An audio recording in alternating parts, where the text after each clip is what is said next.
gwamnati ta taimaka mu a taimaka mu ma ko da wani lokaci yana yan san ganin mu za a ga mu gwamnati ta taimaka mu Allah muna son wannan aikin saboda ba ma son bara wannan baracin ya ishe shi yasa muna wannan aikin.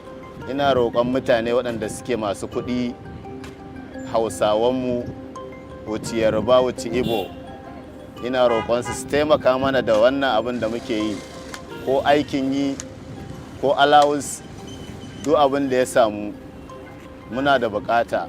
Motorists attest to the fact that their voluntary services have been quite helpful while calling for some sort of formal payment be made to them.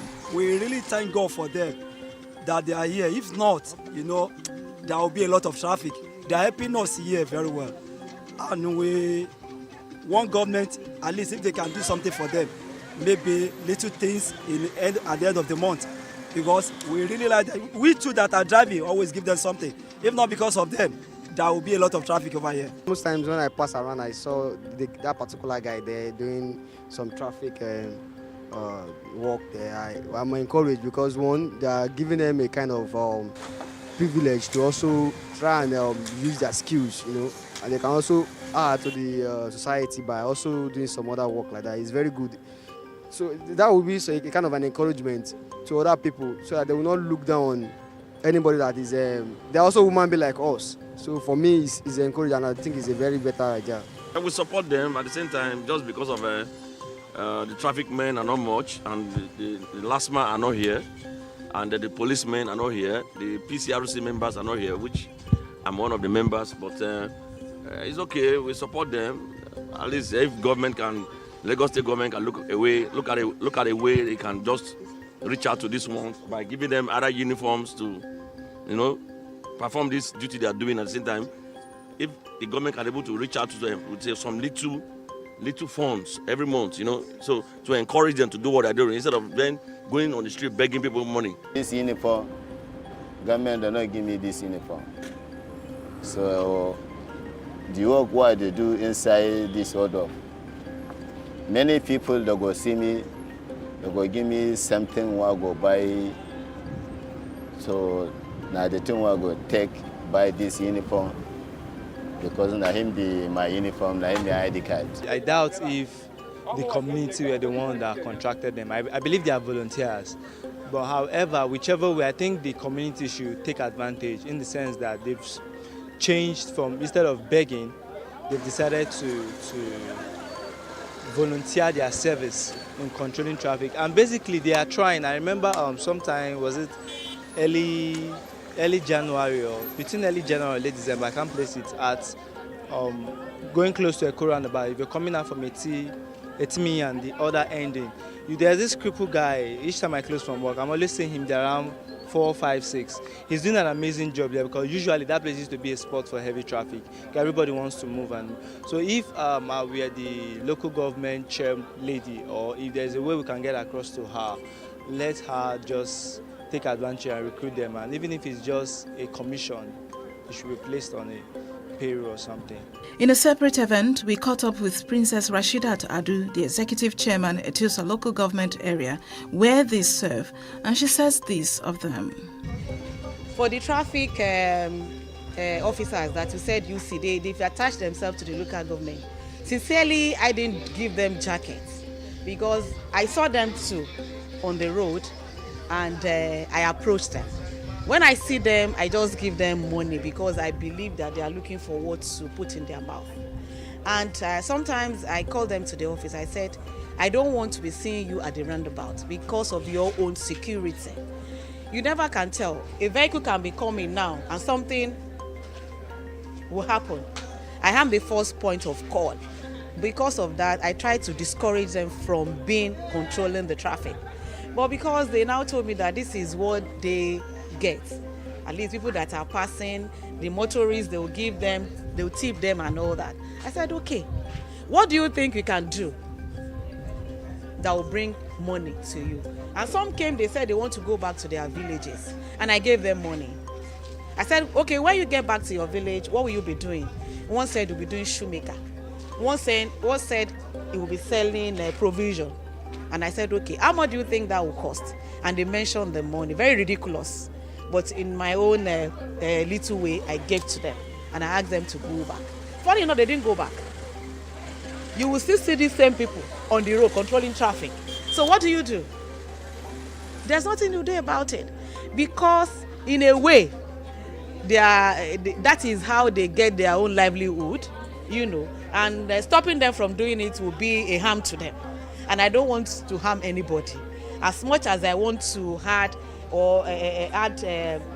value to the life of the people around Victoria Island, I think since they said that is what they want to do, let them continue doing. However, motorists like Kalu, on the contrary, feels they are not needed all the time. It could be better when there's much traffic, but now there is no traffic. Staying here is not all that conducive now, because I suppose to have already passed. While doing their bit to ease off the traffic, Ibrahim acknowledges that they meet motorists who sometimes are impatient with them. I don't forget for that day.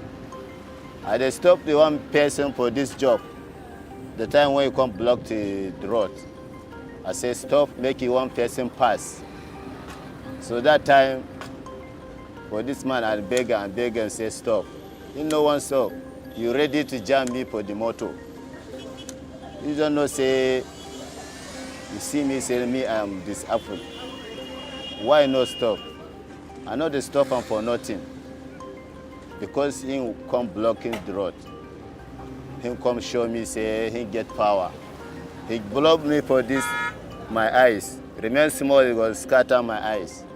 Well, with over 1.6 million vehicles plying Lagos roads daily, just maybe volunteers like Ibrahim and Ismail are a great asset aiding government strategies to tackle high-volume traffic across the state. For Plus TV Africa, Amaka Okoye.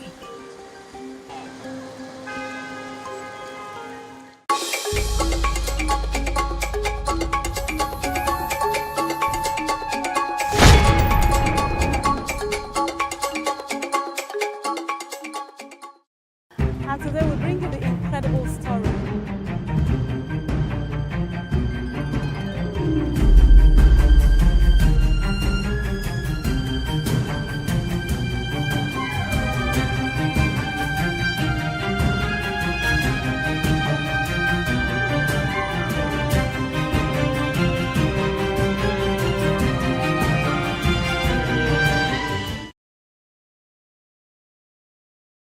On this episode, we are at Ijegun to see for ourselves an unusual school where children of school age after 5 to 6 months of staying at home as a result of the pandemic have been given an opportunity to learn again in the most unusual way.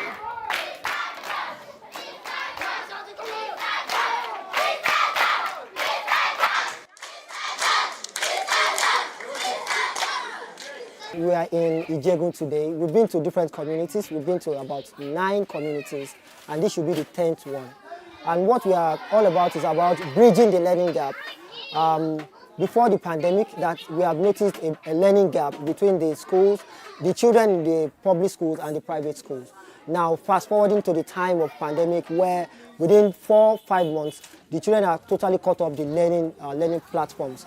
Of course, how accessible is the virtual learning platforms that we are campaigning? So we have gone into the environment, taking the school to the streets. Since the children are not able to go to the school, we brought the schools to the streets. And what we've noticed so far is the fact that quality education should not be exclusive.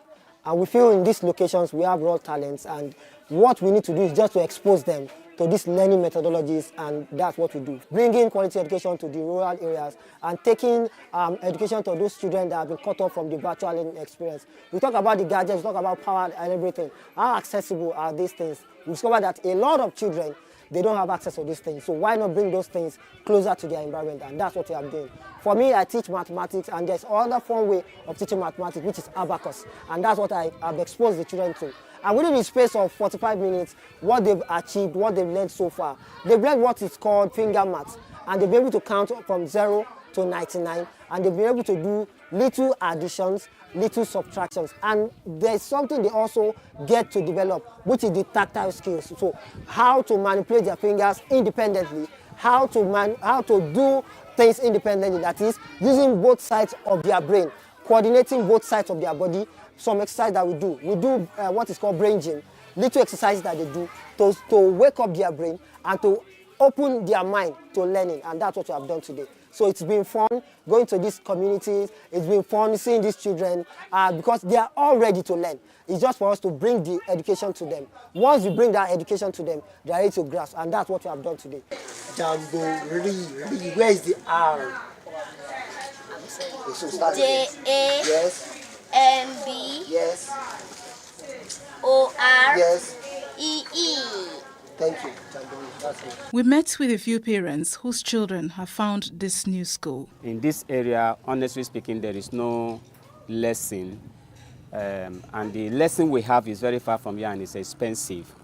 I'm not working right now, but someone that's supposed to come and take my children for lesson, he is saying that he's going to collect, per one person that is going to collect 2,000 naira. And I have like 5 kids here.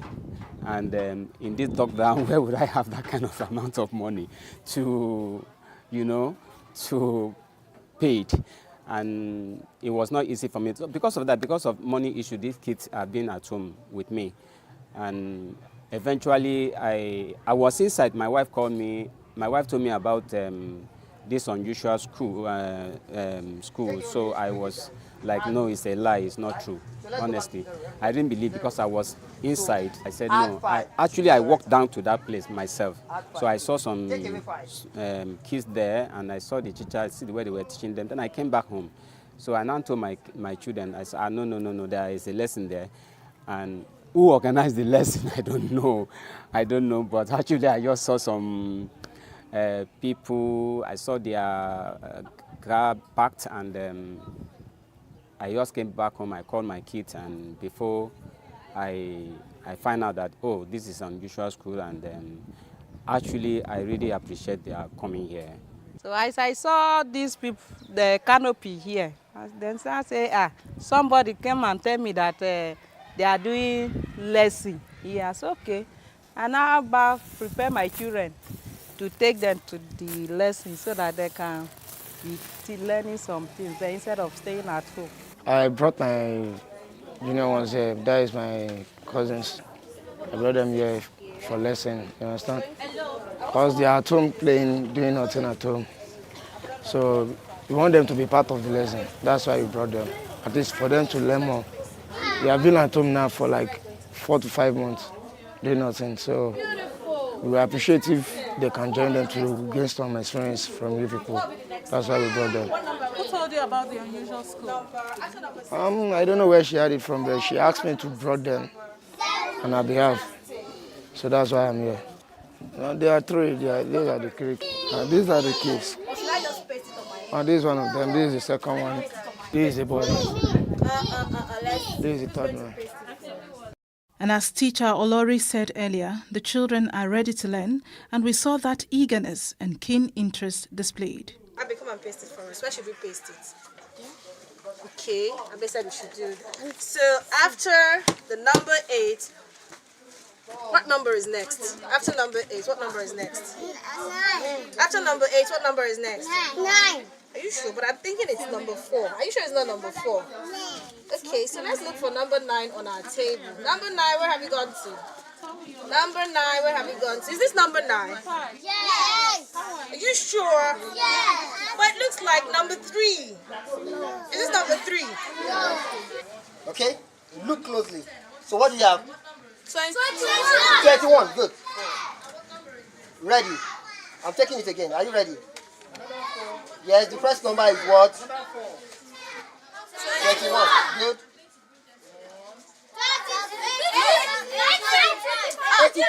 85. No, next. 56. Next. 8. 50, thank you. 74, come on. 34, nice. 36, thank you. Can see him full. 18. Good. Next, one more. Ready? Are you ready? Let's go. Yes?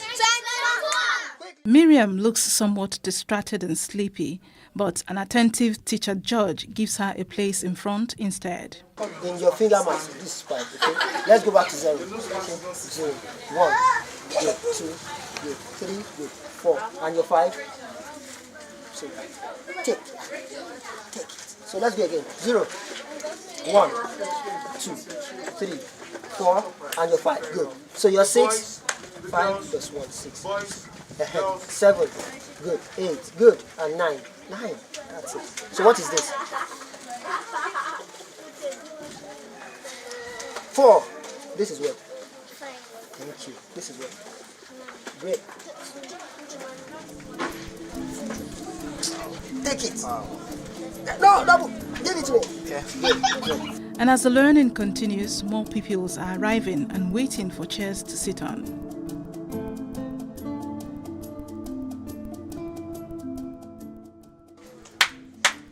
Good. Good. Add 2. Thank you. Add another 2. That's it. Take away 6.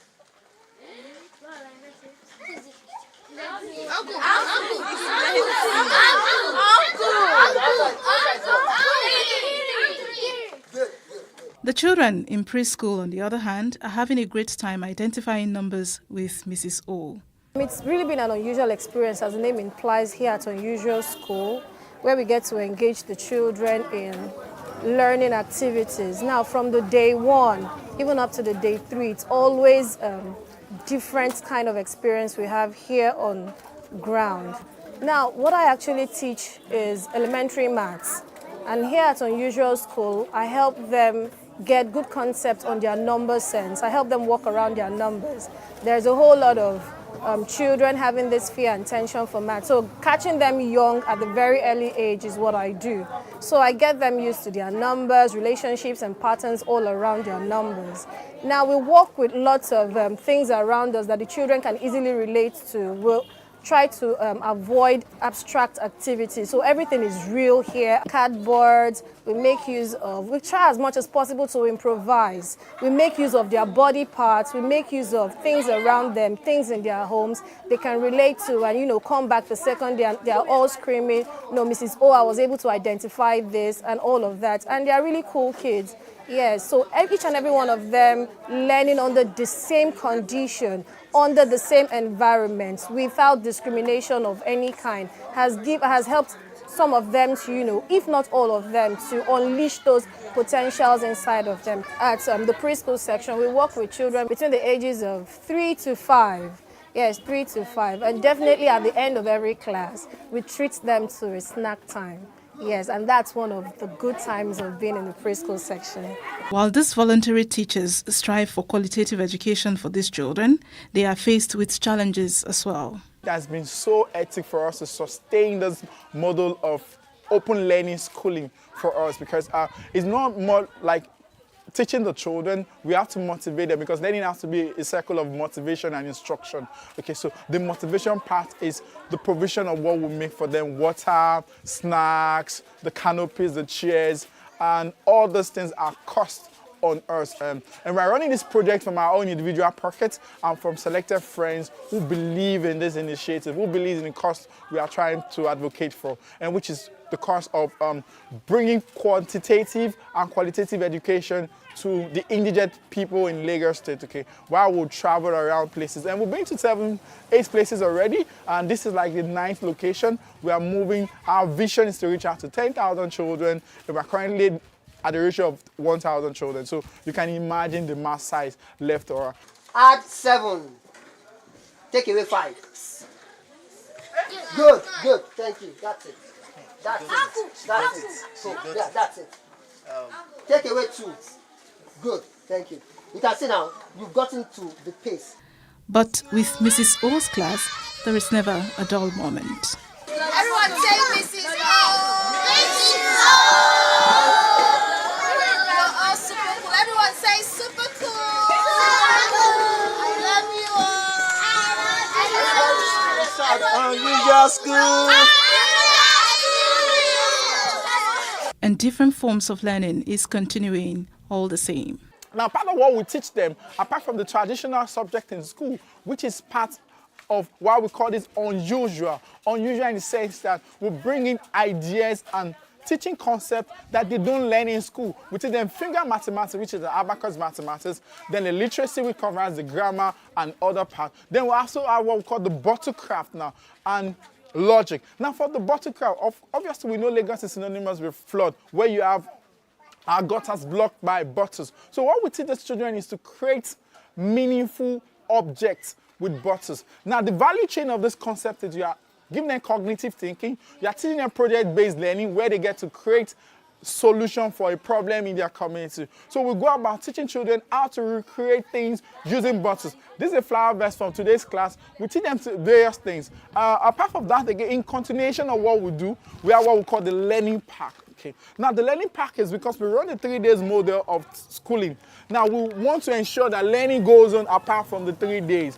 So we give them this learning pack every week. Now this learning pack shows 4 subjects: literacy, numeracy, and logic. Now each of the topics in this learning pack is gotten from the national curriculum, where we design learning activities to reflect what the children should be learning per week. So for instance, I'll give you a very good example. We give a community of children this learning pack for week 1 for this Friday. Now the next Friday we retrieve it back and we administer week 2 learning pack. This is week 1 learning pack, this is week 3, this is week 4, and we keep going like that. Imagine having a learning sustainability with this concept. It is so unique. Beautiful, right? Right?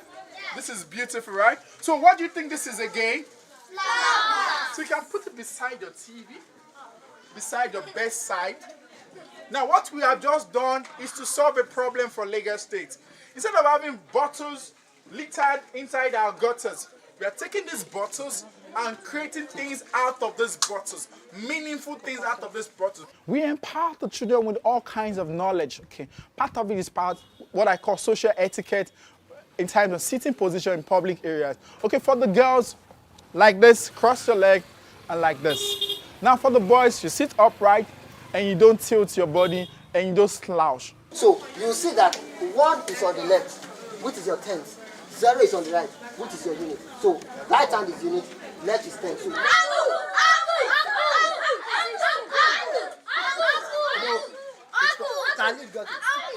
And just like these school children here, I've been privileged to learn something new and quite unusual in the most unusual of places, which is the unusual school. And I am Amaka Okoye.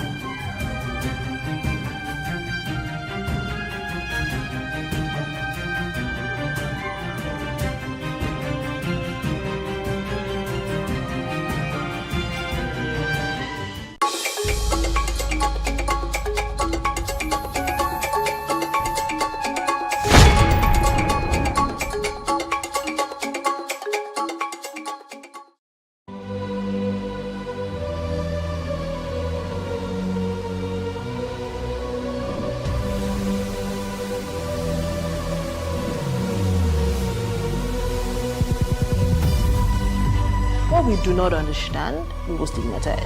What you can see is the remaining of the tanker that exploded. It's also equally confessed.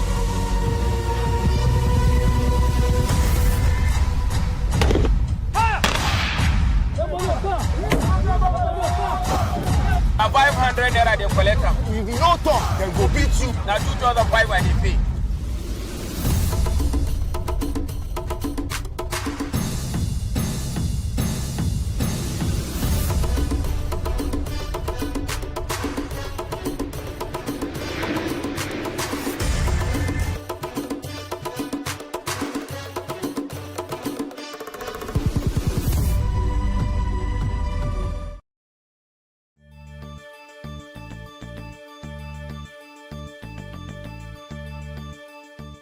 To an extent, the reading culture of Nigerians is not too good. A lot of people believe that every other thing is much more important than buying a book to read. Apart from the fact that people just want to read books for the purpose of passing their exams or going through school, hardly do people believe that reading outside that purpose still will help them to an extent. It's been full of ups and downs. Nigerians don't read. I dare to disagree because, I mean, we're 16K followers strong on our Instagram account, on other platforms as well. We also have a huge following. So if at all people are not interested in books in Nigeria, we don't have people follow in the first place. And it's so exciting to find out that there are so many people outside of Lagos in deep core parts of Nigeria that are buying and shopping for us, and they are just so excited that, oh, this book is locally available and it's sort of like within reach for them. So it's been exciting. It could be better, but again, we do it for the culture, you do it for the passion, and hopefully more stakeholders get interested in it, and it gets better.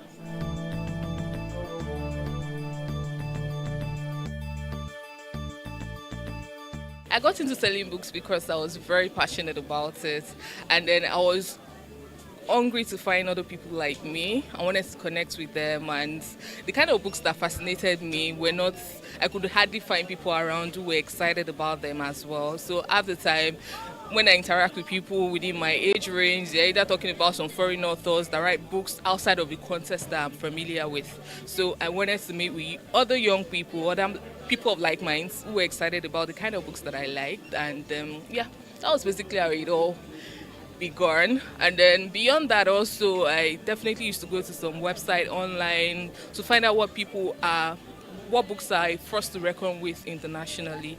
And then most of those books are not available locally, so I had to either shop from some big names out there. And then I thought, if these books are available and people are actually talking about them, reviewing them, perhaps there might be young people or people in Nigeria as well that would really want to read about them. So I end up bringing a few copies, see if I can circulate within my circle, publicize, use social media, and see how far it goes. And so that was how it all started. It's actually more like born out of inspiration, and then the drive to bring books closer to people, because at some points that I loved reading, I found it hard getting the kind of books I really always wanted to read. So it was like, yeah, you could get this for other people, and then it's been there for me. So I'm having fun doing what I'm doing, and I'm the fact that I can have access to books too as a bookseller is fantastic for me.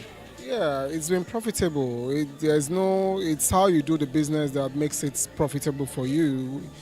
So it's been profitable. It may not be the best of the businesses in the country or in the world, especially maybe in this part of the world, knowing fully well the attitude to reading and education generally, and then even government's attitude to education, So, but still, there are still people who know that without education they wouldn't be where they are, and then even if they are not educated, they get the best of educated people to work for them. So that means education, which comes through reading of books, is a key and vital role in this life.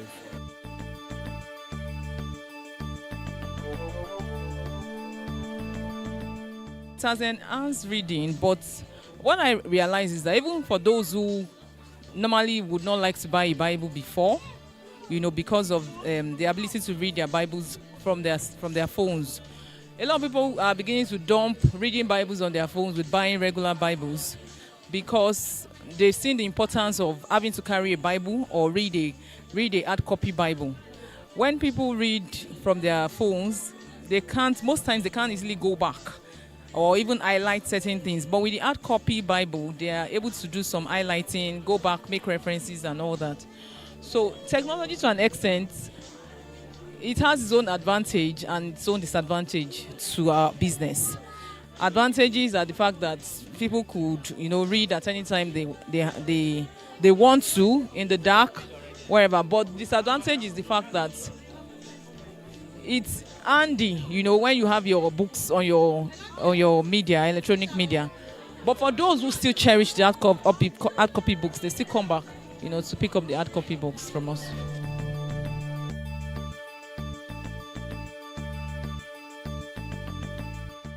A lot of Nigerians are writing more, because virtually on a daily basis we get new books from Nigerian writers, asking that Latana should carry their books. It's a bit challenging, but at the same time we try to encourage them, to review their books and then accept it for display on our shelves.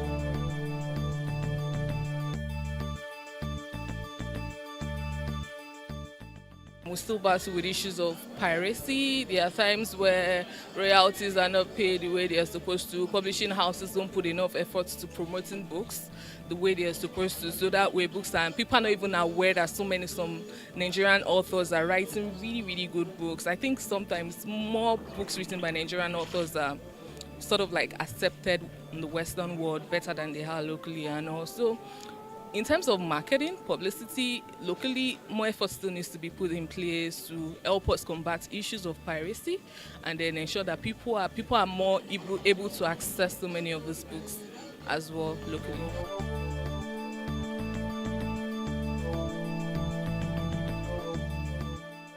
For book lovers, I say keep reading because you know already what you are gaining from reading. And then for governments, give more allocation to education.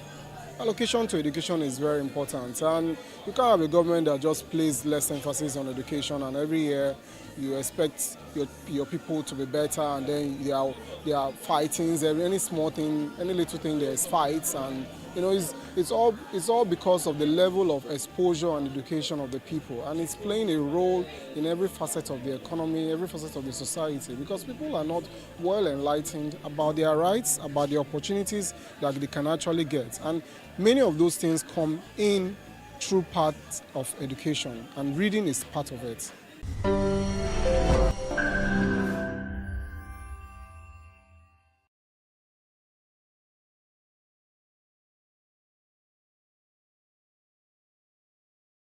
We can't talk about education reform if we don't decolonize our education system. What we do not understand, we will stigmatize.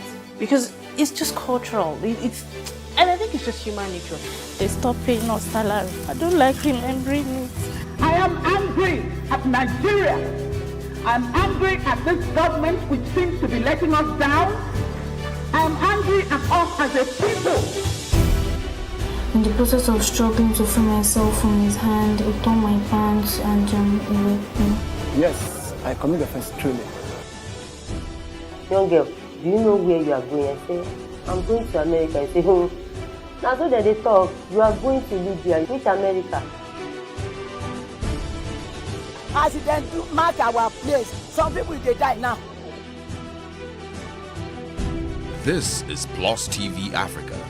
Big stories live here. We're calling on all South Africans to wear a face mask whenever you leave home. Governor of Lagos State has made the wearing of masks compulsory to fight against the coronavirus. I want to encourage you to wear a mask wherever you go. We will strictly ensure the mandatory use of face masks or coverings in public, in addition to maintaining physical distancing and personal hygiene. As most countries in Africa approach ease of lockdown, one of the essential rules of leaving the house is you must wear a face mask. Entrepreneurs say the pandemic, albeit having many disadvantages, has presented opportunities as well, and one of these opportunities readily open for many is the production of face masks. Owners of garment-making factories and do-it-yourself champions have all jumped on this line of business. The question is, how efficient are these other masks compared to the initially recommended N95 respirators and surgical masks? N95 masks are also called respirators, and they are designed to be disposable, tight-fitting to the face, creating a seal to prevent particles from getting in, and then they also have specialized filters which filters about 95% of air particles or droplets. Cloth masks are usually not designed to fit the face, and so it doesn't really protect you from aerosols or droplets or air particles that can get into the respiratory system. A lot of people might have no choice but to use a cloth mask due to the cost and availability of the surgical masks. And for some, it has become a fashion accessory. Whatever the case may be, it is important that it meets the requirement of a protection against any kind of droplet or fluid from and into the mouth, nose, and eyes. For the surgical mask, You use, take off, and dispose appropriately. But for the cloth masks, how do we maintain proper hygiene? When you need to take off the mask, try not to touch the middle part. Take it off from the loops around your ears and drop it into antiseptic liquid. So if you have laundry soap, take a mixture of laundry soap, a bit of bleach, okay, and a bit of an antiseptic liquid. They have different types on the market. Make a little mixture and then drop it in. Let it sit for about 10 to 20 minutes.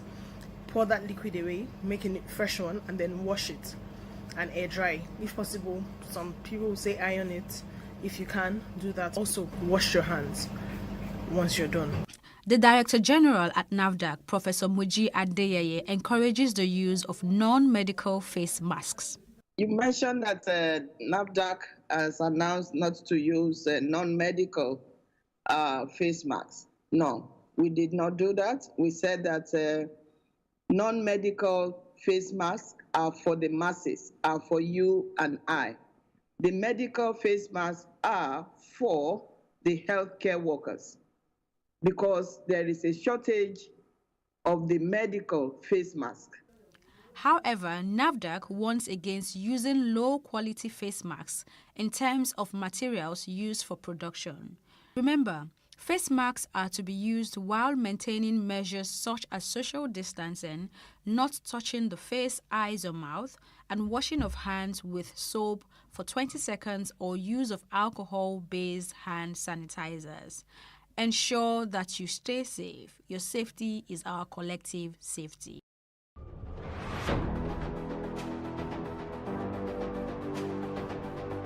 A lot of the jobs that exist today will not exist in the next 10 years.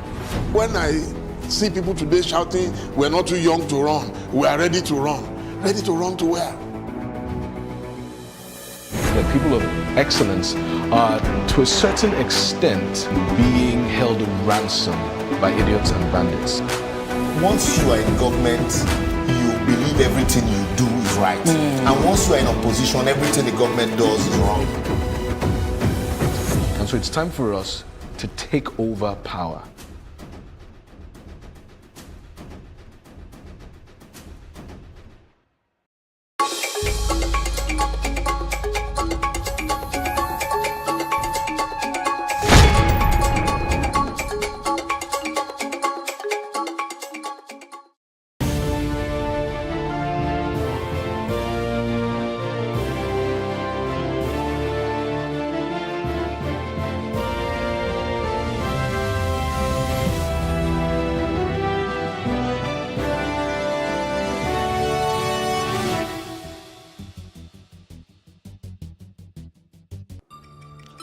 Governor Seyi Makinde is not the leader of the Southwest PDP, so says former Governor Ayodele Fayose. And Rivers APC crisis takes a new turn as Rotimi Amechi is suspended by the chairman of an opposing faction in the state. This is Plus Politics. I am Kayode Ladende.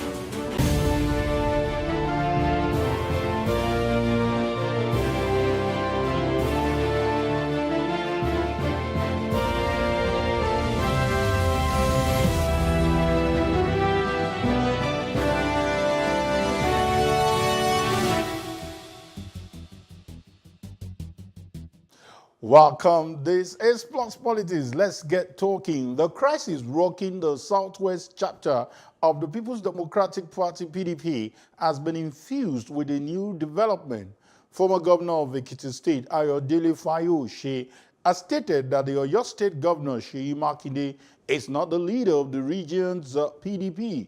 He noted that leadership should be earned and not for anyone as a title. He said, and I quote, "Governor Makinde is not my leader. He is my follower. Respect should beget respect. I have been a warrior." End of quote. Okay, still part of the things he said. They thought I would be with the Economic and Financial Crimes Commission now, but I am surviving. End of quote. Joining us to discuss this, we have the spokesperson to former Governor of Ekiti State, Ayodele Fayose, Mr. Larry Olayinka. Good evening, Mr. Liro Lainka. Yeah, good evening. And also joining us in this conversation is a chieftain of the PDP based in Lagos, Dr. Tokunbo Pierce, who is, just to put it on record, an ardent supporter of Governor Seyi Makinde. Good evening, Dr. Pierce. Please, I would beg that you move your mouth close to the phone so that we can hear you more audibly. Let me start with Mr. Olainka. I remember the last time we had this conversation, you were very, very unequivocal that the governor of Oyo State is not in doubt that he's a leader of the party, but he cannot, be supporting two different factions. That seems to be your disagreement with him. Is your language different from that of your principal this time around?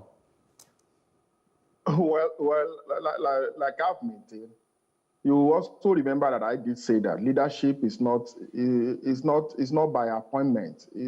It's not a chieftaincy title. And you should also remember that I did say that the leadership of the party is not what is enshrined in the constitution of PDP. There's nowhere it is written that Mr. ABCD will be leader on the basis of positioning. So, there's nothing different from what I've said with what my boss, Ayofawashe, has also said. Leadership is about you saying, "Oh, it is about me considering that you are my leader." It's not about you saying you are my leader, and that is how it is. It is the right of Governor Ayofawashe to choose who he wants to see as a leader, or who he wants to see as not being a leader. He has said his own opinion as he feels that it should be. It is his right. It is also the right of those who are concluding that Governor Seyi Makinde is their leader. As for me now, as far as PDP Southwest is concerned, Governor Seyi Makinde is not my leader, because as far as I'm concerned, he met me in this party. He joined this party in 2018, and so he met me here. He cannot come to PDP 2018 and now begin to also lord himself over us. He has never been a consistent member of PDP. Okay, thank you so much. Dr. Pierce, if I understand what Mr. Liro Lainka is saying, I think it agrees with the statement of the former president of the United States, talking about Abraham Lincoln, that no one is good enough to be a leader without the consent of others. Is that the case that the former governor of Ekiti State has stated here?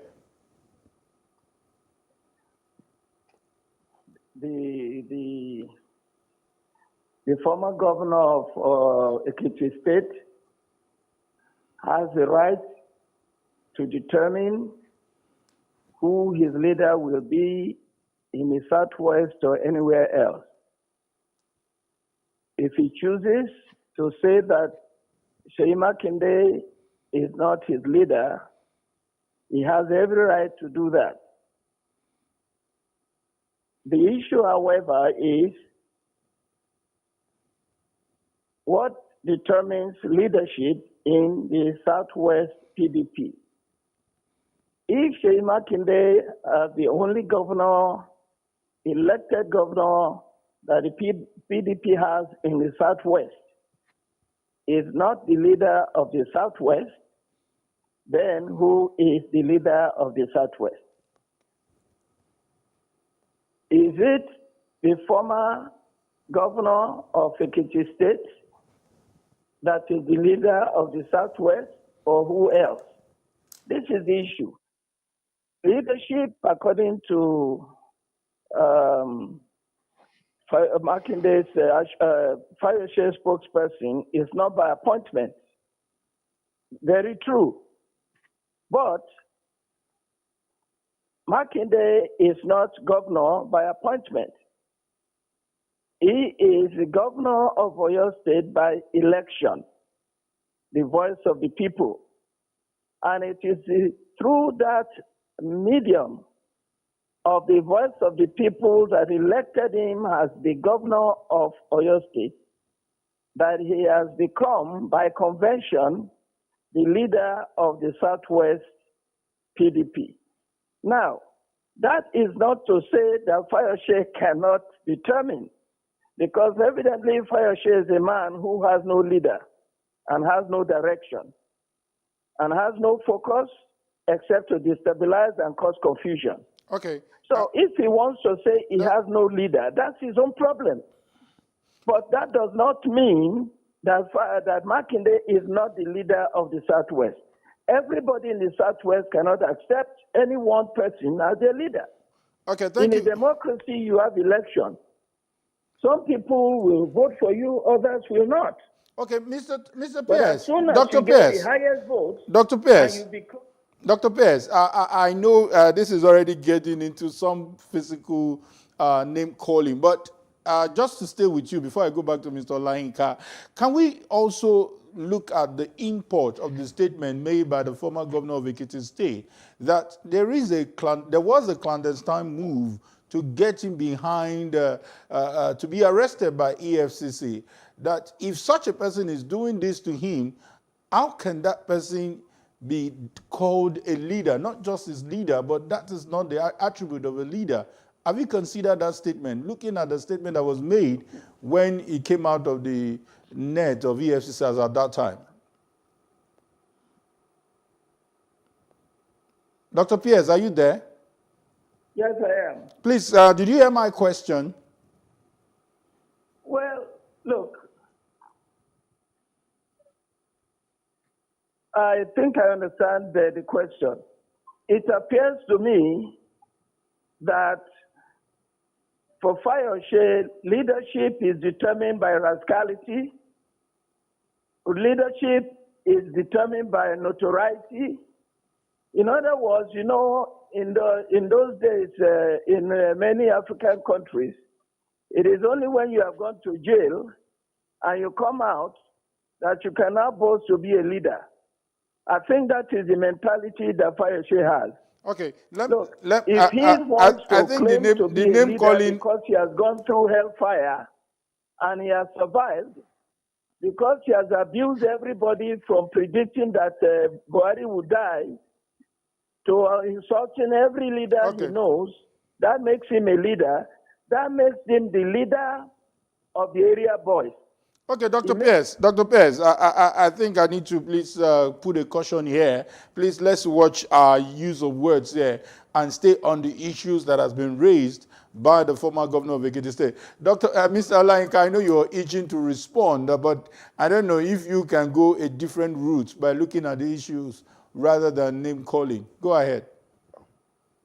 Well. I'm going to go into issues because, like those who know me know that I don't join pigs to wrestle. I don't wrestle with pigs, so I won't go gutter with that's a worse one. That's a worse name calling. Is it when the man was calling a former governor that somebody who was governor twice that he does not have focus, you did not stop him. I tried when he was talking about Fayose being leader of area boys, the issue here is that Fayose has been governor of Ekiti twice. I want to ask these people who are in Lagos, what have they been in Lagos? What have they been able to deliver for PDP? The man that they call their leader in Lagos, as if for once be delivered his polling unit. You see, we are talking about leadership by political achievement. Fayose has been governor twice. He won election in Ekiti State twice. He defeated Incumbent twice. He has done that twice. Let them also bring their results. Let them bring what they have been able to do politically. Have they been able to deliver anything for PDP in Lagos State? The answer is no. And I understand the problem of the fellow that just spoke. They have been running PDP in Lagos State like a merchandise. When there is election, they take PDP to Bodilon and they sell PDP to the man at Bodilon, and they collect money. They go back to their house, share the money, and wait for another 4 years. That is not going to happen any longer. PDP must get focused. PDP must be made to be able to win election in Lagos, and that is the page that we are. Let me now go to the issue of leadership. Like I have said, Governor Seyi Makinde was elected governor of Oyo State. He was not elected premier of Southwest. He was elected governor of Oyo State. He was not elected governor of Ekiti State. And I've asked questions on several platforms.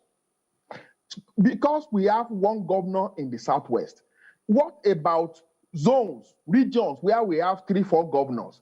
Who is now the leader of PDP in the South where we have 6 governors? Who is the leader of PDP in the North Central where we have 3 governors? Who is the leader of PDP in the Northwest where we have 2 governors? You see, it is leadership, like he has also consented. It's not, it is by convention, it is by consent, it is people considering leadership. And if by act, by attitude, by pronouncement of Governor Seyi Makinde, he has not lived up to that responsibility of being called a leader. Whose fault? Let me take you to the issue of EFCC. The last time we spoke, I was so diplomatic. I was like, oh, the issue will be resolved and all that.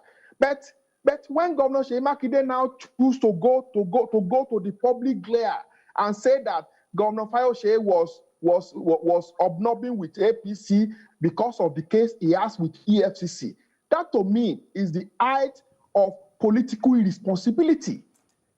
And Fayose was taken to EFCC because of his stand for PDP.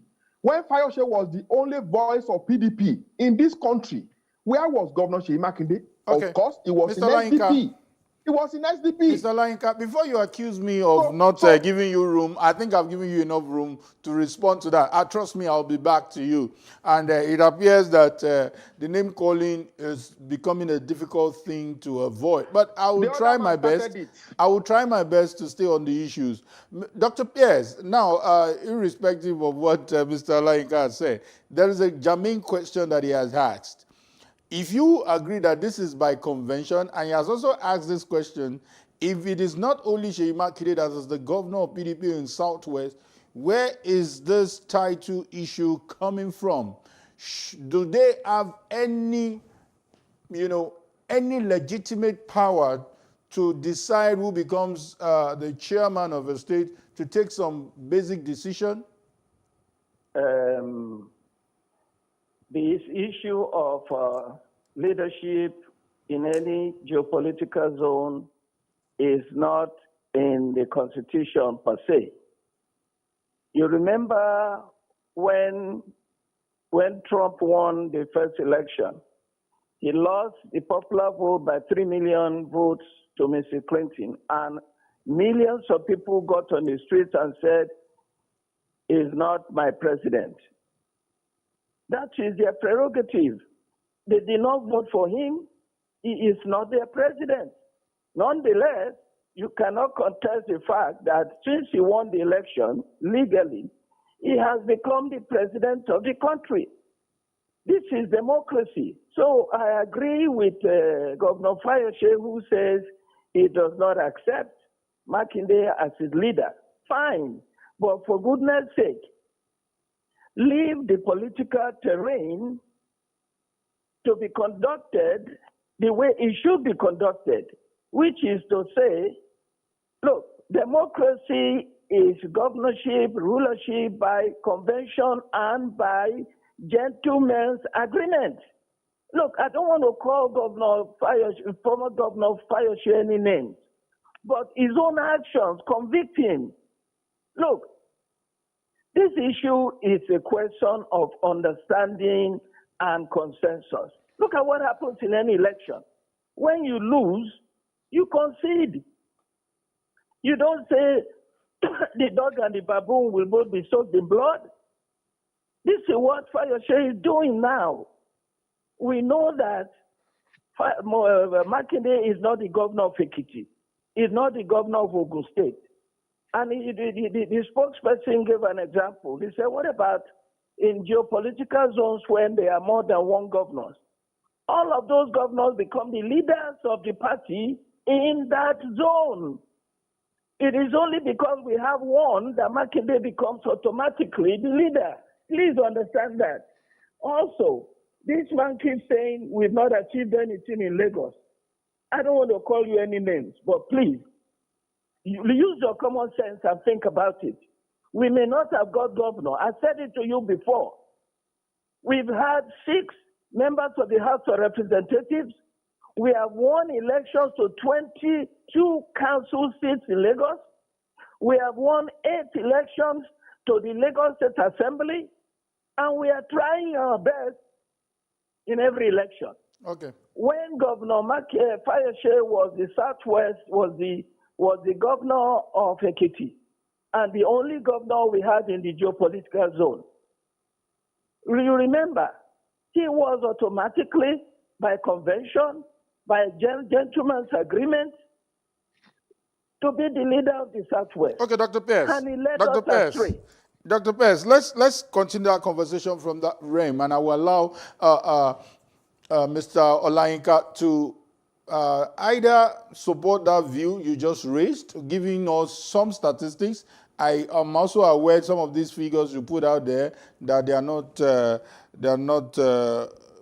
It's not something you debate. I know PDP wants some seats, but probably he has a different interpretation to what he was saying. And also, what about the reference he made that when Fayose was the governor, it was not a dispute that this is the leader in the region? You see, it is when it is convenient for us, we push position. And I have stayed in this party enough to know how things were done in the past. In 2016, for instance, PDP had 2 governors in the Southwest, Fayose and Mimiko of Ondo State. Then, when we were having the Sona Congress in Akure, other people were also having Sona Congress in Ijebu-Igbo. Some people, most of these people are saying, oh, Father Makinde is now the supreme leader of PDP in the Southwest. Insisted then that late Senator Buru Dikashamu was the leader of the party in the Southwest. Even when we had 2 governors, this is not the first time. Even when we had 2 governors, some of them were going to Ijebu-Igbo to meet with Senator Buru Dikashamu as leader of the PDP in the Southwest. That was the person they agreed was leader of the party in their own estimation. It was their right. Nobody questioned them. Nobody caused. There was nothing like this. And let me also say this, frankly, expressly, when Fayose was the only governor of PDP in the Southwest, and I will give one example. In Osun State, Senator Omishore, who was very, very close to Fayose then, wanted Shibayo Faforiji as chairman of PDP in Osun State. Omishore wanted Faforiji as chairman. The other people in Osun wanted Shoji Adagunodo as chairman. Why did Fayose not insist that time? Why did he not impose Bayo Faforiji as chairman of PDP in Osun State? At the end of the day, it was Shoji Adagunodo that emerged as PDP chairman, not Bayo Faforiji that was supported, that was promoted by Omishore, who was, and I will say this today, one of the reasons that Senator Omishore had to fall out with Fayose was because Omishore felt Fayose ought to abuse his position as the only governor in the Southwest to impose his candidate in Osun over the people of Osun State, PDP of Osun State. Fayose did not do that. Then was Fayose the one? Let me conclude this. Was Fayose the one who made Salvador chairman of PDP in Lagos State? Did he? Did Fayose make Chief Alhaji Kumi Mustafa PDP chairman in Osun State in Oyo State? Right? Okay. Okay, Mr. Olayinka, let's round up this conversation, and that is actually my concern as a moderator.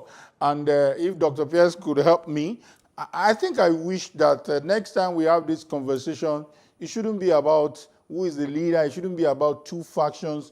It should be about, let's calm some nerves. Let's come together, as if I'm a member of PDP. You guys can come together and actually provide my brother, a viral opposition. Can I come in there, finally? My brother, can I come in there finally? You will come in. I said this the last time you had me here. Okay. What is happening in PDP is normal. It is normal. It is not looking normal again. It is normal. It is not looking normal, but it will be normal. It is a struggle for control. I said it. We are going to be having Sona Congress next year, early next year, maybe January or February or March. We are going to have Sona Congress. And as it is, there are two candidates now. There's one from Oyo, there's one from Mundo. At the end of the day, there will be election. Whoever emerges as zona chairman, and you will agree. PDP, all of us will line up behind that person and will follow the person. It's as simple as that. Okay, what I'm saying is that I think your point is clear. Let me conclude. We don't have that time, Mr. Olainka. Okay, quickly. It is a game. Fauci is playing his own game. Others should also play their own game. It is as simple as that. Okay, good. Let's hope it's as simple as that. Is that the position of Dr. Kumbo? Yes, that let's leave the divisions going until there is a convention or a congress. I agree with Fauci's spokesman entirely. This is the political game that is being played. In fact, Plato, the great philosopher, defines politics as war by other means. So this is war you are seeing now, especially in a democracy as practiced in PDP. All I appeal to the former governor of Ekiti is that he should play this game with decency. He should play this game with the understanding that if he is too aggressive and too negative about this game, that it may destroy the team. That's all I'm saying. That's all I'm saying. I apologize if Governor Makinde said anything about the EFCC problem for the former Ekiti governor, because I know that it was working for PDP that got him into trouble. That is true. But campaigning against Makinde does not help the party in any way. Okay, good. Campaign for your candidates in the Zonal Congress, which is what this is about, by the way. It's mainly about the Zonal Congress. So let us say campaign for your candidate, but for goodness sake, keep it civil so that at the end of the day, we can all come together for the progress of the party. Thank you so much. That's a very wonderful way that two of you have ended this conversation. And I must say a big thank you to Larry Olainka, who is the spokesperson to former governor of Ekiti State, Ayodele Fayose. And a big thank you to Dr. Tokunbo P.S., a chieftain of PDP in Lagos. And I must also say that a former governorship aspirant in PDP here in Lagos. Thank you for your time, gentlemen. Thank you so much. You're welcome. And thank you for joining us. Our viewers will take a short break now, and when we return, the war brewing in the Rivers State chapter of the APC is up next for discussion. Please don't go anywhere.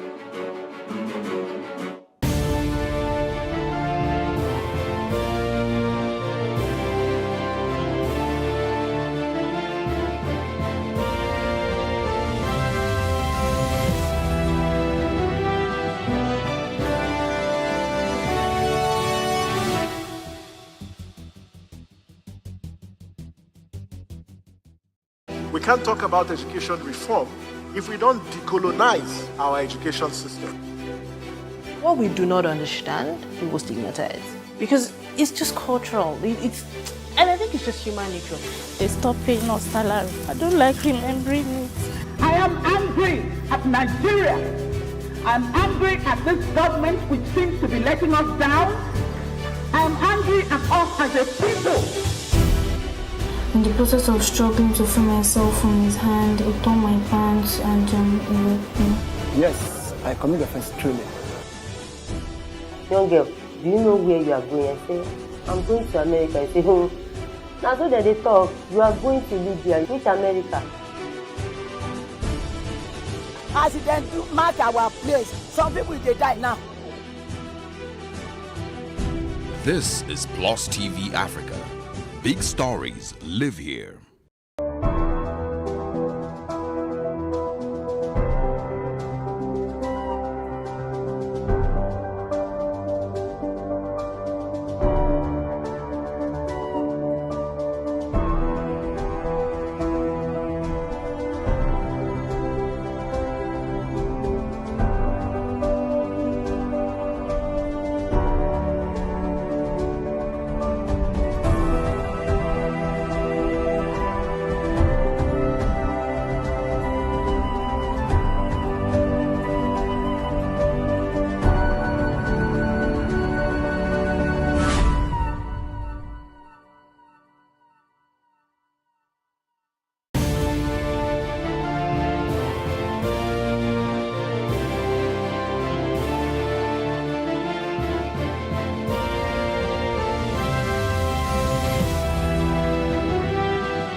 Welcome back. It's to Plus Politics. The Minister of Transportation and former Governor of Rivers State, Rotimi Amechi, has been suspended by the Igbo Aguma-led, that's Igbo Aguma All Progressive Congress faction in the state.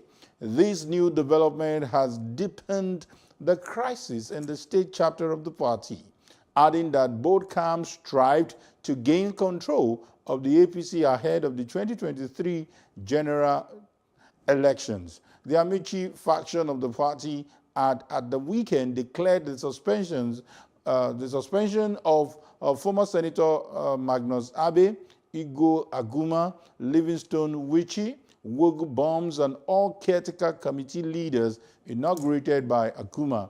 Joining us to discuss this is Francis Chilaka, a political analyst. Good evening, Mr. Chilaka. Good evening. Yeah, let's quickly look at this issue. And for many political watchers like you, I think the worry is, hasn't APC in Rivers State learned their lessons with what happened in 2019? Or you have a different interpretation to what is going on? Well, the truth is that the Nigerian political landscape, people don't learn. People don't, they think it's all Uhuru, but yet it is not. I think that the issue happening in Rivers State will continue so long as we have situations where ex-governors want to impose who would be the next governor. They want to impose who will be a senator. They fail to understand that the moment you leave government house, you should give room to whoever is there. Yes, in the last election, with all this kind of brouhaha, they didn't have a candidate and they lost out. It's obvious they haven't learned, and it's going to happen again because the people themselves, I think the people don't even want APC in Rivers State. So everybody is working hard to ensure that Rivers State does not have a sustainable APC on ground. Okay, because I'm looking at it now, maybe for a second, let's think a bit like Nigerian politicians, to look at the investment of the person of Rotimi Amechi. This was someone whom a lot of people were shocked that he could leave PDP to join APC and worked for the party, as it were, and it is also on record that he spent so much to bring the party to where it is. Don't you think such a person, it might be difficult for him to just hands off and watch things happen without his influence? Well, we need to understand that Nigeria is evolving and the political landscape is evolving. People are beginning to become more politically aware and conscious. You can't continue to be in power as if power belongs to you. Power actually belongs to the people. And until our politicians begin to understand that, they'll keep having issues like this. I tell you, the truth is this. Rivers State is predominantly a PDP state, whether we like it or not. So it's always difficult for it to move. And the people are at home with what PDP is doing. And I can assure you that this whole thing happening in Rivers right now, PDP has a hand in it. But the truth is that the APC needs to understand that from the top down, Nigerians are dissatisfied, Nigerians are not happy, and so Nigerians themselves are becoming politically aware and conscious. Mr. Chilaka, maybe this might be like an argument or a disagreement with you, because I remember... for the people to take power back. Okay, Mr. Chilaka, I said that this might look like a disagreement with you because your opinion seems to be very popular. But what we saw in the last governorship election in Bayelsa State, where we had, if not for what happened at the court, if not for what happened with the issue of certificate, APC are definitely taking a state like Bayelsa, just because it is about the gladiators, it's about the politicians who are aligning together. You remember the story of Jonathan giving a tacit support to APC. So don't you think it is not necessarily true to say that Rivers State is a PDP state, looking at who and who make up this party? Well, you are looking at it from that perspective, but the question I should be asking you is, Are you in Rivers State? Have you taken time to carry out a survey in Rivers State to understand the mindset of the people? It's going to be tough for APC to take Rivers State. With the likes of Governor Wike right now, it's going to be tough. But the truth is this, it's time that our politicians put their house in order. They need to calm down and understand that the people matter. The problem we have with politics in this country is that our politicians don't see the need to carry the people along after winning the elections. And it has to change. So long as the politicians believe that all they want is to win and remain in power, not minding what comes to the people at the end of the day, I mean, it's going to be difficult. Looking at what's happening in Rivers now, you know that Wike has aligned with the people so much so that the people will do everything to support PDP in the next coming elections. And I can assure you that APC will lose out, even if they have the best candidate coming in the next election. I want to put it on record, like I always do, that whatever you say remains forever because the internet won't forget. And when you say that whoever the candidate is might be a statement that you need to reconsider. But staying on the conversation, let's look at how this suspension is being carried out. It's looking to me like, is this a child's play? You are suspending a sitting minister, you are suspending a former governor of the state, if not one of the founding fathers of the APC in Rivers State. And also looking at the issue of Magnus Abbey. That's another strong member of APC in the state. Putting these two together, what is it about suspension and not suspension? Shouldn't the leadership of the party at the national wade in? Well, you see, the issue of suspension, we need to understand the constitution of the party. The party starts from the local government, from the wards to the local government, to the state, to the national. And you cannot join the party at the national without going to your wards to join. So when the ward or the local government says you're on suspension, it is a serious issue in our politics. And it brings back what I keep saying, that the people own the power, not the politicians. So something has gone wrong. Why the party at the grassroots level is saying, we don't want you in our party.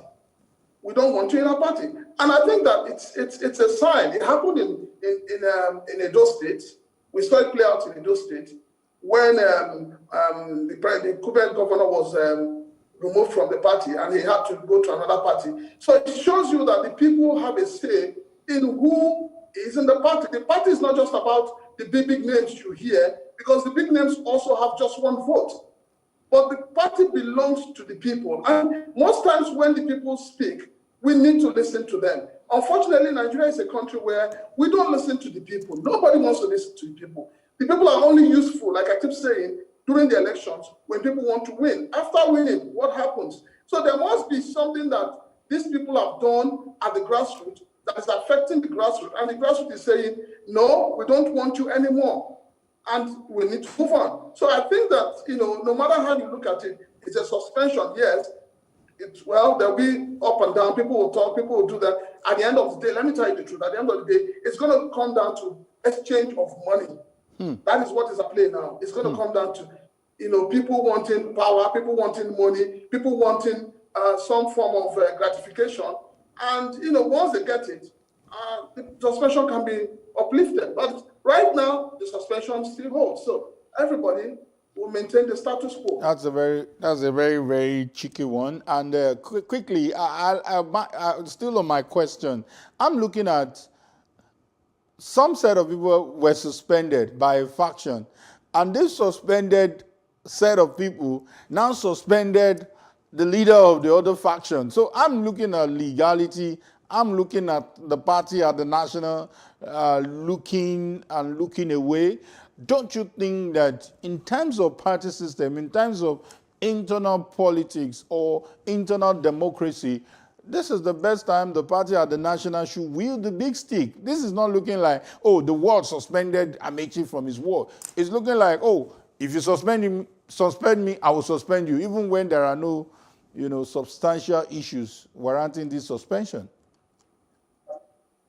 Well, you see, the national will only wade in when the state invites the national, and when the national finds out that things are getting out of hand. But right now, I know that APC has this rule that stops anybody from going to the courts or approaching the courts. So I know that yes, it's an internal wrangling. It will be resolved, but it may not resolve in favor of everyone. But some people will get some reprieve. And at the end of the day, the state will take it up, and then they'll bring it to the national. And then the national would be able to say, okay, those that are suspended, if they have not done anti-party, lift the suspension. But you see, the national is also very careful in passing instructions to the local government, the ward, and the state. Because when you sit at the national and decide to impose power, impose your position on them, they also will reject. And you know that right now everybody is jumping party. People are camping from PDP to APC, APC to PDP, because the Nigerian politicians simply have nothing to offer the Nigerian people. Okay. So they always jump to where they think they can end meet. Mr. Chilaka, this is a bit personal, and I will appreciate it if you have information on this. I remember the kind of closeness that existed between Senator Magnus Abbey and the former governor of the state, that is talking about Rotimi Amechi. I remember, whether it is implicit or explicit, about some kind of sacrifice that was allegedly being played by Senator Magnus Abbey when Dakuku became the governorship candidate. And it is believed in some quarters that, wait for your time. And when it was his time, it wasn't picked. But along the line, we saw Magnus Abbey having some kind of relationship with Wike. Couldn't that have been the reason why Amechi is not looking at his side in endorsing him as the lead, or me as a candidate of the party? Or how do you think this issue can be resolved? Or you don't even think this issue can be resolved between these two people? Well, a lot of water has passed under the bridge. Okay. So it's going to be difficult to bring in Rotimi Amechi and Magnus Abbey to a table. You see, the thing is, everybody in politics wants power, and everybody wants to be in control. And the Nigerian system is saturated with godfatherism, which is the main problem. Everybody wants to be seen as a godfather who has made you a governor, and then they want to dictate to you. So, yes, Magnus Abbey said it clearly that he made sacrifices, but that his sacrifices were not compensated. His sacrifices didn't pay off. Yes, it didn't pay off, and that he was not recognized for making such sacrifices. And you see, it's easy for anybody who makes sacrifice that is not recognized to move to where he feels he will get some form of recognition. So it's an issue it's a power tussle between Amechi and Magnus Abbey. And I can tell you, it will not go down well, because these two people will not agree on anything right now. Wow, these two people will not agree on anything right now. Let me underline the word right now, so that we are not surprised at the end of the day if the right now becomes some kind of surprise for us. Don't you think? From what we've seen in Nigerian politics. Yes, I will tell you that when I say right now, I am talking in terms of what is on ground. Okay. But knowing Nigerian politicians for what and who they are, yes, they could settle, but it's going to mean that there's going to be a lot of sacrifice from the side of Amechi. He's going to give up a lot of things, which I think he's not ready for. And I know that Magnus Abbey is not going to shift ground from where he is right now. Thank you so much, Francis Chilaka, for your position. And we hope that anyhow the whole thing turn out, it will be for the benefit of the people and not just this selected few. Thank you for your time. You're welcome. Thank you. And quickly, we will take a short break now. And when we return, I'll be giving you my take on the two issues discussed. Please don't go anywhere.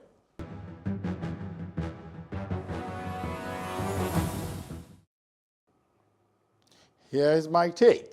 On the crisis in Southwest PDP, while the two gladiators had consistently denied existence of crisis, the foot soldiers did not only make it obvious, the gladiators themselves are beginning to leave the realm of self-denial. The earlier declared admittance that they will walk the path of reconciliation and possibly provide credible alternatives at the poll. On Rivers' APC crisis, what more can be said when a major opposition party refused to learn the lessons from its defeat in 2019? Not only was the party denied from participating due to internal wrangling, the party has also failed to play the role of opposition in the state as the ruling party continues to rule the state without any checks and balances. 2023 may look far away. However, if care is not taken, there will be a deja vu where PDP will have no one to contend with, leaving the state with no option, which defeats the concept of democracy. And that's my take on the two issues discussed tonight. Plus Politics returns tomorrow, same time, same station. I am Kayode Ladende, saying bye for now.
The year 2020 will be coming to an end in a few weeks, and it has indeed been an interesting year, starting from the COVID-19 pandemic, which resulted in a worldwide lockdown, in March and April. Then, the arrest of Nigerian internet fraudster Hush Puppy in Dubai, and the nationwide #EndSARS protest. On Google search, many Nigerians showed their curiosity through by checking the search engine for answers and information. We spoke to Taiwo Kola Ogunlade, the Communications and Public Relations Manager for Google West Africa. He says, People, every year there are trillions of searches, and 15% of those searches are searches that we've never seen. I don't think it would be a surprise if anyone sees coronavirus as number one. So it's the number one trend globally. And then number two is election results. I think most of us were waiting to see the result of the year's election. It was great that came up globally. Number three is Kobe Bryant, American basketballer who passed away earlier in the year. He was number three globally. Number four, Zoom. This is the most unprecedented year. Most of us were home. You would see people turning to tools such as Zoom for meetings and stuff. So Zoom came up. And the five is IPL. And that's globally. The 9th of December, Google announced the results of its 2020 year-end search, sharing what the world and Nigerians searched for in 2020.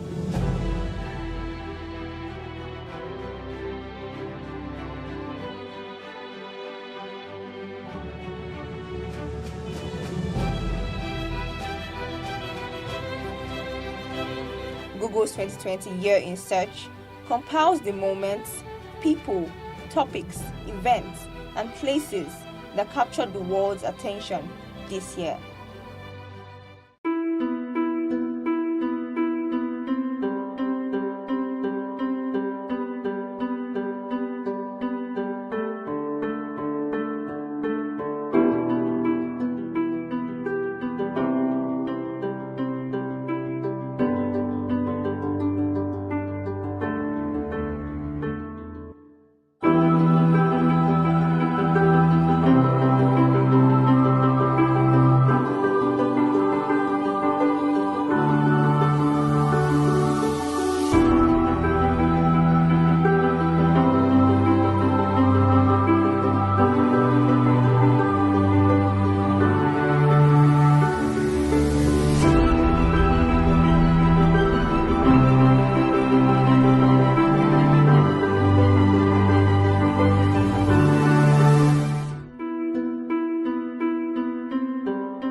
Many thanks for joining us on News on the Hour on Plus TV Africa. State government has approved a bill for the establishment of State Security Network Agency, Amotekun. We have the highest number of extremely poor people in the world. He's not concerned about lecturers that are raping students that are under their care. He's concerned about them being stigmatized. And I can tell you that he will get the result in full measure. He cannot avoid responsibility. Why the focus on Africa at this point? The news only cover, one side of Africa, so we always felt like the picture is incomplete, so we need the whole picture. 65% of these people, whom we term as the urban poor, live in settlements, otherwise known as slums. This is just the tip of the iceberg of the road situations in Lagos, from the mainland to the island. It's been a closed-door security meeting as the retreat for senior police officers hits day 3. There's this basket or there's this bowl that we all come to the center to pick from. Everybody has to see Nigeria as an investment vehicle, not as a distributive mechanism. Still on the foreign scenes, Russia has flatly denied allegations that is spreading disinformation about the new coronavirus outbreak on social media. Australian Open debutant Coco Gauff defeated defending champion Naomi Osaka in 2 straight sets. Kenneth Okonkwo Kanayo and Bob Manuel Udoku have been conferred with the Veteran Actor of Nigeria Award. This is Plus TV Africa. Plus TV Africa. Plus TV Africa. Big stories live here.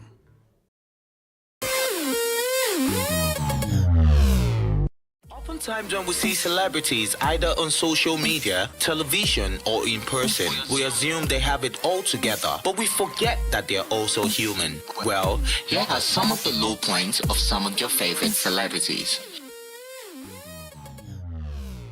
I was broke, man. It's not funny. Do you know that? Let me tell you something.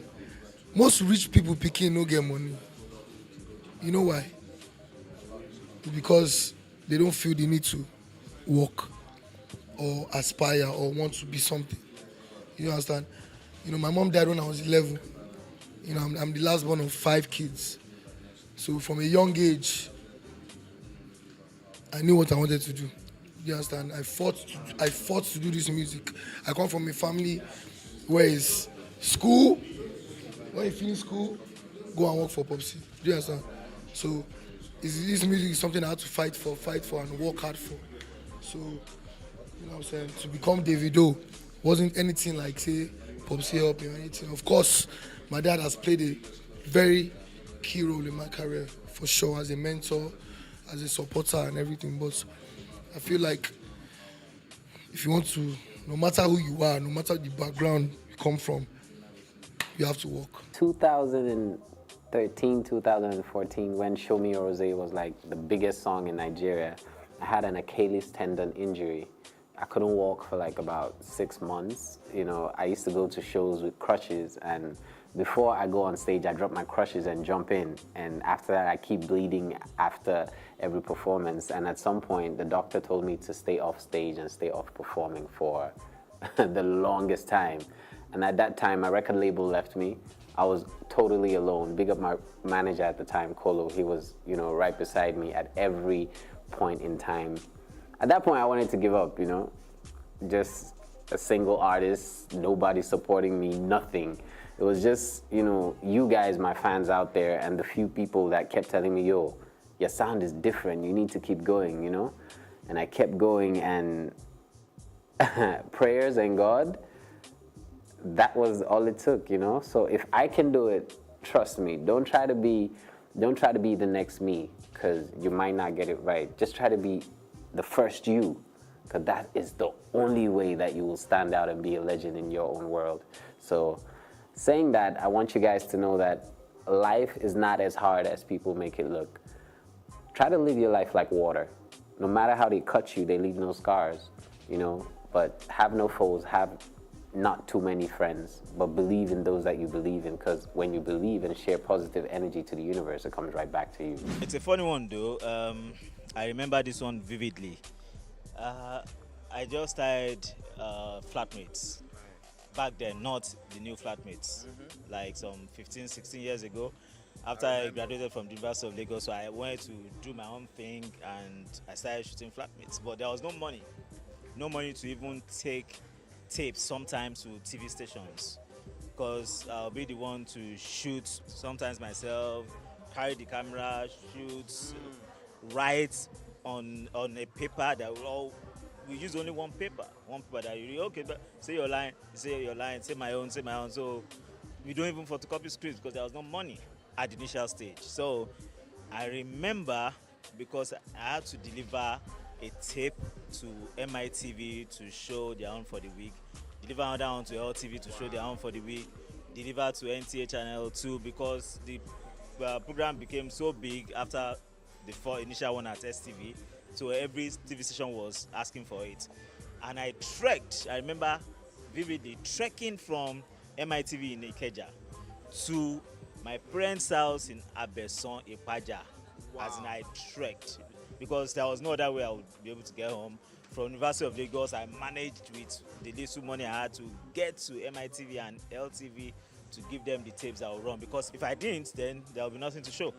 So I had to go back home, so I had to trek. I think this will be able to inspire people. When I was starting off, I remember at some point, when I started working with a radio station, you know, I wouldn't want to mention the radio station. Back in Jos those days, the station used to be situated at a 12-story building, you know, and our office was on the 9th floor, and the office didn't have an elevator. There was no functional elevator, so we used to walk all the way to the 9th floor and then back, and then my salary then was 4,000 naira a month. Wow. Yes. That's a tough one. Yeah, and that 4,000, I used to have one of my colleagues who used to work with me then, so we split it to 2,000 every month. And what year was it? It's 2004. Years ago, I had just come to Lagos. I'd like to think that I was about 22 years old at the time. I had my break in the industry, but it wasn't. I was still an up-and-coming actress. So I think it was a year where my big film came out. So yeah, I got roles. I was having offers to work, and then I was paid good money. And then I went to see some group of friends that I had on the island, and they were like the big girls. So then they were buying, there was somebody who brought bags for sale. The bags were like 350,000 naira each. And I mean, I couldn't have afforded it at that time, but it didn't make any sense to me to buy a handbag for 350K when I was doing very okay with my 25,000 naira bags and 15,000 naira bags. And so, because they were, they were like, oh, this will look good on you. You need to, now you're a Lagos girl. I'm like, okay. So out of the pressure, I took 2 other bags. So when I got home, I called the girl who sold the bag. I said, look, would it be possible to return these bags? Because I don't think I really need them. And she was like, oh, sure, why not? And that's how I returned to the 2 bags. And I didn't take the bag. So I went back to buy my 15,000, 25,000 naira bag at that point in time, because that was what I felt like, that was what made sense to me at that time. Now, what is the story, the lesson of this story that I just told, what I'm trying to say, in essence, is that there is time for everything. Take your life one step at a time. Do what you can afford. Do not be pressured, because that lifestyle you're looking at today, if you build yourself today, you might just be able to afford even much more than that tomorrow. But the thing is this, you have to start from somewhere. And then not just like you start making money today, you want to have the most elaborate or the most flamboyant things. No, you have to save. It's so important to save. And if you don't save, you can't have a financial stable life.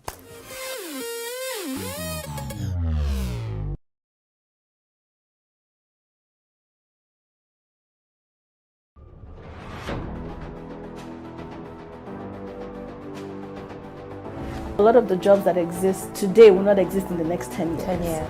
When I see people today shouting, we're not too young to run, we are ready to run. Ready to run to where? The people of excellence are, to a certain extent, being held ransom by idiots and bandits. Once you are in government, you believe everything you do is right. And once you are in opposition, everything the government does is wrong. And so it's time for us to take over power.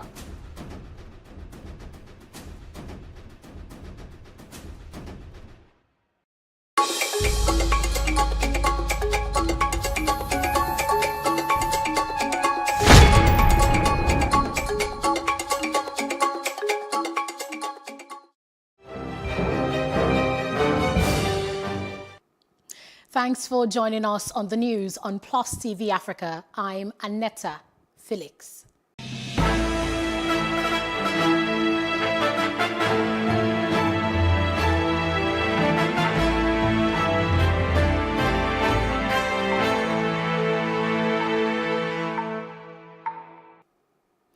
Kwara State government has imposed another lockdown in the state from 12 midnight to 4 a.m. with effect from Thursday, December 24, 2020.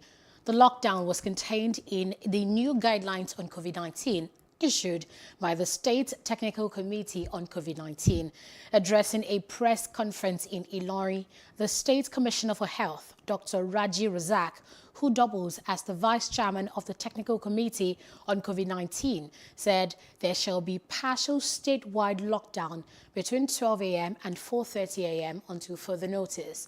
Other measures announced by the committee include appropriate use of face masks in public places. Concerts, carnivals, clubbing are not allowed until further notice.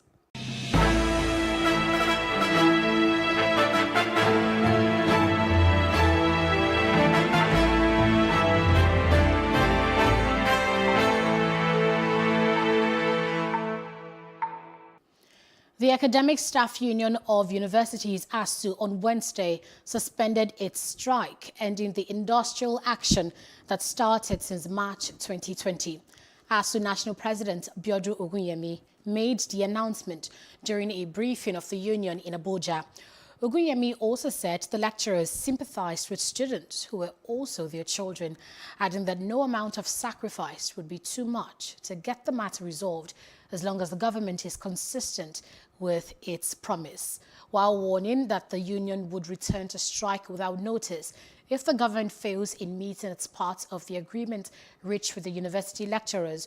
Ogunyemi noted that the reopening of the schools, considering the COVID-19 pandemic, lies with the federal government and the Senate. The federal government has declared Friday, December 25th, Monday, December 28th, and Friday, January 1st, 2021 as public holidays to mark the Christmas, Boxing Day, and New Year celebrations, respectively. The Minister of Interior, Rauf Arigbishola, announced this on behalf of the federal government in a statement by the Permanent Secretary in the Ministry, Dr. Shuaibu Belgore, on Wednesday. The statement felicitated with Christians and all Nigerians, both at home and abroad, on the Christmas and New Year celebrations. Arigbishola urged Christians to adopt the creed of Christian on faith, of Christ on faith, hope and love. He also wished all Nigerians and Christians in particular a happy Christmas and New Year celebrations. The Inspector General of Police, Mohammed Adamu, has vowed that the recent abduction of the 344 students of Government Science Secondary School, Kankara, would be the last of such incidents to happen in Katsina State. The police chief gave the assurance shortly before he went into a closed-door meeting with the top echelon of the Nigerian police force, especially those in charge of tactical operations, as well as the police high command in Katsina. Present at the meeting, which took place at the police headquarters, is the Special Advisor to Governor of Katsina State on Security, Ibrahim Katsina. Also present is the Chairman of the State Branch of Miyati Allah Cattle Breeders Association, MACBAN, Mani Atiku, among other stakeholders. The IGP said the aim of the meeting was to re-strategize and come up with tactics that will not give bandits or criminals room to operate in the state at any time of the day and night. The Rivers State Commissioner of Police, Joseph Mukan, says policeman is now facing orderly room trial in Port Harcourt for seeking a bribe and stripping a bus driver naked. Mukan said this on Tuesday when the state chairman of the Drivers Welfare Association of Nigeria led members of the union with the assaulted driver to the office of the Commissioner of Police at the force headquarters in Port Harcourt to demand justice. The state police boss, however, assured members of the association that the accused police officer was already facing an orderly room trial. He added that under his watch, the police command would not condone any form of indiscipline. At least 17 people died on Tuesday in a road accident which occurred at the Irekpeni on Okene-Lokoja-Abuja Highway in Kogi State. The Federal Road Safety Corps Sector Commander in Kogi, Solomon Agure, confirmed this to journalists in Lokoja.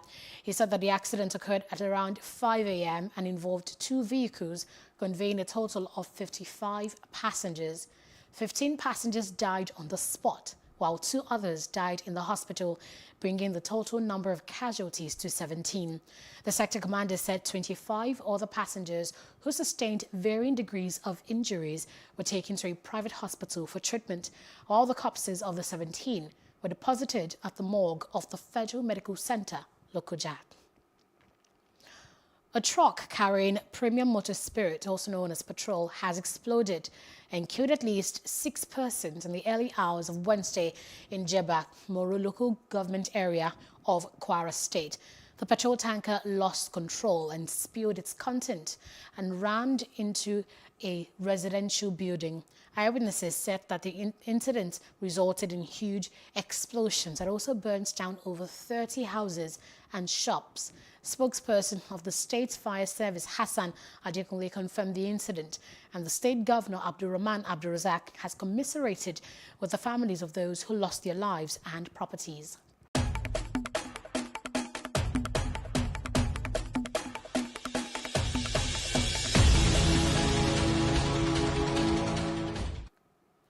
Nigeria, just like every other country in the world, has been confronted with lots of unforeseen events in 2020, ranging from health, economic crisis, and insecurity issues like the hijacked EndSARS protest. Our correspondent, Jacinta Obiuku, in looking into the major events of 2020, takes a look at the impact of EndSARS protest in this report. Protesting is as old as our country. Suffice to say that the birth of our freedom from colonial masters is a function of violence-free protest. Notably, Nigeria's independence movement even started as a youth protest.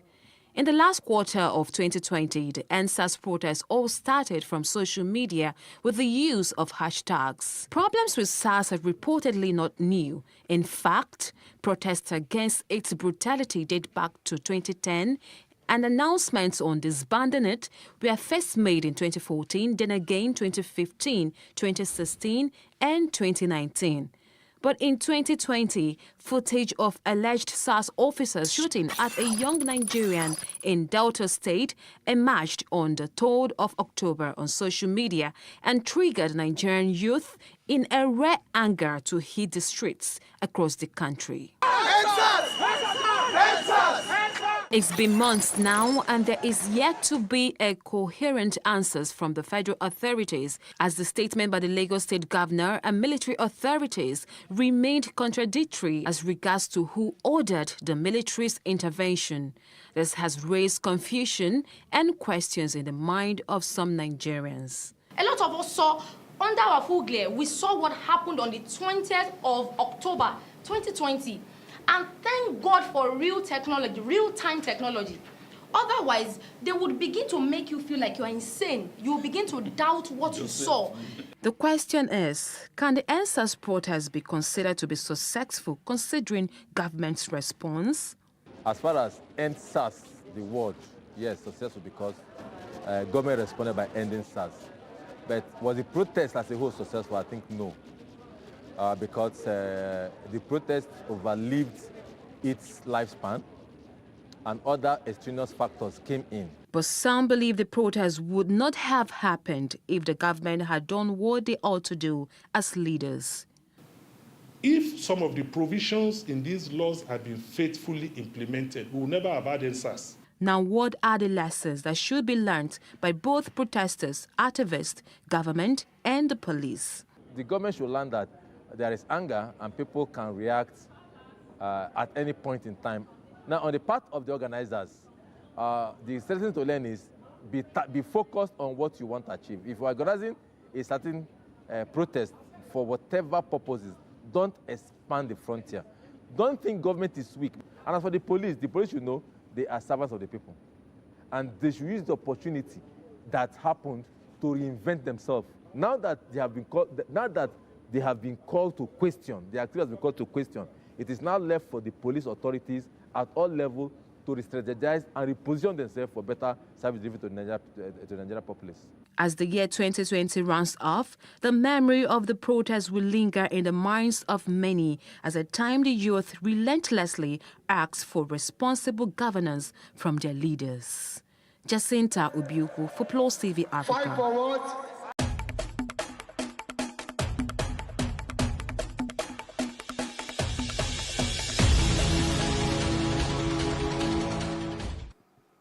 And in other parts of Africa, the Presidential Council of Libya has denied media reports claiming its head and Prime Minister of the Government of National Accord, GNA, Fayez al-Sarraj, has sent a letter to General Khalifa Haftar asking him to nominate a Prime Minister. A spokesman for the Presidency Council of Libya, Galeb Al-Ghazali, posted denial on Twitter. The official went on to call on media outlets to be more accurate when reporting. Earlier, Italy's newspaper claimed that al-Sarraj had offered Haftar through a letter conveyed by Italian Foreign Minister the chance to nominate a Prime Minister. Germany's United Nations envoy Ambassador Christoph ended his tenure on the Security Council by appealing to his Chinese colleagues to ask Beijing to release 2 detained Canadians for Christmas. Reacting to this, China's Deputy UN Ambassador Zheng Shuang said, quote, "Good riddance, Ambassador Christoph." To the ambassador, Shuang had accused Christoph of abusing the Security Council to launch malicious attacks on other members in an attempt to poison the working atmosphere. He added that he hopes that the Council, in Christoph's absence in the year 2021, will be in a better position to fulfill the responsibilities for maintaining international peace and security. In business, Imo State Governor Hope Uzodinma has signed the 2021 budget of 346.2 billion naira into law. Uzodinma said the budget of wealth creation was a realistic thinking of what will drive Imo to the next level if fully implemented. According to him, the budget will address unemployment, provide infrastructure, provide counterpart funding to the state's global partners, and bridge the gaps that in its local economy and other economies. In entertainment, actress Ellen Pollock has died. She's best known for playing Lilo Lale in a 1980s TV sitcom, Bread. Pollock had a long stage career and appeared in such films as Far and Away, starring Tom Cruise and Nicole Kidman. Her agent said she was truly a powerhouse of an actor with huge generosity and spirit. In sports news, Cristiano Ronaldo and Leonardo Bonucci on Wednesday apologized to Juventus fans for the worst performance of the season. This comes as the Italian champions fell in their first Serie A defeat against lowly Fiorentina. The Bianconeri played most of the match a man down after one of their players was sent off after a quarter of an hour in the Allianz Stadium. They lost 3-0 to the Tuscany side, who are 15th, after ending an 8-match winless run. That's the news at this hour. For more stories, please follow us at Plus TV Africa on Facebook, Twitter and Instagram. And please do subscribe to our YouTube channel at Plus TV Africa. We'll be back later with more stories making the headlines. I'm Annetta Felix. Thanks for watching.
Hi guys, my name is Adibule. I'm an actor and a filmmaker, and these are my answers to these questions.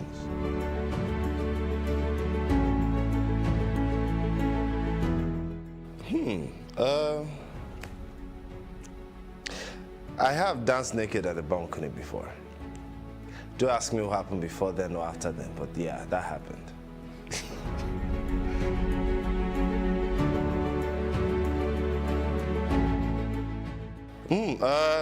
Off the top of my head, it would be Smooth by Carlos Santana and Rob Thomas. Love that song.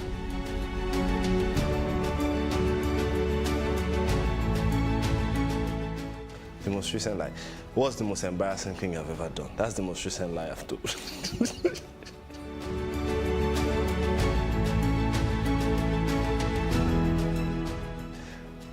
The part is the fact that you get to live multiple lives in one lifetime. That's the coolest part.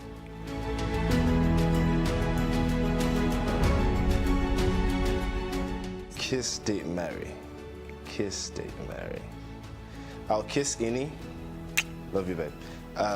Date Toket because I'm sure she's gonna be fun. And I'll marry Bisola. We get along so well. I love her. Definitely marry Bisola. She's good to, probably good to eat me up for that now.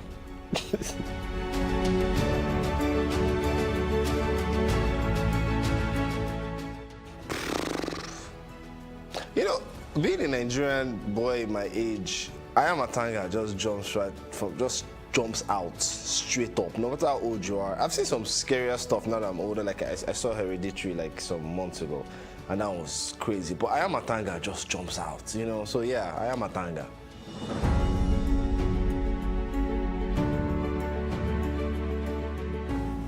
I think the privacy has to be the worst part. Unless you're specifying like an actor in Nigeria, then there's another worst part. But if you're talking generally, I'll say losing your privacy. I'm a very private kind of person. So the fact that sometimes I can't just dash out wearing anything I want isn't the coolest thing.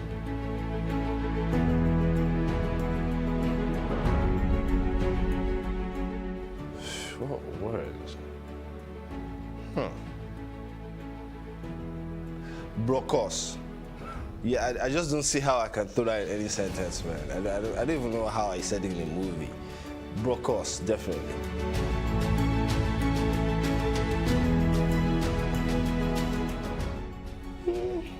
Should I just see this picture, just describe it? I'll describe it. I'll thank God, I'll thank my mom. I'll thank... Well, I should be married by then, right? Abby? Hey, let me don't put a time limit on it. I'll thank my girlfriend/wife, depending on which time it happens. I'll thank my family, my friends, thank my fans, I'll thank the academy, and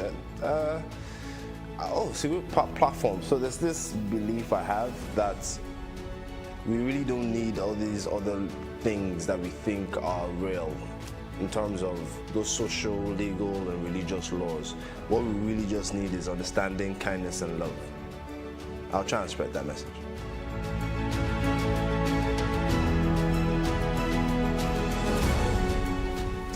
If you're talking about Nigeria, I still want to work with Pete Doche. Come on, I grew up watching the guy. Just one time. Just so I can say, yeah, I'm done now. I mean, Nigeria. But if you're talking about worldwide, the list is unending. But for Nigeria, Pete Doche. So that's it on Plus TV Africa. I'm Badge Adibule. Hope you had fun.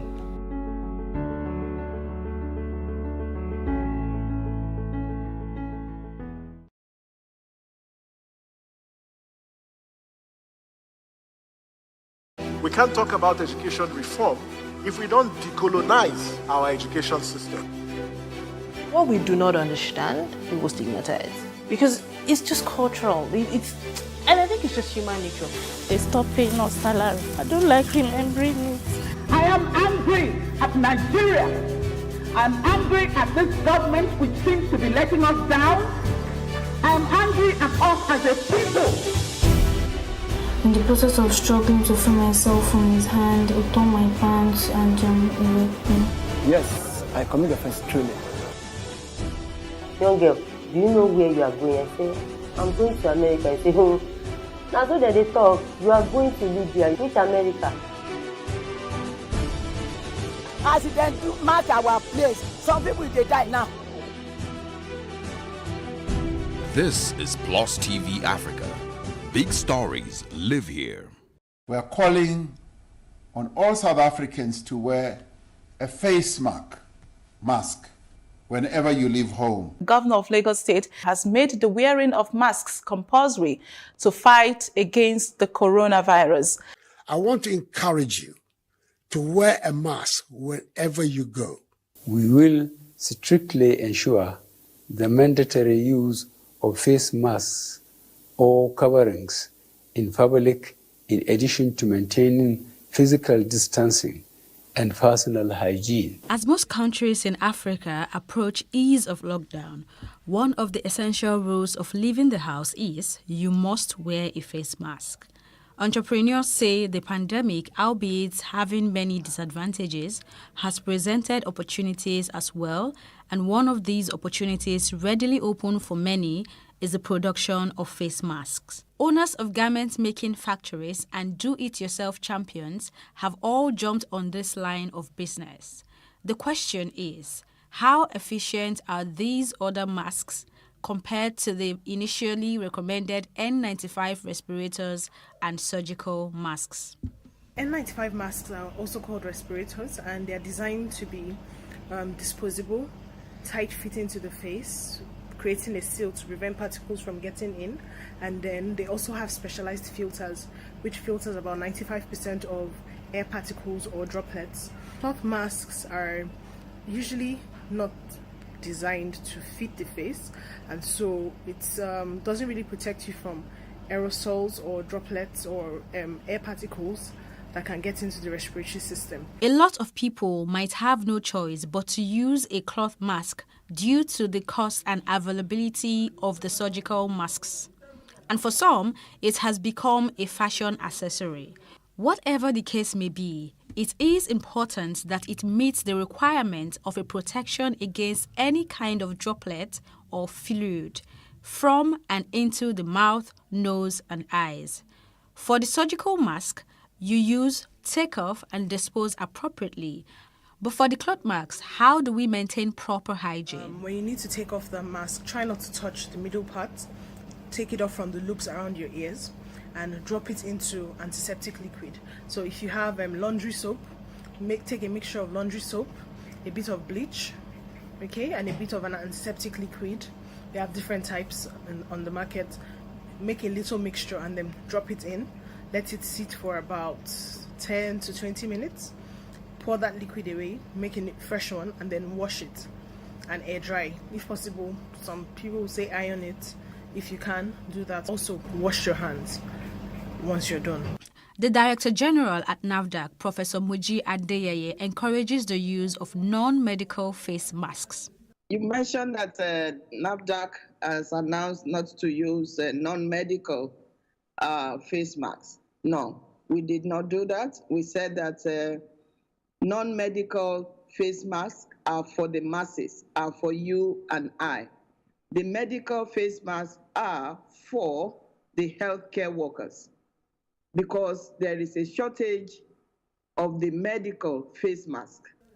However, NAFDAC warns against using low-quality face masks in terms of materials used for production.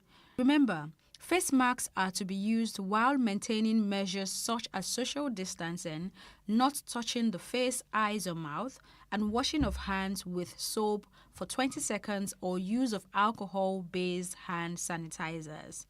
Ensure that you stay safe. Your safety is our collective safety.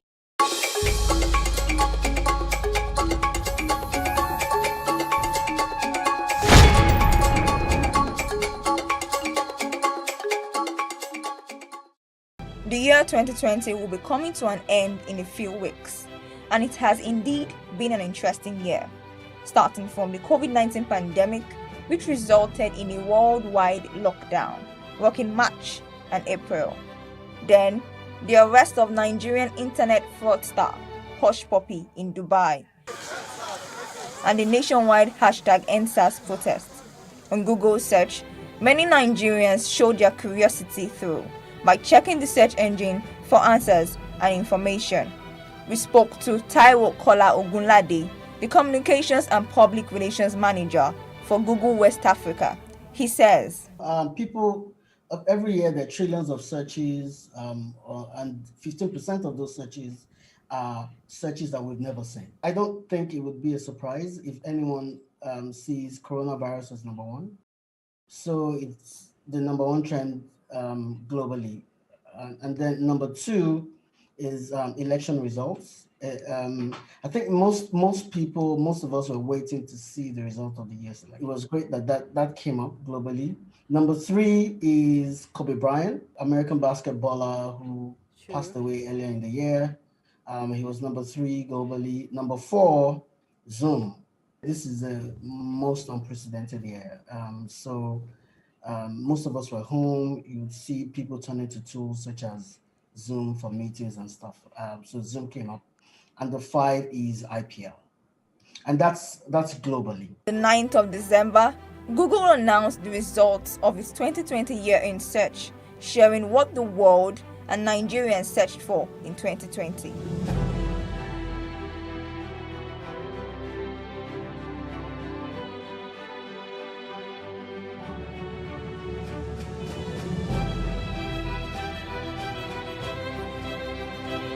Google's 2020 year in search compiles the moments, people, topics, events, and places that captured the world's attention this year.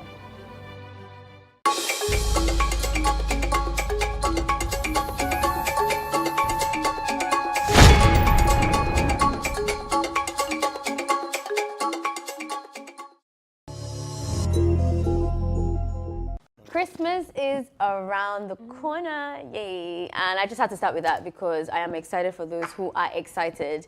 Hey there, and welcome to Tea Time Show on Plus TV Africa. This is an entertainment analysis show that does it better than ever. Yes, we sip tea while we serve you the hottest news about celebrities. We break down everything pertaining lifestyle. And when I say we, I'm referring to the none other delectable team, the ones who aspire to inspire, the ones who serve you the best boost, the ones that get into my, I don't know, sometimes I love them, sometimes I hate them. But we are an unseverable team, and that's none other than Ifolo Ashike and Eniola, baby. Hey guys. Wagwan. How's it going? Christmas is around the... Yeah. Hey, Faye, you don't have to make it literal, of course. it's Christmas Oh Day, my God. right? Yay! It's Fridays. And guess what? It's on a Friday. Yeah. So it makes it even better because What we work. If I feel like it's really sad. I wish it was on Saturday. So I don't have I've to been work. dancing Monday, Tuesday. You mean what? Turned. Yeah. Okay, like lit. Okay. Sorry. Like We just have to understand what you're saying. It's a turn. No, because I told my work, I said turn, like, I thought maybe he was trying to say tormented in like a slang or something. I wasn't really sure. Since right. I Monday. used to say turn, like, you know. Yeah, well, I've been popping. So, you know, Christmas is making it look like, it's a good year. But we know how crazy 2020 has been. But at the same time, we're not going to let anything hold us back. Yeah. We're going to keep grinding. We're going to keep shining, and we're going to keep spending. Talk, babe. That Eniola is the most Christmas ready. I know, right? I was waiting for you to say it. Sorry, girl. You look like Santa. No, she Santress. doesn't. She looks like You look like Santa. She looks like no, you look like the mistress that Santa Claus wants to. Thank you. All right, enough with the Christmas jokes. Guys, it's not Christmas yet, so we still have to bring all this energy on Christmas Day. So should we go straight into the topics? Or I don't want to say anything. How was your day? Yesterday, did you guys get up to anything specific? Okay, so I woke up feeling down. Down? Yeah, like I felt like, I ain't feeling too good. But, you know, there's certain things that just put you back on your feet. And one of those things just happened to me. And I just felt like, able-bodied man. Yeah. Very strong guy, So, it's been crazy. But at the same time, we're still grinding and we're still out here. So my day was busy yesterday. And today I'm still here. Same time, but please, did you see the traffic yesterday? What traffic? No, I didn't see any traffic. Oh, okay. It was Shangotedo area. We use PJs. No. We don't roll like that. Okay.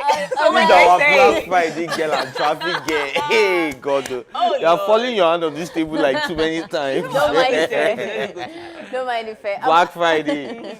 Fridays are Anyway, for me, I woke up feeling like I do not want to work today at all. Like I pushed like it. we have break. Yeah, I pushed it to the last minute. If not, like I've actually been able to get here on time. I was just like, whatever. I just don't want to do this. But now that I'm on the table, obviously feeling each other's energy, it's like, okay, we can actually do this. Yeah.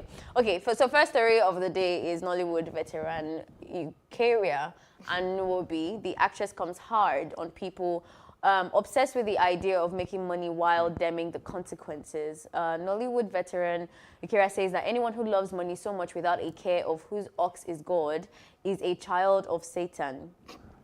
Yes. The movie star made this known via her Instagram page yesterday, saying, and I quote, "Loving money to the point of clamoring for it without a care whose ox is God makes you the twin of Judas Iscariot and the offspring of Satan." Like, she was quite, she even gave Bible verses as well, and you'd be surprised, but I actually like the Bible, and I already knew like both 6, I already knew both things, so it was quite, accurate to her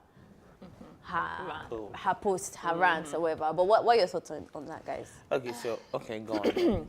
Okay. First of all, I would say this is deep. Which one is Satan's child and Judas? But I get where she's coming from, but I don't think I would have used Satan's child. So I think she's a pastor, remember that. She's even the that was like just too how deep. did she even say it? Is God is such a Bible like English. But I think she's just literally trying to say, you... I use that too. I'm a biblical You use what? You're a biblical... Ox is God. You use a... Ife is such a clown. Jesus. Can you imagine what Ife would be saying? That he would the way Ife talks, so away from TV now, and then he will now say, "Ox is God." Ife, please, let me put some myself on TV. For people that know me, they know that it's something I feel. Wait, I've known you for how many months now? 090605719. If you think Ife would actually use such word or such what's it now? You don't even know. A phrase. Yeah, if you think Ife would use such a phrase, send us a message. Yeah, 090605719. Don't waste your time, please. Don't worry, people will tell you now. Maybe you don't know me that well as much as I told you. Yeah, right? For over 2 years now, I don't know you that well. It's possible. And we've not heard you talk. Why are you guys making me look like I'm a bad guy, like I'm some Billy Eilish? I would like to hear what they want to say. Okay. Okay, sorry, talk. Go ahead. Thank you. But I think she was just literally trying to say, you doing anything for money tells a lot about your character. Like, so I don't think I would have used Satan's child, but anyhow. So you, still saying it, that was just too deep.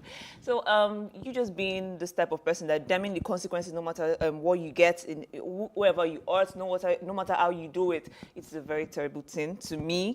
And also, if you know this person is wrong, what this person is doing is wrong, and you're actually supporting him just because of what he's going to give you, that just tells a lot about your character. I think that's where this actress is trying to come from, that you just have to be, you doing anything for money tells a lot about your character. I think she just left it like that. Okay, well, I don't... Okay, so for me, integrity is key, right? So if I can't vouch for your integrity because I know you're probably being selfish about what you're getting from me. Like, I know I'm a bad guy, right? And then you're supporting me. I already know the type of person you are. But look, it doesn't make you the child of the Satan. Look, in life, we're all about 2 things: happiness and money. And maybe 3 things in family: happiness, family, money. And those are the 3 major things that really matter in life, as far as I'm concerned. And to be honest, I don't care whose ox is God when I'm making my money. Do you understand?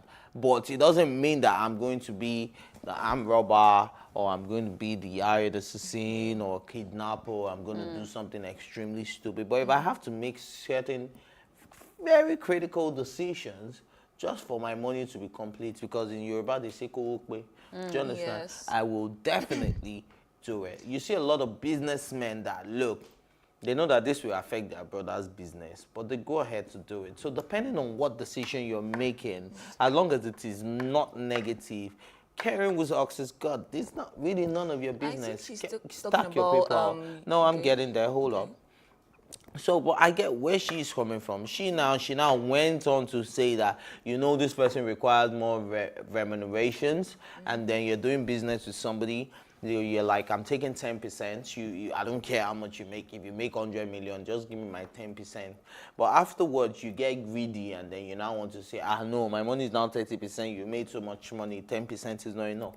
That one is what integrity stands for. Do you get? You have to be a man of your word. So if I give you my word, and I tell you, okay, Annie, I need you to sell this bracelet for me. I don't care if you sell it 100 million. But just give me 10% of the money. Then when I now say that you sold it for 200 million and I'm like, I want 30%. Do you understand? Now you should be able to back, put your money where your mouth is, back your words. That the two things a man has is words and his I can't say this on TV. His words and his testicles. Yes, it's testicles. That's English language. So you have to stick to those two things, your word and your testicles. Stand by them with all diligence. Yeah, sorry, you wanted to say something, Tife. Yeah, you just clarified it. I was going to say, you going after money and letting go of your principles and what you stand for. I think that's what she was really targeting. Yeah, she is definitely talking about principles, but I would argue that most of the successful people that I've known or have talked about their attributes and characters, and they're all children of the devil because they don't have the sentiments that she's asking for. Yeah. This is very, very sentimental. I mean, there's a part where you say that they're evil. No, even that is still sentimental because honestly speaking, I will praise the person that I know is rubbish, especially if I'm not like personal. I'll say what I need to say. Yeah, I'll say what you think I liked all my bosses or I liked all the people that I'm that's in charge of me, but I'm not gonna say, I don't like you, whatever. I'll say, yes, are wonderful and great. That's lovely. Because man, at the end of the month, bang, bang, bang. And I'll take my L and I'll go and I'll do what I need to do. If I know that somebody is really difficult, or if I know, like I made a post, I think day before yesterday, that I don't keep grudges. I literally don't know how to keep grudges, but I like to know who I'm dealing with, and then I'll act accordingly. So for me, I will fit in that category of praising you, quote unquote, because I know who you are, yes, and I'm interacting with that wisely, at least to the best of my ability. But I'll still say what I need to say to get what I need to get. If that makes sense. But guess what? Period. Some people can be some type of way to some people, and they're not that type of way to me. Yeah. Do you understand? So if I know that this person is very, very strict, or this person is behind to a whole lot of other people, but to me, you're like one of the realest I've ever known. It won't stop me from praising you for being good to me. I don't care how you treat me. Yeah, and I don't think it's every time your opinion is needed. Like you meet bad people every day, but it's not your place to tell them that they're bad. How am I dealing with this bad person? If it's like I'm just gonna get a package from this person, I get my package and I'll tell you look nice or whatever, and I'll go home. It really depends on the extremity. Yes, I'm not gonna pretend like as if there isn't levels to it. And if you say ox is God, I don't think you can make that you can't put balance to that. Ox being God is that you are directly hurting someone. And for me, if it's not built on sentiments, because if it's that maybe both of us are fighting for something and I'm going to go for it, I know to hurt your feelings, but it's like being brother Nigeria. But there are some things like fraud, for example, is a good example of I know that this I am doing is just ill and harsh or whatever. So in that kind of case, yes, you're the child of the Satan. Popular Instagram influencer Tunde Ednon has called our Wizkid the audacity for having his hands in getting the audacity fair. Tunde. Anyway, for basically calling out Wizkid for getting his hands in his Instagram account that was suspended. You know how we do it here. We like to follow up with the story. The singer-turned blogger whose Instagram page was suspended some hours, like few hours ago from yesterday, opened a new page to threaten has threatened to call out everyone who reported this page. Obviously, as Ife mentioned yesterday, his account was taken out because he didn't follow some guidelines. Anyway, he wrote, and I quote, "Calling some haters tomorrow on my live who reported my account at 3 p.m. I got notified today that my account I got notified. I think that's what I'm trying to say. I got notified today that my account has been disabled. Well, nothing surprises me a lot. I see Wizkid's handwork and some failed bloggers who has finally seen my downfall." First off, let me go on. Because when you say, who have finally seen my downfall, that's, you even think so little of yourself. So why do you think we should think so much of you? Because, man, yeah, we all fall and we all rise. It's how you rise that actually makes you who you are. It's not your failure. It's not your falling. So the fact that you are... The fall was shut down, That's the point. It but fell get down. up now. Don't say that they have finally seen my downfall. But that they saw the downfall, though. It's not. But he gave up on himself too. The fact that I'm falling doesn't mean you have seen my downfall. Though. But haven't you seen somebody that fell down and did front flip? And you do front flip and you get back up. But let's and you not be act like as if swag. him losing that account is not a downfall. It is. And then another thing, sorry, I have to bring this in. This is another conspiracy theory. Now, I feel like it's going to call out some people because we don't want to hear what he has to say about whiskey. We want to hear what he has to say about some field bloggers. And it's going to make some people go and follow this his new account. Just to make sure that they are updated. Do you understand? So it's like a clickbait thing. So I'm not even going to give him that pleasure. But Tunde Ednut has the clout. I don't think he doesn't have genuine followers. He did. He does. So he can't. He can start again. And one of the reasons why. But he has started again. It's not he can't. What is not by opening an account, by having a leading, prominent Instagram account that people go to for information. That's what I mean. I think he's capable of doing it again because it's about your personality and your traits. Are you consistent? I'm not consistent with social media. I know that I'm not doing what Tunde Ednut is doing to, keep that kind of account running and stuff. So he's done it before, so it is possible for him to do it again. And I think he knows the tricks of social media. But does that mean that he's completely lying? I don't know if I want to believe. Why would that. a whiskey even pay attention to Thank you. That was what I wanted to bring up right now. Why are you caught? I'm sorry. Whiskey. Yes, I don't think Whiskey will concern himself in making sure. Okay, maybe not that. But are you saying that these celebrities don't care about what Tunde Ednut says? They do. They do. But I don't think Whiskey just want to go that What far. have you seen on Whiskey on Tunde Ednut that you have I don't follow serious? Tunde. And this No, Whiskey, calling out Whiskey that's been going on for a long time. Who follows Tunde Ednut? I don't know. The only thing I know about Tunde Ednut is I'm catching cold. Oh my gosh, and Jingle Bell, Jingle Bell. What was that? What? But don't lie, it was a banger that time. I actually jammed to it, but now I listen to it like... What time? What are you talking about? What? Yeah, excuse us. What did you say? You said? Which song was the banger? Jingle Bell or... No, Catching Cold. Sorry. Okay. Sorry, Catching Cold. Oh, no. Why did I was so scared. I was going to exit you from this premises. 600 years! I was confused. You've been exiled. It's not that deep. Jingle Bell. I said the Jingle Bell just released with Tiwa Savage. No, Catching Cold was a banger, and that was his only good moment, if you ask me. Yeah, absolutely. You understand? Yeah, absolutely. That was his only good musical moment. He did better as a blogger than as a musician. Tunde Ednut needs to admit that sometimes I always get confused what a hater is. Because it's such a relative thing, right? If I'm doing something bad, I'm selling drugs, for example, and that's what I used to feed my family. I use it to feed, like it's my thing, right? And you go report me, you're a hater, right? So, like, are you really a hater? Do you know what that song just reminds? That just reminds me of B.I.G. It was all a dream. I used to dream What Up magazine. Talk about Papa and Avity up in the limousine. Hanging pictures on my wall. Every Saturday, rappers know Mr. Hey, you guys don't know that song? The intro of that song is all the people that called the police on me when I was just trying to make some money to feed my daughter. You know, guys don't know. Oh, wow. Okay, I'm very old on this table. No, I mean, I know something, I don't know the lyrics. Like this? I don't know why he does this all the time. I'm so They're going to drag us now that we don't know B.I.G.'s verse and all of that. I'm so sorry.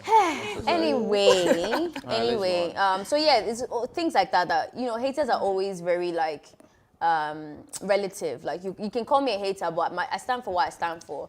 So I think with him, it's a bit confusing. Like, Is it that you think that they don't have a right to do what they did? Like, are you saying that you don't deserve for your account to be taken down? Did you or did you not break the Instagram guidelines? Like, talk to us. I really want to know what you get reported and Instagram goes to investigate and they see and that, they okay, see they're I actually expected too much from Today, not sorry. I thought like with this, yes, I expected like, okay, how they close his account right now, it will reflect that, okay, what did I do? I think, I was expecting too much from him. That was it. I was just expecting him to like apologize, like, okay, I was wrong, and for he coming out called Whiskey, I was like, guy. Failed bloggers. Your expectation was it was all a dream. Oh my god.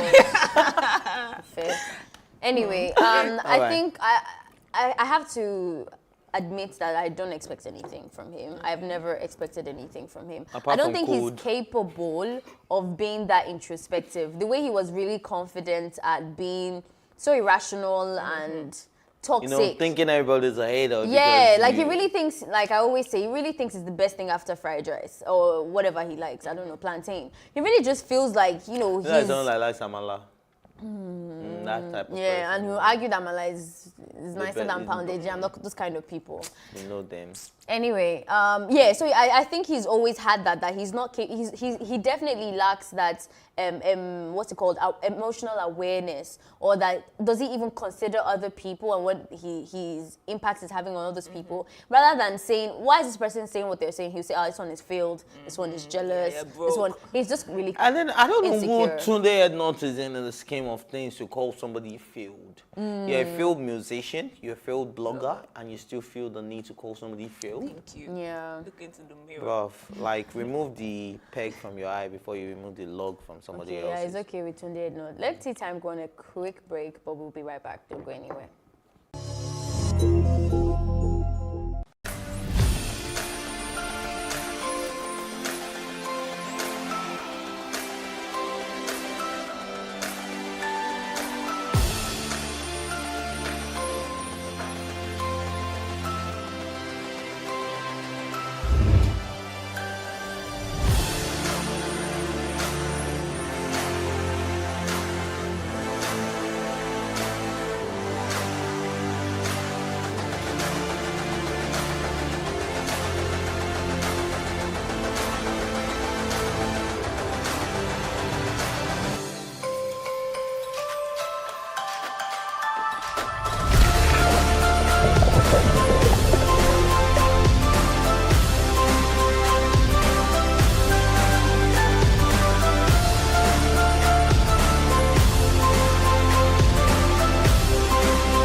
We can't talk about education reform if we don't decolonize our education system.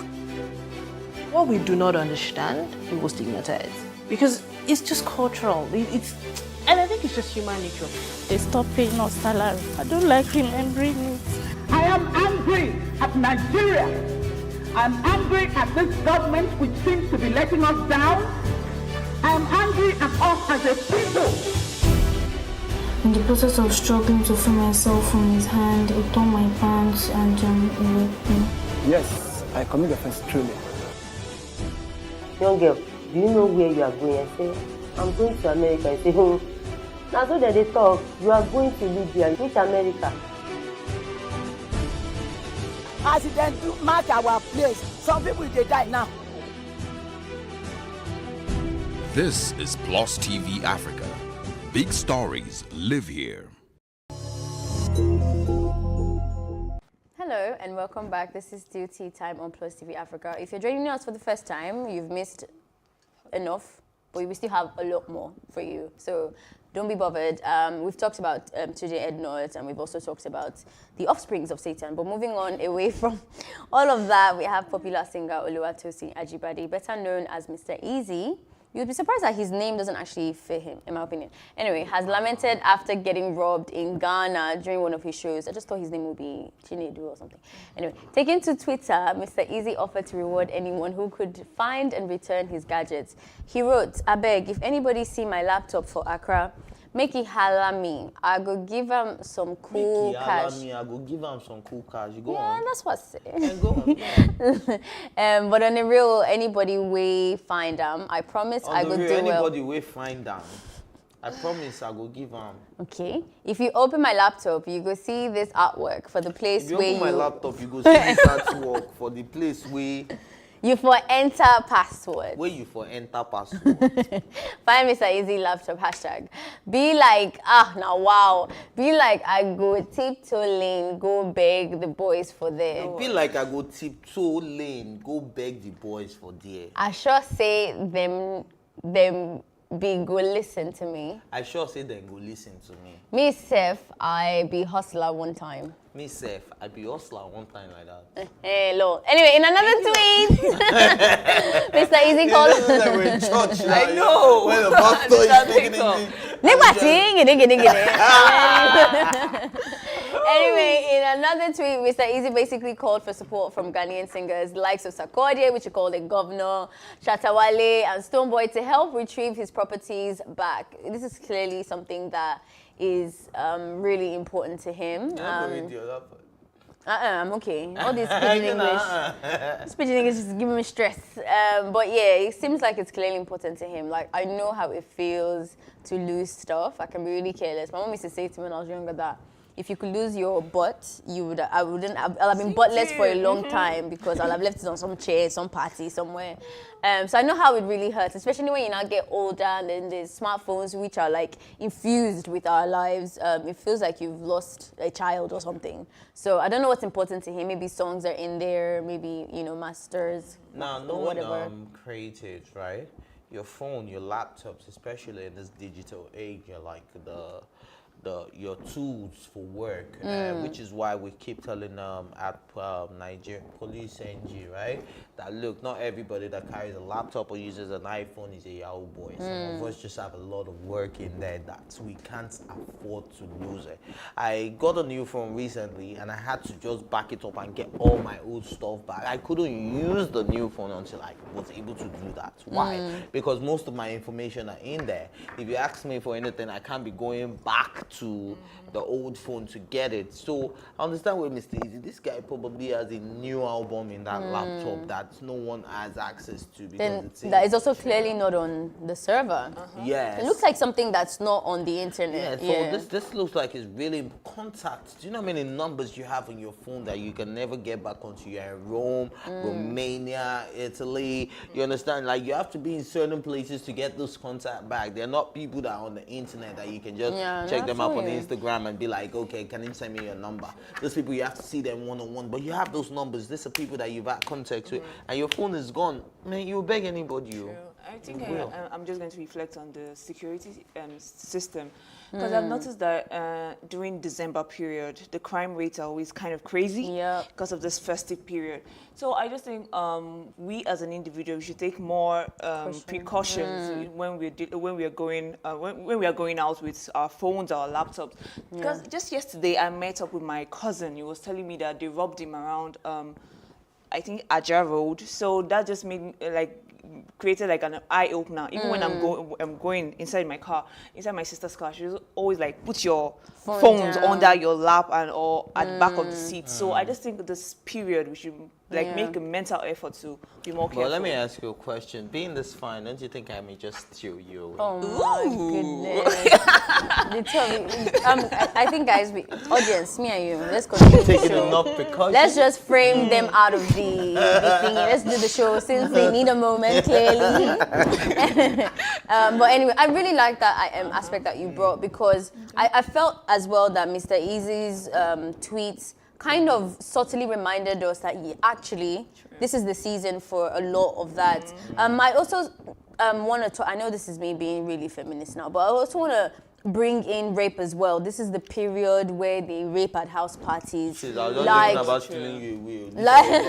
No, as in there's a lot of that. There's a lot of, while there is a lot of celebration and so much is going on really quickly, not everybody is out there to just celebrate. A lot of people have hidden agendas. So I think in general for everything, and just because I'm being a woman now, that's the only thing that comes to my mind. But I'm sure there's other things, even internet fraud, I don't know what else, security security-wise, but just get really, really alert with everything, where you swipe your cards, where you put your PIN numbers, where you shop online. There's a lot of scams going on, a lot of false sales or whatever. But, you know, that for me is really important because I know that most of those concerts when I was a lot younger, I used to go home with no phones. Like, I'll enter the car, the zip is open, phone is gone, and all of that. I don't know how it's going to be with this sort of lockdown. And yeah, things are a bit slower than normal, but we can still definitely take caution. And then I also want to just touch on the fact that, yes, it's the Christmas season, but this is the time where you can be a whole lot nicer to people because in as much as you're celebrating, there's some people that can't even afford to eat. So try your best because that's the true definition of haters. And they're not haters because they want to be, but because they can't afford what you can. And when you are flexing it and putting it all in their faces, just remember, just look at your side and look at that person that looks hungry that hasn't eaten and be like, yo, come join me. Dine with anybody, be nice to people, be good to people. Your security guard, your house girl, that person in your house. That's the purpose of this Christmas. Like okay, we're turning it into church. It's okay. We've heard. Nigerian top 5 Christmas, you see, Christian enter my mouth now. Nigerian top 5 Christmas traditions is something that we want us to talk about really quickly. And I think this is mostly for our Alta TV viewers, people who don't really know for sure, or even the I Just Got Backs, who don't really know for sure what the Christmas tradition feels like. This is for you guys. So the first one that you say is the Nigerian tradition for Christmas is bangers and fireworks. One of the easiest ways. I did that on Monday. Oh, nice. I felt like a child. Oh, okay. We're going to talk about that very, very quickly. One of the easiest ways to tell Christmas is approaching is through bangers and fireworks. As the D-Day approaches December 25th, which is Friday, the intensity of deafening noise increases in step with the final grand accumulation on Christmas Eve. And I was actually going to say that I haven't heard any. Yeah, so because, I'm glad that you. So the reason why I would say you haven't heard any is because the Nigerian government is quite against it. There was a time when it was causing a lot of noise pollution and it was confusing us from who was the real armed robber. So there's a certain, I think there's categories to the ones you can purchase right now. There's one that goes really loud, like they call it a bomb. I don't worry, my childhood was amazing.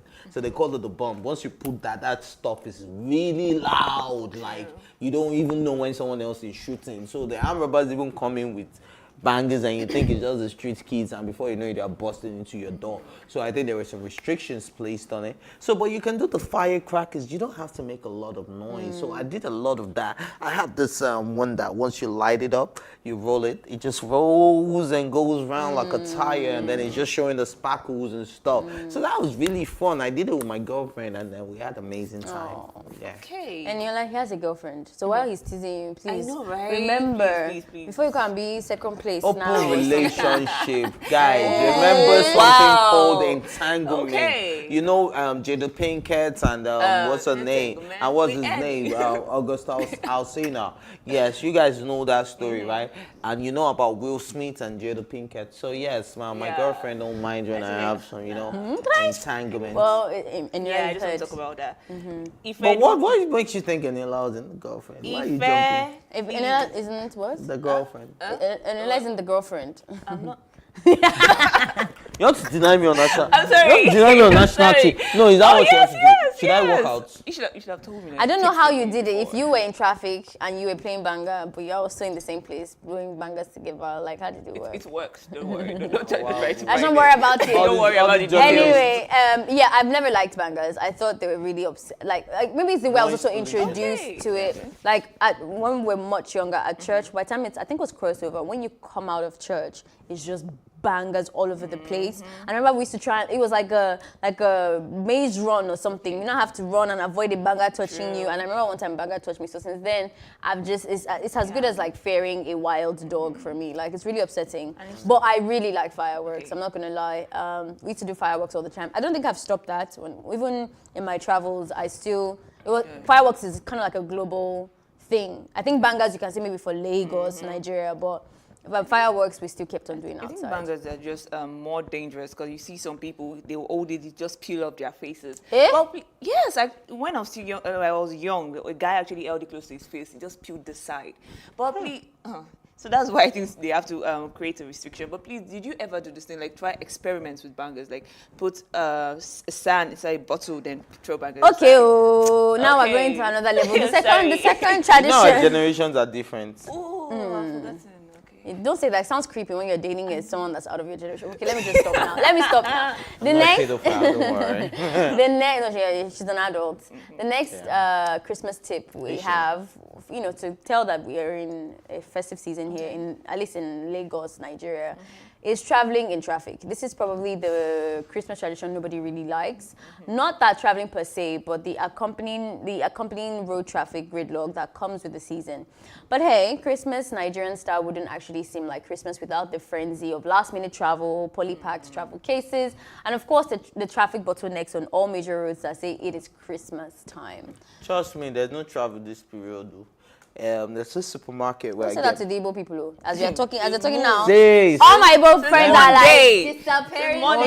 They shouldn't get caught to stop being a snitch right now, because there's this supermarket where I get groceries, and the lady was supposed to travel, I think, on Monday, and then she saw me yesterday. I went to get some stuff, and she was like, Ife, I'm so angry. This is the first year I'm not going to go to my village. And what's stopping her?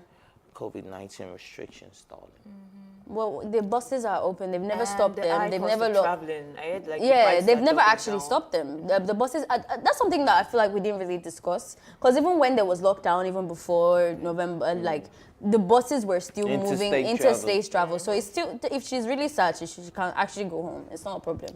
People have gone. Don't worry, she has people like me in Lagos are keeping it alive. Except that. So yeah, people are actually traveling. So I know the traffic actually gets worse. Oh my gosh, I remember last year I was in Lekki roundabout, no cap for 3 hours. Like we ate. Where are you going? I was trying to get to Fowl's Bad Guys concert or something. You're going to the concert. Anyway, the next on our list is jollof rice. Rice is #1 staple food in Nigeria, and this wasn't always the case, but that's a matter for another day. But now every Nigerian eats rice at least once every single day. For a country with a population of nearly 200 million people, that translates to hundreds of thousands of tons eaten every single day. Well, if you think that that's a lot of rice, wait until Christmas Day when there is so much rice served and eaten. You wonder where all the grains are coming from. That has always amused me. For people who don't know, today's our end of the year party. Yes, Plus TV Africa. Yes, and yes, you are not invited in case you are thinking of coming. Oh wow, sorry. You are not invited. We invite you next year, but this year is just for us, yeah. And I know the amount of, I'm part of the committee. The rice that is coming in today, I didn't eat since last night. I'm starving. Rice. And then so Christmas is all about rice. You know, there's nothing better than Nigerian rice when it's Christmas Day. You know, jollof rice. To be precise, yeah. So I'm looking forward to a lot of rice today. And the highlight of sharing jollof rice, the tips your neighbors are going to give you. That was when I was young. Right. That was what I was always looking forward to. When you serve your neighbors, they're like, "Oh my God, Merry Christmas! Count money and send it." They should give me money this year. Wow, what type of generation did I grow up? They don't give me money. They even tell you, say, "Mommy, I should fair and cook buy." They'll be complaining that the means is too much. Right. You know? If it's not like that burnt charcoal, like fire rice, I'm really not interested. I don't know. Oh my Ghanaian necessity. Anyway, Christmas clothes. That's the next one on our list. Seriously, who wants to be left out of the new fashion at Christmas time? Absolutely no one. Okay, well, at least very, very few. This perhaps is the oldest Christmas tradition in Nigeria. From the early days of the introduction of Christianity by the colonists, Nigeria have come to associate Christmas festivals with the buying of new clothes or making of new dresses. And it's just continued like that. You have to have one outfit that just probably has never been seen before. Why did you bring this up? This one is pinning me. Because I have this tailor. His name is Jimmy. He's my Calabar brother. Jimmy, they're calling you out. The guy was supposed to make me my Christmas native. You know, I already planned it. I even bought some Gucci shoes and stuff. I'm gonna wear it. My mom sent it to me for my birthday. And this my tailor said, guy, I cannot deliver until February. It's paining me. So I don't have new Christmas cloth too. So in case you people want to donate cloth, but if not, we look fly every day. We're born fly, so don't worry. We'll still wear some. But Jimmy, I just called you out. In case you are planning on doing business with Jimmy, please change your mind. Wow. Any other, please? Like I was saying before, it's just a tradition for me. I feel like your outfit is Christmas ready. I think so. Like Christmas Day, you wore this. I wish we could stand on Plus TV or on Tea Time show, to be honest. No, she didn't. No. 3 days ago. I'm planning for Christmas now. Have you bought So anything for I Christmas? have to get one thing for myself. I have. I actually got some stuff. Well, I didn't really buy it for Christmas, I but I got bought accessories new for myself, clothes. but I didn't get clothes. I bought new clothes for the month of December. My partying, I'm moving around, and one of those outfits I know I would probably wear, even if it's not for Christmas, but for like a special whatever. I don't really do Christmas Day like that. Some of us were born fly, so clothes no be problem. You don't say the clothes no be problem. Oh, yes, okay. And the final one, Christmas decorations. If it is the season to be jolly and happy, nothing says I am jolly and happy than the decorations at Christmas time. As soon as December comes around, Nigerians dive into their closet for the Christmas decorations, take them out, dust them off, and hang them up. Nothing says I am ready for Christmas or season's greetings more than the decoration of Christmas, which is why when you come to my house, you will not see that I'm in the Christmas thing, because I don't even put a Christmas tree up. I don't know. Okay, but in the spirit of Christmas, since we have a Christmas tree. If you don't have to be literal, it's okay. I don't have anything. So can we just sing? Do you want to carry this tree to the house while you're at it? If I know, please. Okay, I will sing for you guys. I wish you a Merry Christmas. Christmas decorations. We don't have that much time. Okay. You're not gonna sing? No, we don't have time. We don't have time. And your voice is not nice.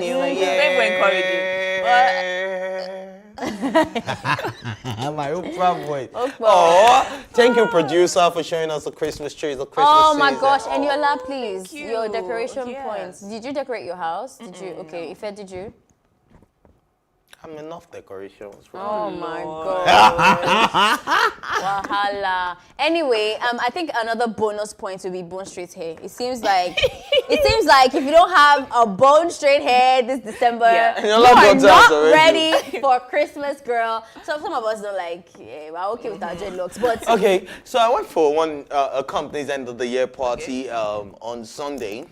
So one of the girls who won ₦1 million, she came out. Yeah, she won ₦1 million. Yeah, that company was giving this. They did award nights. Like 1 million was flying everywhere. 1 million. They give out 7 cars. What? Yes, and they were not just your regular cars. Like I think I can even call them out because they are media partners. But that's free publicity. Call me up if you want me to call you out tomorrow. But the shot gave $1 million. And then one of the girls that won the $1 million, she was working. AY was the MC, and Ajebo. And then she flipped one hair like that. AY say, people they buy straight bone, your own straight, you get hunchback. I laughed. This one not be straight bone. I don't know what it is with the obsession with straight bone, but it seems like it'd be bone straight actually. It's bone straight. For quite a while now. I don't know why it's trending this year. They said you get the bone no straight, so you get. And I actually don't like that hairstyle. It's just too European, but that's just me. Anyway, let's go on a music break. I think we've talked your ears out. We'll be right back though. Don't go anywhere. We have special guests in the building.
got the sound to make you come alive.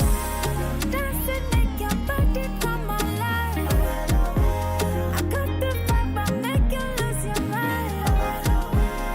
Dance and make your body come alive.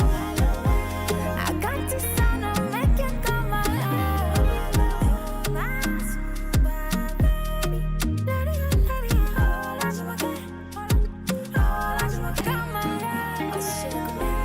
I got the sound to make you come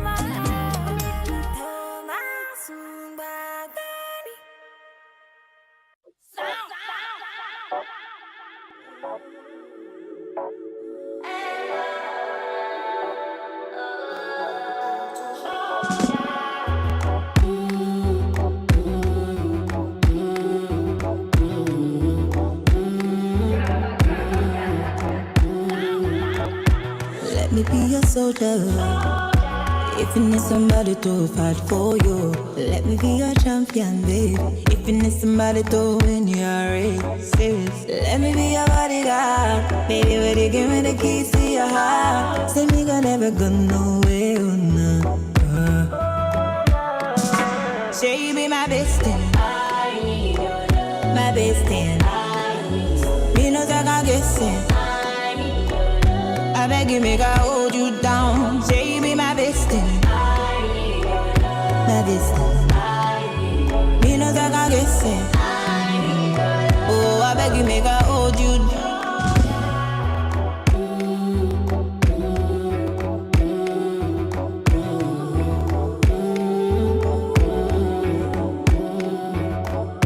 You show me how to love you, babe.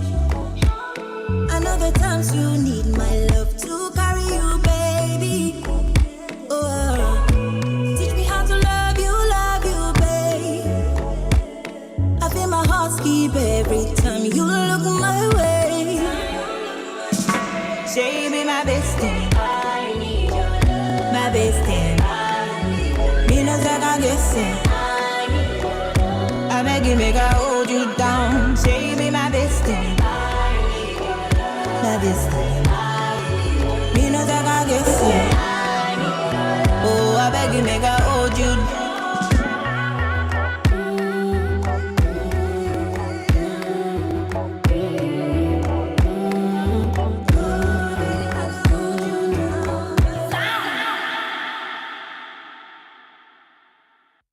Scream in my ear. Hello and welcome back. This is Tea Time on Plus TV Africa. I hope you enjoyed that music break. We have very sizzling studio at the moment. We have not one but two queens in the house, and I really have no idea how we're going to handle this beauty today, but we're going to make an attempt. First, we have Miss Tourism Nigeria Southern Queen Alice Ebika. 26 with the OND and HND in food science and technology, and an impressive diploma in Chinese Mandarin language, and is a beauty queen with a passion extremely similar to mine. And yeah, you guessed right, presenting. Alice is passionate about TV presenting and also about tackling sickle cell. Miss Tourism Nigeria is another special guest with us, Eastern Queen Adeze Chibueke 23, who is an undergraduate in business administration with her feet already grounded into business administration and humanitarianism. Adeze is a believer of humanity, a rare trait because human beings ain't much, and feels that their philanthropy spirit with goals of becoming renowned for that. Please welcome with me the beautiful queen. I'm very shy when I see beautiful girls. I probably won't be able to look at you guys. Welcome to the show. How are you guys doing? Oh, you're fine. So dramatic. I'm a very shy person. Oh my gosh, please. You guys. Wow, you guys are too fine. I mean, you must get that all the time. How you guys My doing? mirror tells me that. Queens, Don't worry. I'm very comfortable when it comes to beauty. COVID-19 shout is excessive touch. Don't worry. You use sanitizer. Exactly. Anyway, guys, beauty space and all of that. You guys were just crowned something at least, which is a big deal. People might not understand that it takes more than just being pretty. So I want your expressions really quickly because we're running out of time and I want to juice the life out of this conversation. So you just give us really quickly what your experience has been like to be crowned so far. Okay, we were crowned roughly 2 weeks ago. I came into this pageant in order to be a face of motivation to youngsters who live with sickle cell anemia, and so far it has been amazing. I get DMs every day of people who watch the show say, oh my God, I got to know about you, and because of you, I am much more educated about sickle cell anemia, and I know how best to treat people who live with it. I also get messages from survivors who tell me that, oh my God, thank you for motivating me. Because of you, I am no longer shy about my sickle cell genotype status, because I am actually one. So it has been amazing being a face of motivation to these youngsters out there. I mean, this is the main reason why I am proud. And I am so happy that I am fulfilling this dream of mine. Awesome. So humanitarian work, being done. Nole has her thoughts as well for the journey. Okay, done. Okay, thank you so much. It's been a wonderful journey. Like, I've got to experience a lot of things. I needed some level of exposure. I think I'm getting that right now. Okay.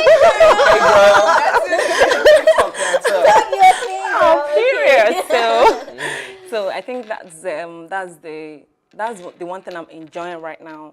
Even though it's not easy, but I trust the process. Yeah, I like that. So I'm really, really happy about the platform. Yeah, in general. All right, so when we're talking about the platform, and you have your sickle cell stuff going on, humanitarian and business as well. How do you think you're gonna combine that? Because at the end of the day, when you start getting really busy, do you think you'll still be able to focus on humanity? Because, like she said, a lot of people will turn you off and they'll make you feel like there's no need to be good. So how do you think you're gonna handle that? I'm coming to you, but I want to get a take for it. Okay, I'm human first of all, so regardless of how anybody makes me feel, it won't stop my vision, it won't stop my purpose, because I'm passionate about it. So I don't think anyone can make me, change my mind, because that's what I live for. Like, I'm happy when people around me are comfortable and safe. So regardless of how you make me feel, I see it as a duty, it's a responsibility. Just like saying you're currently with your younger sister or your younger brother, you want to leave the house. Doesn't make sense. So. All right, so let's talk about sickle cell. I think that is something that a lot of people are really not educated about in this part of the world. You still find, people that are not compatible getting married to each other. So I want to give you this platform, to educate people, know what genotype. In summary, because sickle cell, people can take over the conversation. We've had a sickle cell advocate on the table. Yeah, so in summary, I'm 30 seconds actually. The time I want, I'm kidding. Okay, first and foremost, I just want to urge Nigerians to make sure that they know their genotype, their partner's genotype, before they go to lock hands. I mean, sickle cell is not something you joke about. It's not something you would say when we get to the bridge, we'll cross it. It's something that you have to be educated and know, okay, if this happens, how am I going to handle it? I mean, people fall in love and all of that. During our parents' time, they are not really much educated about IVF and methods that you can actually use to prevent having a sickle cell child. So even if, which is not even advisable, even if you want to see yourself taking that risk, please be informed on the best medical practices to use. You have to meet professionals that would educate you on safe practices that you would use in order to ensure that you avoid birthing a sickle cell child, because honestly it is not easy. We get drained a lot emotionally, physically, mentally, and all of that. And for you to have a sickle cell child, you have to be a very strong parent. And even though you are not strong enough, and of which I don't even advise anybody right now, I think we should be looking onto having a world that is free of birthing children who comes into the world to live with sickle cell anemia. I mean, this is 2020. We should know better. It's very possible. But let's move it to the Christmas festival season, as it is. Are there responsibilities you guys have to? Because I'm sure you have your personal plans, right? But are there responsibilities as crowned queens now that you have to fulfill this Christmas period?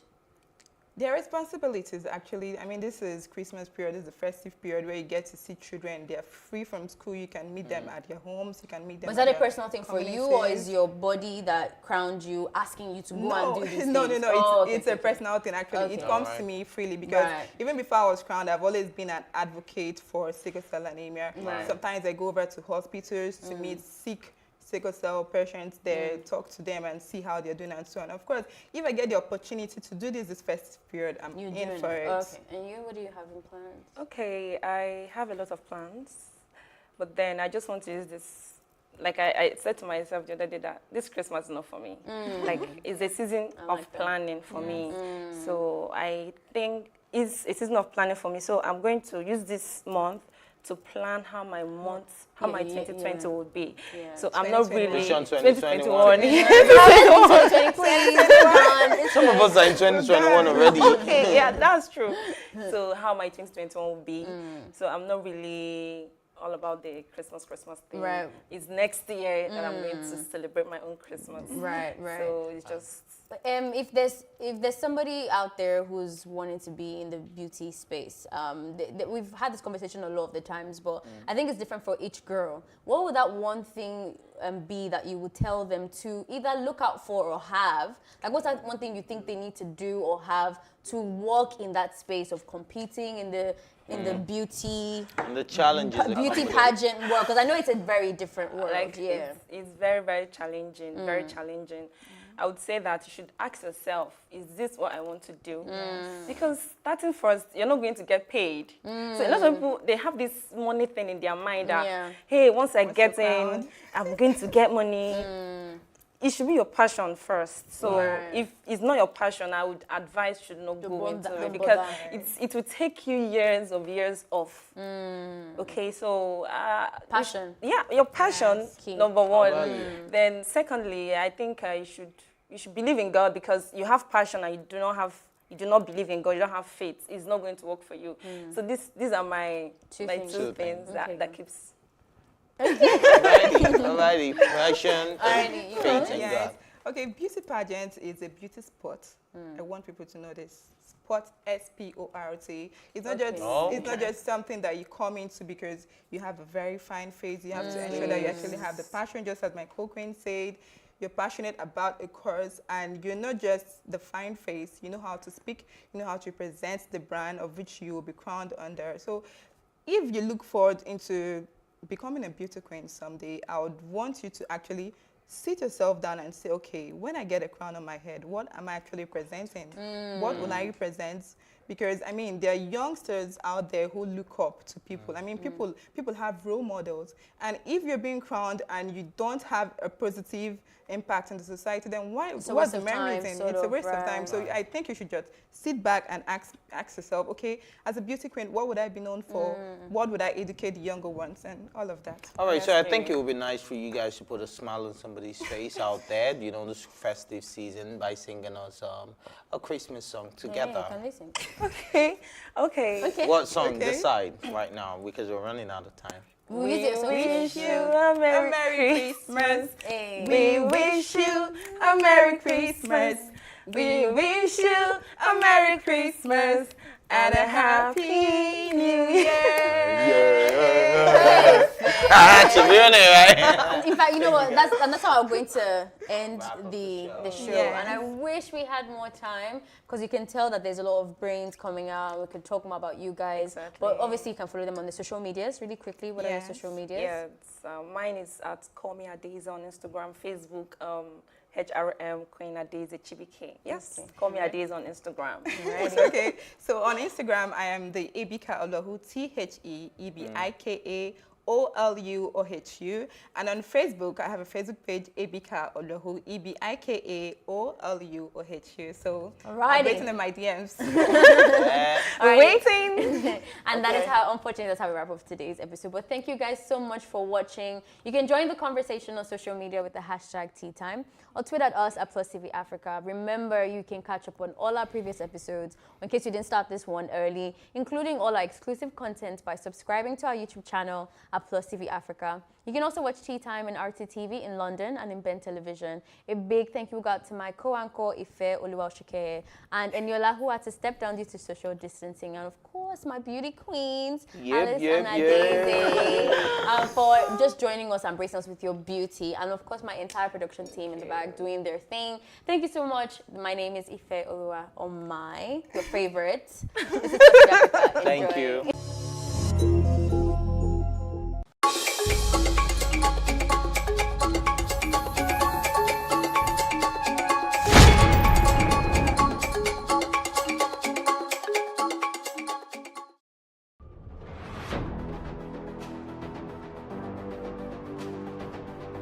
A lot of the jobs that exist today will not exist in the next 10 years.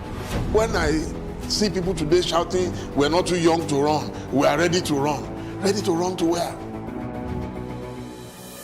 The people of excellence are, to a certain extent, being held ransom by idiots and bandits.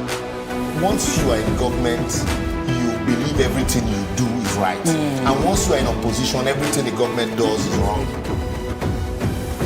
And so it's time for us to take over power.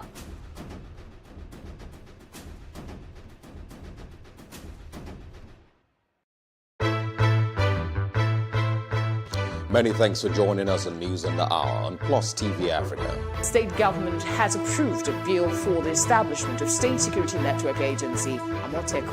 We have the highest number of extremely poor people in the world. He's not concerned about lecturers that are raping students that are under their care. He's concerned about them being stigmatized. And I can tell you that he will get the result in full measure. He cannot avoid responsibility. Why the focus on Africa at this point? The news only cover, one side of Africa, so we always felt like the picture is incomplete, so we need the whole picture. 65% of these people, whom we term as the urban poor, live in settlements, otherwise known as slums. This is just the tip of the iceberg of the road situations in Lagos, from the mainland to the island. It's been a closed-door security meeting as the retreat for senior police officers hits day 3. There's this basket or there's this bowl that we all come to the center to pick from. Everybody has to see Nigeria as an investment vehicle, not as a distributive mechanism. Still on the foreign scenes, Russia has flatly denied allegations that are spreading disinformation about the new coronavirus outbreak on social media. Australian Open debutant Coco Gauff defeated defending champion Naomi Osaka in 2 straight sets. Kenneth Okonkwo Kanayo and Bob Manuel Udoku have been conferred with the Veteran Actor of Nigeria Award. This is Plus TV Africa. Plus TV Africa. Plus TV Africa. Big stories live here.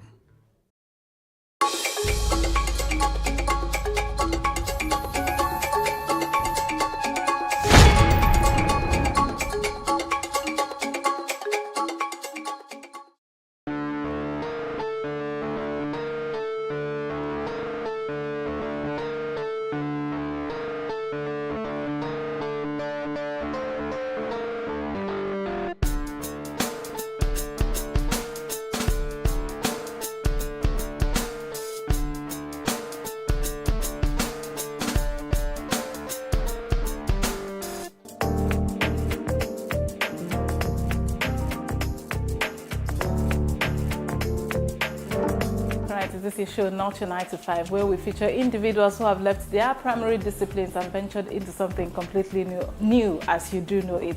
Today, our guest on the show is Bolanile Olatunji, who left the world of tech and marketing to begin something quite new and different, which is not your regular 9 to 5, a vegan and also a yoga expert. She tells us her story in a bit. My name is Bolanile. I am a certified health and nutrition coach. I'm also a yoga instructor, a culinary artist, herbalist, and healer. I run and own Thrive Alkaline, which is a wellness brand that provides different plant-based wellness products and services. I also founded Vegan in Nigeria, which is a community that helps to promote the vegan lifestyle. Prior to what I'm currently doing, I used to be a marketing professional in the tech industry. So I've worked with brands such as Uber and Google here in Nigeria, and helping work within the tech industry on the marketing end, helping to grow brands, their users and usage. And then I ventured into the health and wellness space. It felt more like a gradual shift for me, and just a natural pull in terms of coming into my own in terms of where I'm supposed to be or what my passions are. And it actually initially started with my own lifestyle, personal lifestyle. So I had a shift around 2015 where I changed my lifestyle gradually. I didn't know I was on this health journey and to obtain wellness and looking for a way to define health, good health and wellness for myself. And then I ended up transitioning to becoming a vegan. And after experiencing some of the benefits of that, it's one of those things that you just want to share with other people because you're just like, wow, I can't believe that, you know, this is out here and there are a lot of people who are suffering with a lot of health ailments and just different aspects of their lifestyle that is detrimental to themselves, to society, to other living beings. And it's things that we have been conditioned into, and there's a better way of life, basically. So in experiencing these things for myself, I wanted to be able to share that with other people. It was a natural progression, basically, from what I was doing in tech, which I definitely enjoyed as well, because marketing allows you to basically use your creative skills to be able to come up with solutions in terms of how to grow brands, how to grow the number of customers, how to grow its usage. So that sort of analytical thinking was also a skill that I have, and it allowed me to utilize that. But also what I kind of evolved to into being passionate about health and wellness is another aspect of myself. So I don't necessarily see it as either or. I see it as, you know, me expressing a different area of interest or a different skill set that I have. For me, my passion in the health and wellness space gets a lot of excitement based on the results from other people. People come into this lifestyle for different reasons. Some people weight management, some people they have health challenges, different things, but to actually see the transformation, not just from my lifestyle and myself, but you know, working with different clients and different people and seeing it in their lifestyle, that makes me so excited. And you know, it's proof that this lifestyle works. You know, if people are willing to commit themselves and follow the regimen, that they will see results and they will notice the difference. And when they start to see these things and experience these things for themselves and they start to get excited, it makes me so happy.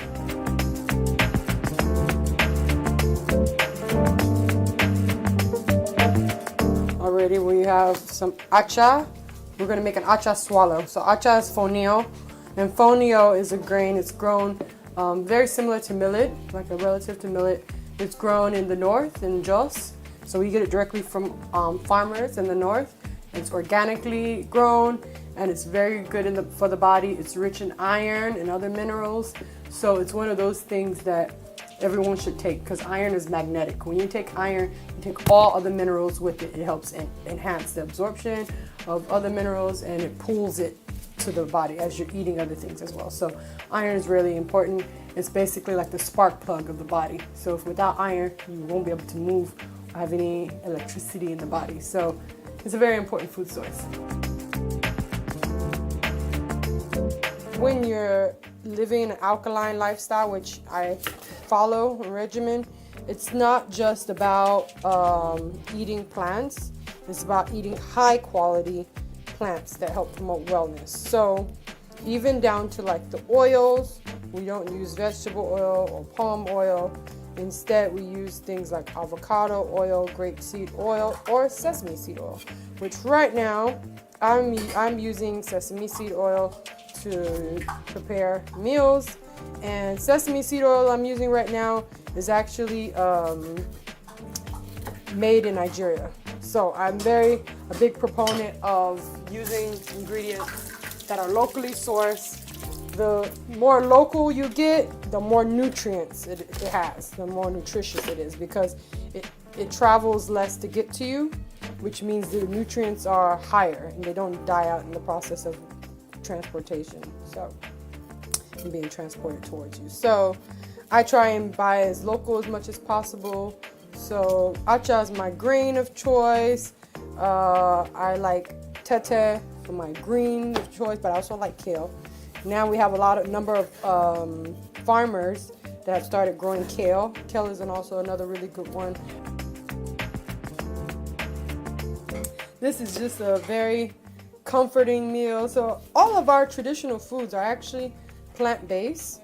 We just add meat onto it. So if you want to make a vegan or like a super healthy one, yes, you want to change some of the ingredients. We're not using any Maggi. We're not using any palm oil. Or, we're not using any iodized salt. We're using, West African Atlantic sea salt that's harvested off the coast of Ghana. We're going to be using fresh herbs and spices. We're going to be using sesame seed oil. So all of these small little changes makes a big difference in terms of health, and in terms of not manifesting any disease in the body is very important. These onions are going to make me cry. I feel it already happening. It's very potent. It's so rude. You're like, oh, my eyes. That's one of the things I realized when I first went vegan and I started making my food was that onions give your food a lot of good taste. And at that time, I used to also do a lot of garlic as well. But I don't do garlic anymore because it's not alkaline. But yeah, I have to figure out some techniques in terms of making my food taste really flavorful, because that's the thing, People think that they like animal products and animal foods, when in the end of the day, you just like food that has a good taste. If it has a good taste and it has flavor, you will enjoy it. So that's one of the things that I learned, is that, as long as your food is spiced nice, then you can enjoy it. Some people who are vegan curious, they might still be eating meat, but they want to try it out. And they're like, oh, they'll be pleasantly surprised that this thing can actually taste really, really good, even though there's no meat there. But, that's just a false narrative to think that meat has flavor. Meat doesn't have any flavor. Even your meat dishes, you use plant products and herbs to give it taste. Even if you're using things like, spice cubes. Those spice cubes, if you look at the ingredients, a lot of them is just, some of it is chemicals, but some of it is also plant ingredients. I've started a garden. I have a garden on my balcony back there. I have some okra growing, which okra is also alkaline and very good for the body. We have also, I have peppers, I have lime, I have basil, dill, herbs, and then I have a kale, but the kale is struggling. This kale is struggling on my balcony, but it's out there.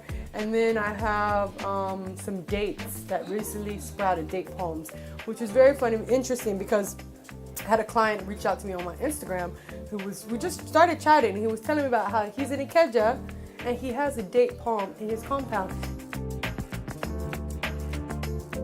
On my own traditional food. So. And that's true that how tasty it is. And there's no Maggi. That's why I want people to realize, like, you don't need to put spice cubes and things that are gonna add, negative things or, disease, but it's very healthy. And this is like the healthiest of healthy. Everything here is alkaline, pure alkaline. When you go home, you can do research on a guy named Dr. Sebi. Everything here is Dr. Sebi approved. And Dr. Sebi was an herbalist who cured many things like cancer, lupus, blindness, diabetes, so many diseases that people say have no cures. He cured people, and he reversed their symptoms of it. And he used pure alkaline herbs and a regimen of like eating alkaline foods, non-hybrid foods, these type of things. Everything here is approved. So this type of food helps to promote wellness, helps to remove disease in the body. If you eat like this, you'll be very healthy, and you don't have to try much, like I said. So it's like a traditional food. You don't feel like you're dieting or feel like you're missing out, I should do like this. Maybe it's not your 9 to 5, but this is da-da-da, and I'll eat it. This is not your regular 9 to 5, but this is my life. My name is Bolanile Olatunji.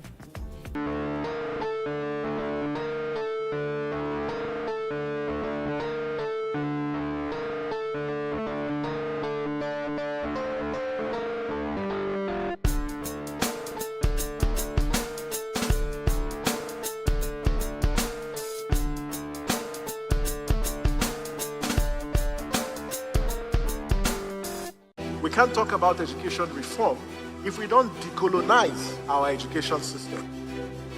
What we do not understand, we will stigmatize. Because it's just cultural. And I think it's just human nature. They stop paying us salary. I don't like remembering it. I am angry at Nigeria. I'm angry at this government which seems to be letting us down. I'm angry at us as a people. In the process of struggling to free myself from his hand, he tore my pants and he raped me. Yes, I commit offense truly. Young girl, do you know where you are going? I say, I'm going to America. I say, oh, now so that they talk, you are going to Libya. Which America? As it then do mark our place, some people they die now. This is Plus TV Africa. Big stories live here.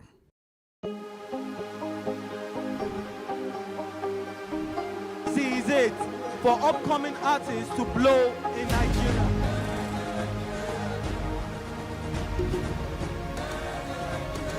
Welcome to Plus Trending. I am Bookie November, your host, saying thank you for joining us on today's episode. Welcome back. It's tea time on Plus TV Africa. Practice makes perfect. I'm not perfect yet, but I'm a lot better than I used to be. He's a king. He's entitled to marry 100 if he wants to.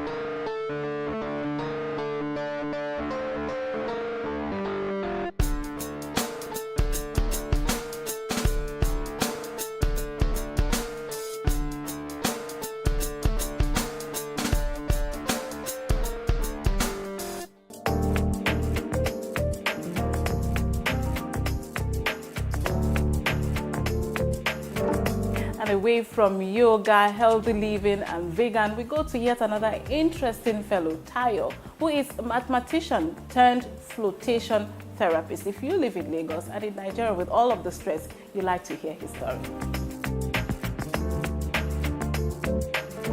I'm a mathematician from the University of Ibadan, and I started my life as a research analyst, and I moved on to become an equity research analyst, moved on to become an investment banker, joined the Nigerian Export-Import Bank as a corporate communication professional, and then I find myself back to my love for sports, my love for swimming, and then I found out about flotation therapy when I traveled, and it was an amazing experience. Then I thought to myself, Tayo, you need to bring this to Nigeria. So you're welcome to Flow Therapy Lagos. This is the first of its kind in Nigeria. We bring you wellness, we bring you lack of stress, we take away stress, and in fact, stress is the leading cause of many diseases, and as we know, the mind also is a beautiful thing, and you don't want to lose your mind. The mind controls so many things in our body, so many ailments are controlled from when your mind is not processing correctly. So flotation therapy is here to help you with wellness, and also particularly not just wellness, but the fact that you are able to meditate and then heal your mind. Flotation therapy was born out of a need. I've had to go for massages, but I traveled some 16 years ago. I was at Las Vegas and I had a flotation therapy session, and being a swimming coach, I was thrilled. I was just laughing in the tub all through. Like, oh my God, what's this? So this is next level form of wellness. The 1 hour session spent in that flotation tank will make you feel like you have been swimming, like you were in space. I mean, can you imagine floating in space, being weightless, then all of a sudden, your mind goes to many areas of your awareness goes to many areas of your mind, and then you are able to come to a good understanding and clarity of things in your mind, and it helps you to de-stress. The magnesium seeps into your skin, and then it helps you feel that sense of calm. So this is one of the reasons, because it is so amazing that it is all over the US, it's in the UK, all over the world, but we don't have any in Nigeria. There is just 6 in South Africa, and so we are the number 7th, and we are in Nigeria. So that is why I set up flotation therapy. The intention of flotation therapy is to become calm, is to become stress-free. So that calmness, the therapy itself, it's in the salt. The Epsom salt is magnesium sulfate. So the magnesium is called transdermal. It seeps in from your skin, and when it gets into your skin, it makes you feel that sense of calmness. That therapy itself is the Epsom salt. Do you understand? So what we are trying to do is to get those sore muscles, the joints, to become loosened. So when you lie on the salt, first of all, you defy gravity. That's the first thing that happens when you come in for a flotation therapy session. Imagine you are 150 kg and all of a sudden you can't feel your weight anymore. You're like, wow. And particularly, I need to mention that you don't need to know how to swim to do this. The salt itself is just there about 11 inches depth. So it lifts you up. It's the salt that does all the work. So once you lie in it, it lifts you up. Once it lifts you up, 5 minutes into it, you're like, where's my hand? Where's my hand? You know, so it makes you feel that sense of well-being. And then secondly, deep sleep. Most people, 90% of all our customers that come in, they end up sleeping for the entire session. Flotation therapy is shutting down totally, shutting out the world. And in fact, when we take it a step higher, it is called sensory deprivation, where what you see, you don't see anything again, you don't hear anything again, you don't feel that sense of touch, you don't feel any gravity acting on your body, you feel like you're just flying in space. Imagine, this is the feeling, you know, when you have children and you throw them up in the air, they say, oh, daddy, do it again, daddy, do it again.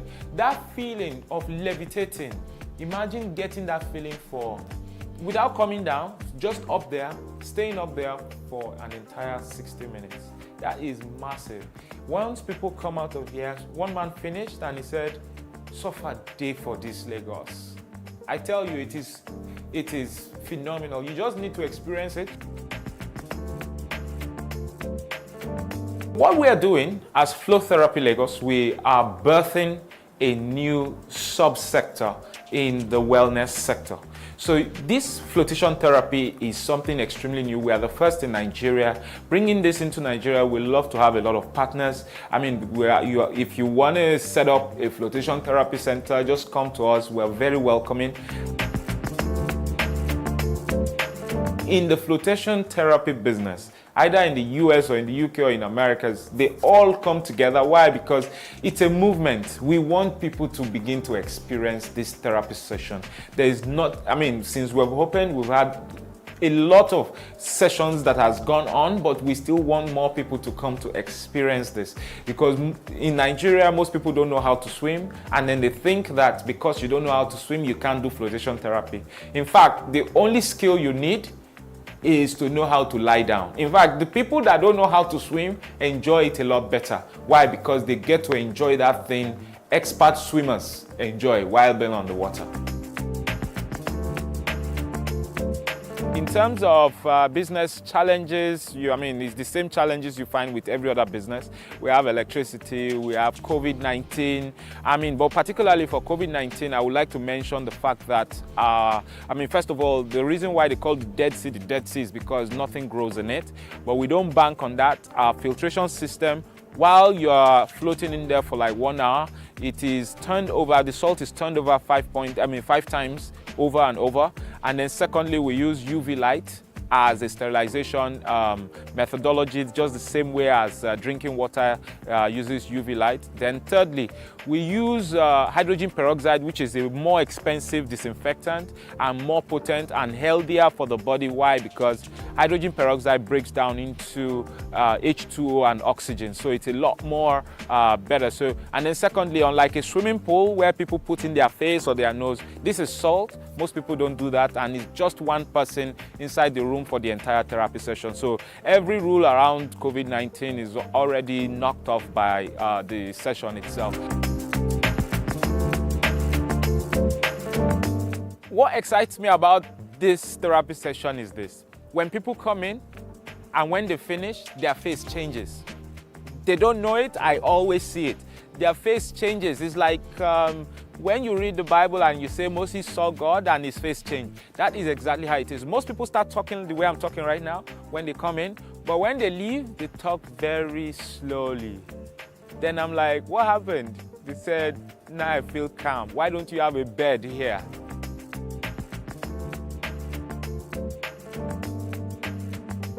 I feel so relaxed. It was really nice. It was very calming, soothing. There's candlelight, there's music, flute music. So it was very, very relaxing. He said sometimes people fall asleep, but I didn't fall asleep. I was very in a meditative state, going from deep meditation to light meditation, floating there effortlessly on the water. Whether you know how to swim or you don't know how to swim, anybody can do it. It's very comfortable and relaxing. So you sit there and you lie in the water, almost like a big bathtub, and you relax in the water. It's really soothing. I feel really good and calm. Now, 9 to 5, this is my life now. You understand? This is my life now. 9 to 5 was what built me for this. 9 to 5 got me prepared for this. I've been in business now, I've been off work, about 5 years now, and I'm having the time of my life. This, in life, when you begin to understand the fact that we're all chasing happiness, this gives me joy. This gives me sense of fulfillment. When I see someone coming here, somebody brought the grandmother, and then she went into the flotation therapy tank. When she finished, she said, Tolakpo, you'll be going home, leave me here. That is bigger than any amount you can give to me. Flotation therapy is my legacy. I am the first in Nigeria. I brought this into Nigeria. And in fact, this is bigger than any amount of money you could have given to me. So 9 to 5, this is my life itself.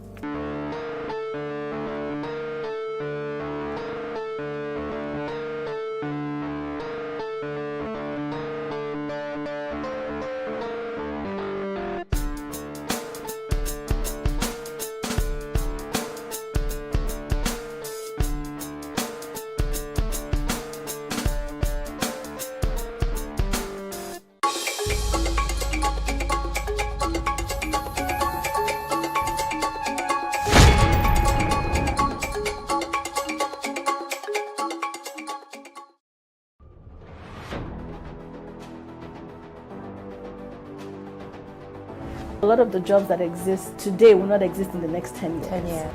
When I see people today shouting, we're not too young to run, we are ready to run. Ready to run to where? The people of excellence are, to a certain extent, being held ransom by idiots and bandits.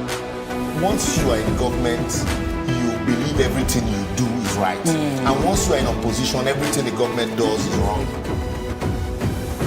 And so it's time for us to take over power.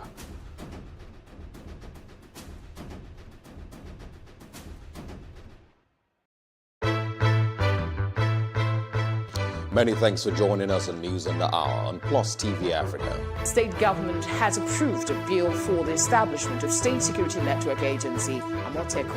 We have the highest number of extremely poor people in the world.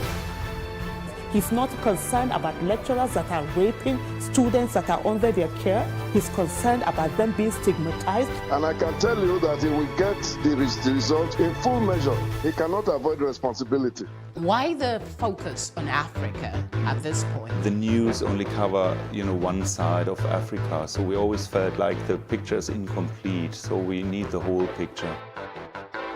65% of these people, whom we term as the urban poor, live in settlements, otherwise known as slums. This is just the tip of the iceberg of the road situations in Lagos, from the mainland to the island.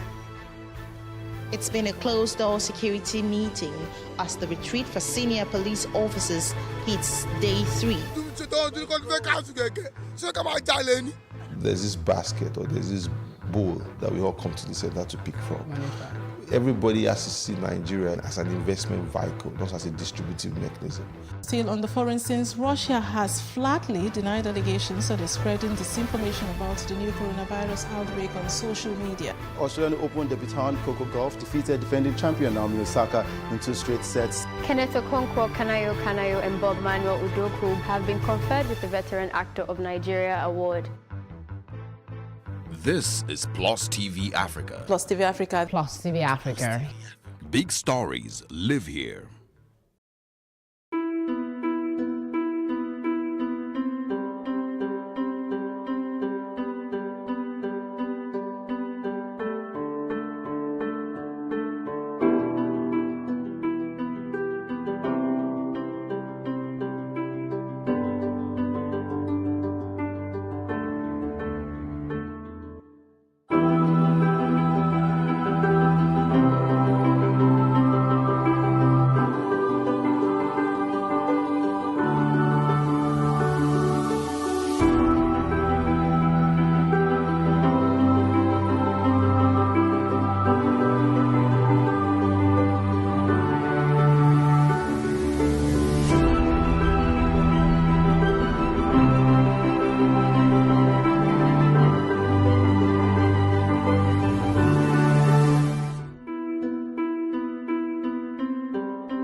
Thanks for joining us on the news on Plus TV Africa. I'm Annetta Felix.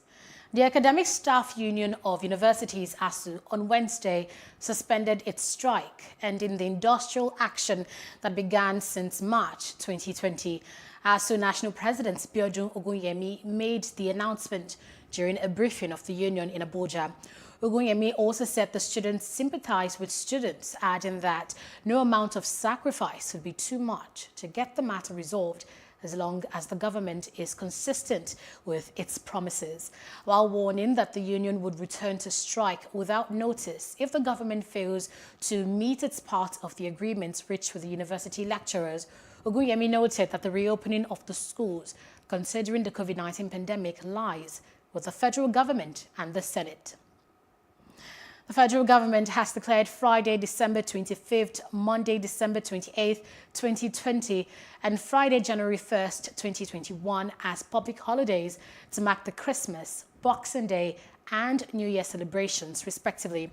The Minister of Interior, Rauf Arigbeshola, announced this on behalf of the federal government in a statement by the Permanent Secretary in the Ministry, Dr. Shuaib Belgore, on Wednesday. The statements felicitated with Christians and all Nigerians, both home and abroad, on the Christmas and New Year celebrations. Arigbeshola urged Christians to adopt the creed of Christ on faith, hope, and love. He also wished all Nigerians and Christians in particular a happy Christmas and New Year celebrations. The Federal Capital Territory High Court has granted the prayer of Inspector General of Police Mohammed Adamu for Omoyele Sowore, publisher of Sahara Reporters, to appear before it over an alleged false media report. Adamu described as falsehood a report published by the media outfit on August 3rd, accusing him of illegally raising funds to build a police training school in Nasarawa State. Adamu, through his lawyer, have threatened to file a 10 billion naira lawsuit against the online platform and its publisher, Shore, unless an apology was tendered within 7 days of the letter addressed to the media house on August 6th. The judge has now adjourned the matter until January 26, 2021 for further hearing. The Marine Patrol team of the Nigeria Immigration Service in Cross River State has rescued a 3-week-old baby suspected to be a victim of child trafficking. NIS Cross River Controller Oke Ezugu told newsmen that the suspected child trafficker, known as Maureen Awokara, was arrested on December 19th on the high sea. She said that the suspect was arrested by Marine officers on patrol after the suspect failed to give a logical explanation as to the true owner of the baby. The NIS said they will hand the suspect over to NAPTIP for further investigations. The Nigerian Immigration Service Festac office has begun issuing new enhanced e-passports. The service also inaugurated a new edifice for the official rollout of the new e-passport. The Comptroller General of the Immigration Service, Mohammed Babandede, said he was delighted that Festac Passport Office was able to achieve such a great feat in spite of challenges. He said he was happy that the Festac office has been translated to a modern edifice suitable for the production of the enhanced e-passport. The enhanced e-passport replaces the machine-readable passport and is part of the new reforms approved by the federal government. A truck carrying premium motor spirits, also known as petrol, has exploded and killed at least 6 persons in the early hours of Wednesday in Jebba, Moro local government area of Kwara State. The petrol tanker lost control and spilled its content as it rammed into residential buildings. Eyewitnesses said that the incident resulted in huge explosions that also burnt down over 30 houses and shops. Spokesperson of the State Fire Service, Hassan Adekunle, confirmed the incident, and the State Governor, Abdulrahman Abdulrazak, has commiserated with the families of those who lost their lives and properties.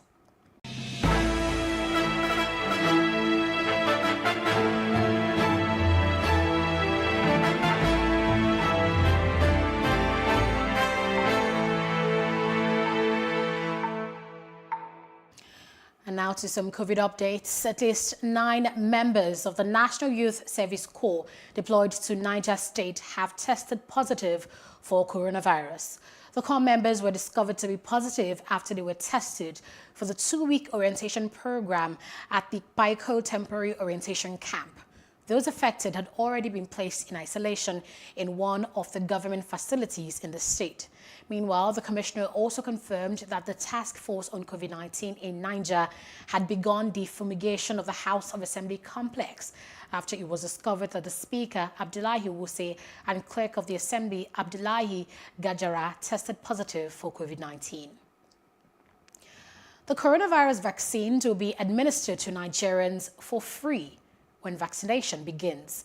The national coordinator of the Presidential Task Force on COVID-19, Sani Aliyu, said this on Wednesday. Aliyu said, quote, "The president has given us a marching order that the COVID-19 vaccine be made available in Nigeria. They wouldn't need to pay for it," end of quote. He said that Gavi had guaranteed vaccines for 20% of Nigeria's population, which is about 40 million people. He added that there are fears that Nigerians may be reluctant to receive shots of the vaccines and that there are efforts being made to sensitize people on the safety of the drug.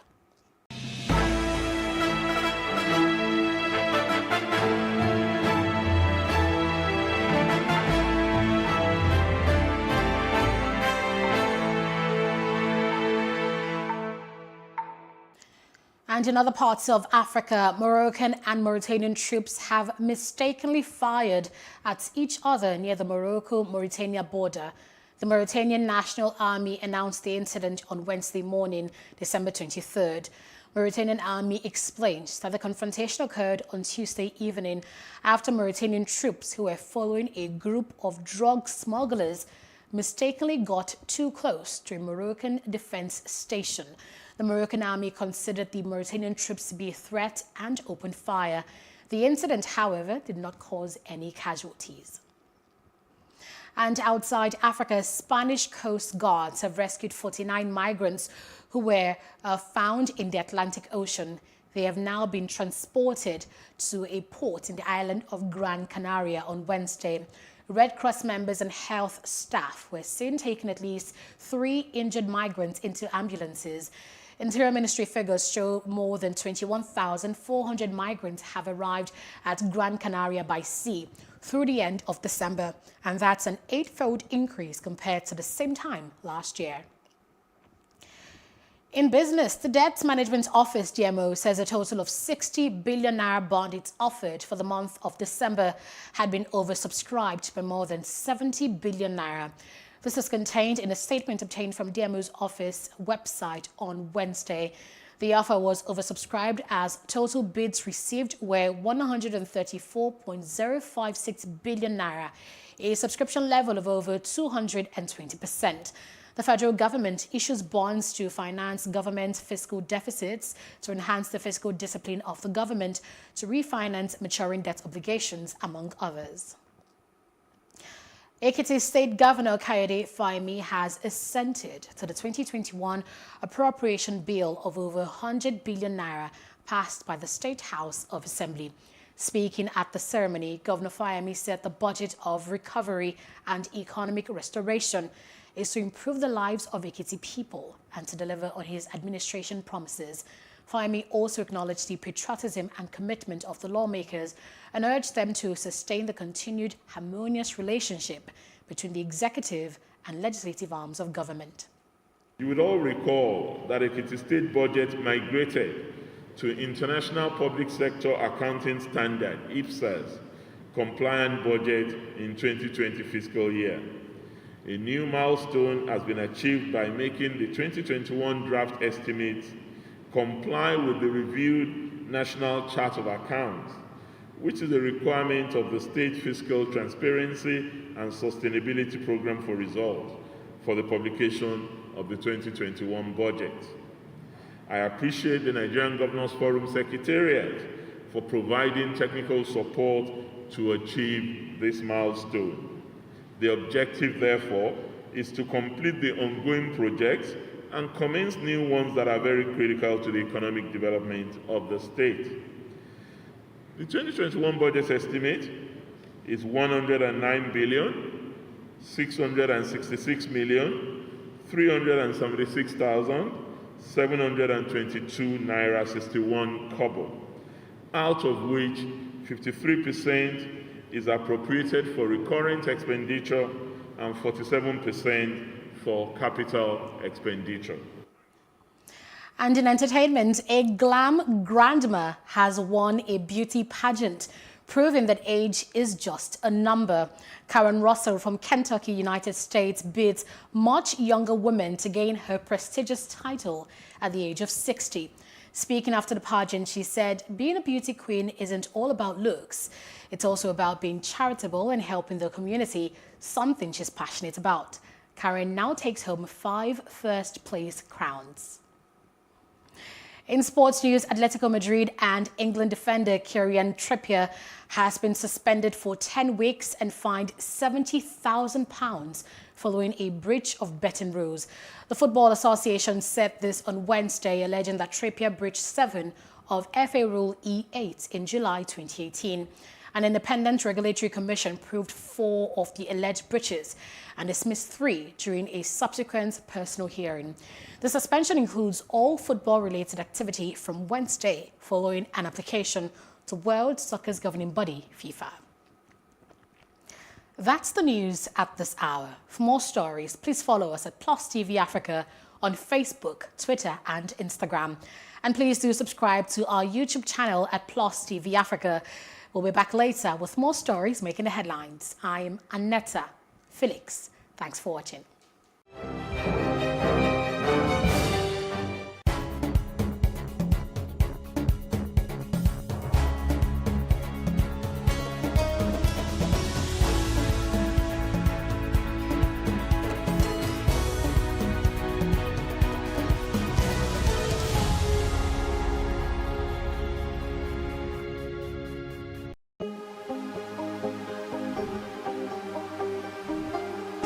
advocate for upcoming artists to blow in Nigeria.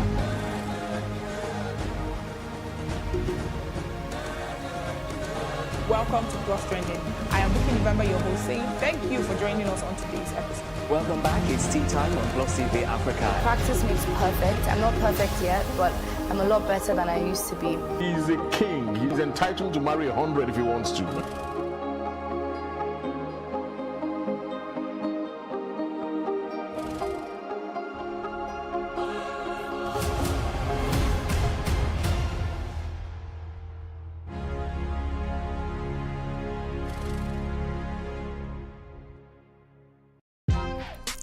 Welcome to Tea Time on Plus TV Africa, where we bring you the biggest entertainment stories and, of course, analyze them for you. You can have both parents and still end up as a useless child. I see them every day. Most times I worry more about where I'm coming from and where I am now, and that determines my next step. Why are you sounding like Alibaba now? Plus TV Africa, we're feeling good. No time to dull, everybody feeling alright.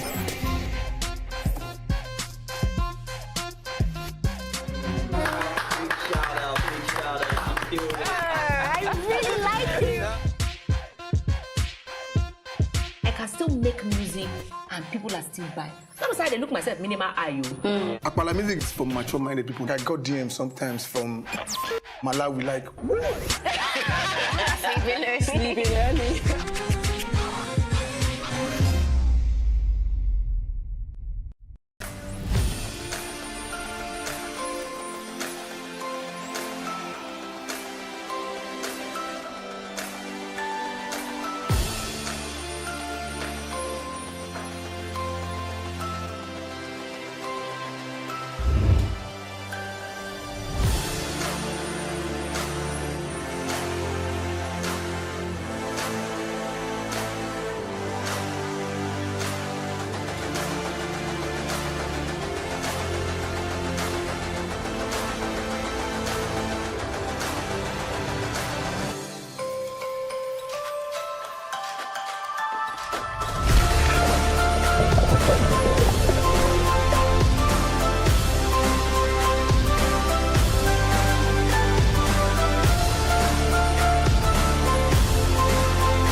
Fame, glamour, success, money, and all forms of flamboyance are what you associate with celebrities. But with the recent pockets of reports of Nigerian celebrities revealing their battles with depression, it calls for concern of a thin line between fame and depression, between appearance and reality, and many rhetorical questions. It is the desire of most artists to have an international deal and get international recognition. The quest for this fame and self-accomplishment continuing with a lot of the big names now relocating outside the country. Nothing seems unchanged as racism is another social menace still confronting them. This leads to depression at the expense of love for their craft. A close observation shows that social media has continuously been a contributory factor. The regular interface with imaginary audience creates a lot of tension and illusions by many of these artists.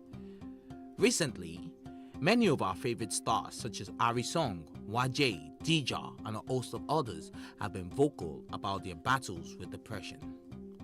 Plus TV Africa spoke to some key players such as a music executive and convener, Social Media Week Lagos, Obi Asika, and a mental health specialist, Dr. Kadiri Memuna, and a popular Nigerian actor, Arike Akinyoju, who has been vocal about her struggles with depression.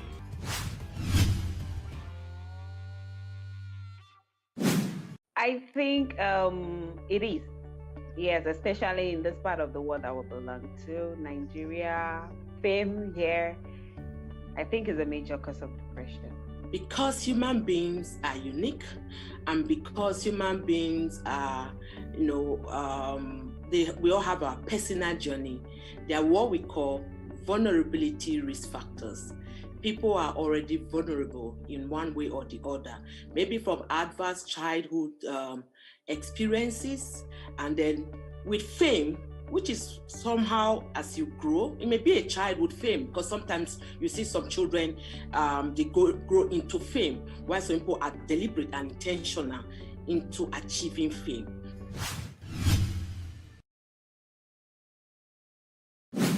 Famous people have to keep up with, entertaining us. Famous people have to keep up with a particular personnel. Famous people have to keep up with, with all the challenges, even if they are going through a lot. We do not want to see them down. We are following them for the things that we want to get from them. They are inspiring people, they're influencing people, they're empowering people, they're doing a whole lot. So whatever they may be going through, the society, we don't want to see that part of them, even if they know they may be going through that is it. So they have to just keep on being, that person we want to see. We should not be calling talents celebrities. Yes, they have become celebrities, but they became celebrities because of their talents, because of what they do. They are not just celebrities because they exist. So everybody, from my experience in life, all creative people have challenges in terms of putting together their process. And every time, it's like anywhere in the world, if you don't hear of your favorite actor for 5 years, it's one of two things. It's just A, they're not working, and B, they're not at this point in time getting offers. So what I would say is that a lot of people, if you work in the entertainment industries, if you work in those spaces, you will know that it is a high stress, high anxiety business.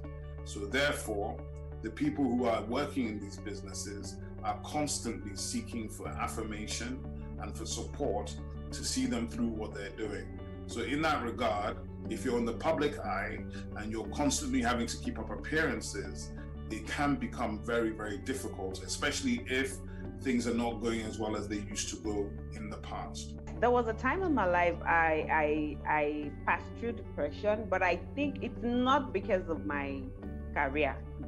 It's because naturally I'm not the type that, things people say get to. Fine, I feel concerned when they say things or they expect me to live in a certain way and I'm not living that life. I feel concerned and I feel like, but it doesn't really get to me. So if I ever had depression, it wasn't basically on my career level.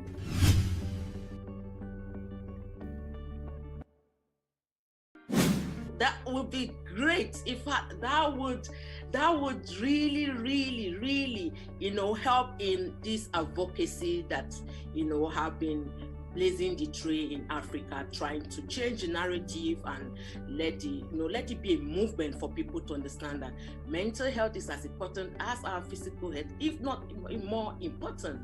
And for the fact that it's intrinsically linked to our physical health, we have to guard, protect, and prioritize our mental health at every given point in time. So if we start seeing the media and entertainment industry putting our mental health as part of their package, it may not necessarily be a department because that's a tall order, but ensuring that from inception, when they are setting up that business, they incorporate what we call an employees assistance program. It's a subtle way of incorporating mental health services within your organization.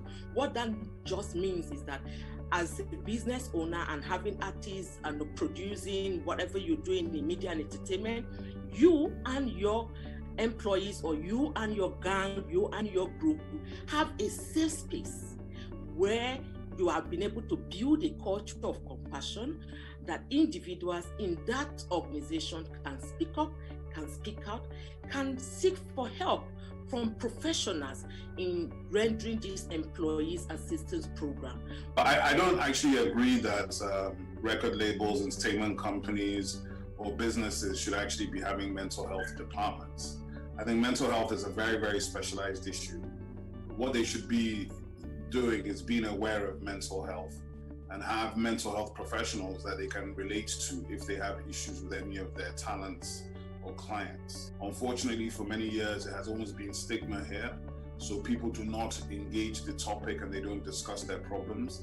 But definitely, a lot of talents, and a lot of people in society have mental health issues and issues with depression and anxiety and other things of that nature.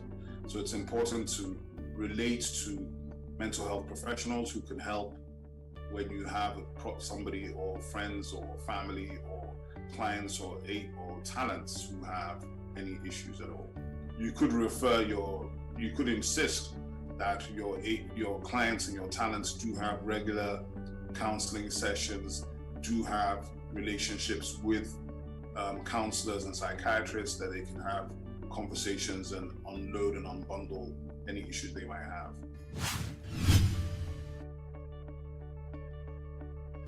The best thing anybody can do is to stay engaged with the talent. So the talent, and that means that understand and know your talent very well.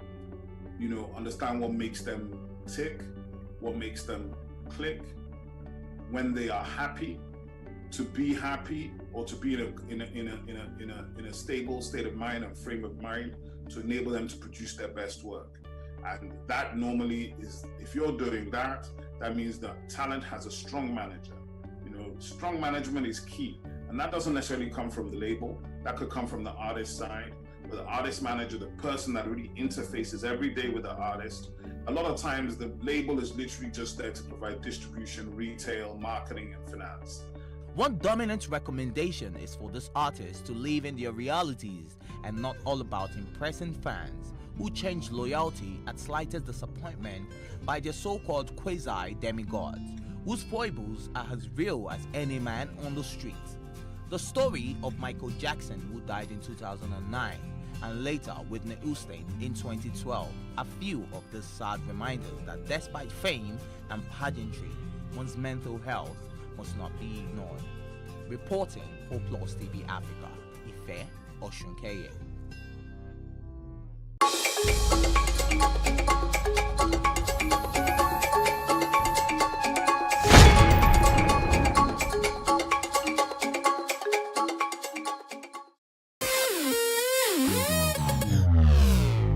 Oftentimes when we see celebrities either on social media, television, or in person, we assume they have it all together, but we forget that they're also human. Well, here are some of the low points of some of your favorite celebrities. Where would I start from? Because I started acting very young. I started 1997. And what would I say was my downtime? Well, maybe when I started Palace, I couldn't tell my mom that I was acting. But when they would show me on screen, the teasers, I was there. And my mom asked one day that, "Foluke, is that what you?" I said, "No, it's not me." So I had to go and meet my mentors to come and help me beg her to act. She first refused vehemently that she wasn't going to allow me to act, blah, blah, blah, blah, blah. And I had to beg. I was crying for days. So eventually, she now called me and said, okay, that she will accept on one condition, that I will make sure that I go to school very well. I'm still fulfilling that promise till now, because I promised her PhD. And that I'll make sure that I have a home. And I'll be a role model worthy of emulation. Well, my journey into Nollywood has been an amazing experience, actually. I didn't just start off and became who I am right now. I actually started from somewhere. I can remember when I was still in school, UJ, I would jump from one bus to another, going for auditions, and sometimes when I get to the audition ground, I fail the audition. I actually worked with a director who said I failed this audition like twice or 3 times. And eventually I played a lead talent. You have to do it right. Focus on the important things, which is go for auditions, be nice to people, be humble, because once you're humble, you find purpose. Yeah. One of my downtime moments would be probably when while acting, I had a terrible car accident that nearly took my life. My legs were broken, my face got burnt, my hands, legs, and everything got burnt. that was quite a challenging time in my life when that happened. So that's because it was life-threatening, life-changing. You felt like your whole life was coming to a stop. You know, the things that your face is your business. You can imagine your face being burnt at that time and you're feeling that your career was over or your life was over. So that was a quite downtime. But, you know, God was merciful throughout this period. He gave me like a very strong, resilient spirit to pull through. But, you know, it was a difficult time because I had like series of operation. You know, like when you do the first operation, you think, okay, you're fine. And then you do the second one and you get heartbroken and they have to start all over again. So it was quite a challenging time for me, but I knew I drew the strength from the fact that God kept me alive. So I felt maybe he kept me alive for a reason. And, you know, it just gave me a new lease of life to do and see things differently. And that's it. Personal life and life issues sometimes. And family and relationships and things that they have to like settle like as well before, you know, being in a state of mind to record and create good music. You know, sometimes you might just be in a creative block or any of that stuff, and you need time to chill out, because when you force it in that period of having like a creative block, then you lose it. You lose the plot there. And for us, like at some point in our lives, we're kind of like really down. To be honest, I won't even lie to you. Like that was like about 2 years ago. Or like a year ago, something like that. It was crazy in the sense that you know, there was a lot of pressure like from us, and we as of the time did not know how to, you know, handle the pressure coming from the industry, coming from the fans. The next P Square, we're waiting for you guys to take over from P Square. We're waiting for you guys to drop new songs, and you know, all that stuff. And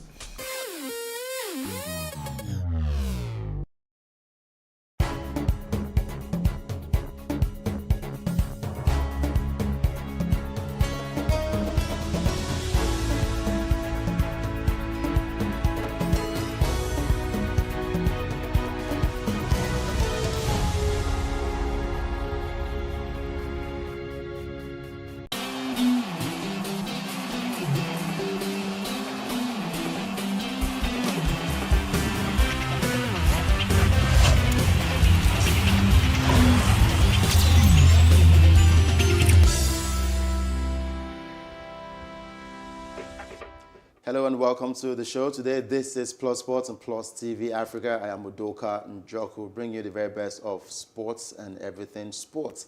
I've got Wale Scott right here on the show, and we are good to go to deliver the very best of sports information for you this morning. Good to have you with us, Wale. Good to be here. Yeah. You're already in your white shirt already. Oh, is there anything happening today? I said you're already in your white shirt and you're asking... Yeah, I don't know if there's anything particular about guilty. The white. No, I'm not guilty. I just thought to wear white today. Oh, okay. Yeah. Just your thoughts. Okay. It's not an Ankara. I know there's this local parlance that says, I think it's Yoruba. And it's about you're throwing a swap at Buki. No, but is it when if you wear Ankara, if you don't wear Ankara, you won't eat semo? No semo for you. You can eat rice, though. So if you wear white shirt, you can eat rice? You can eat semo.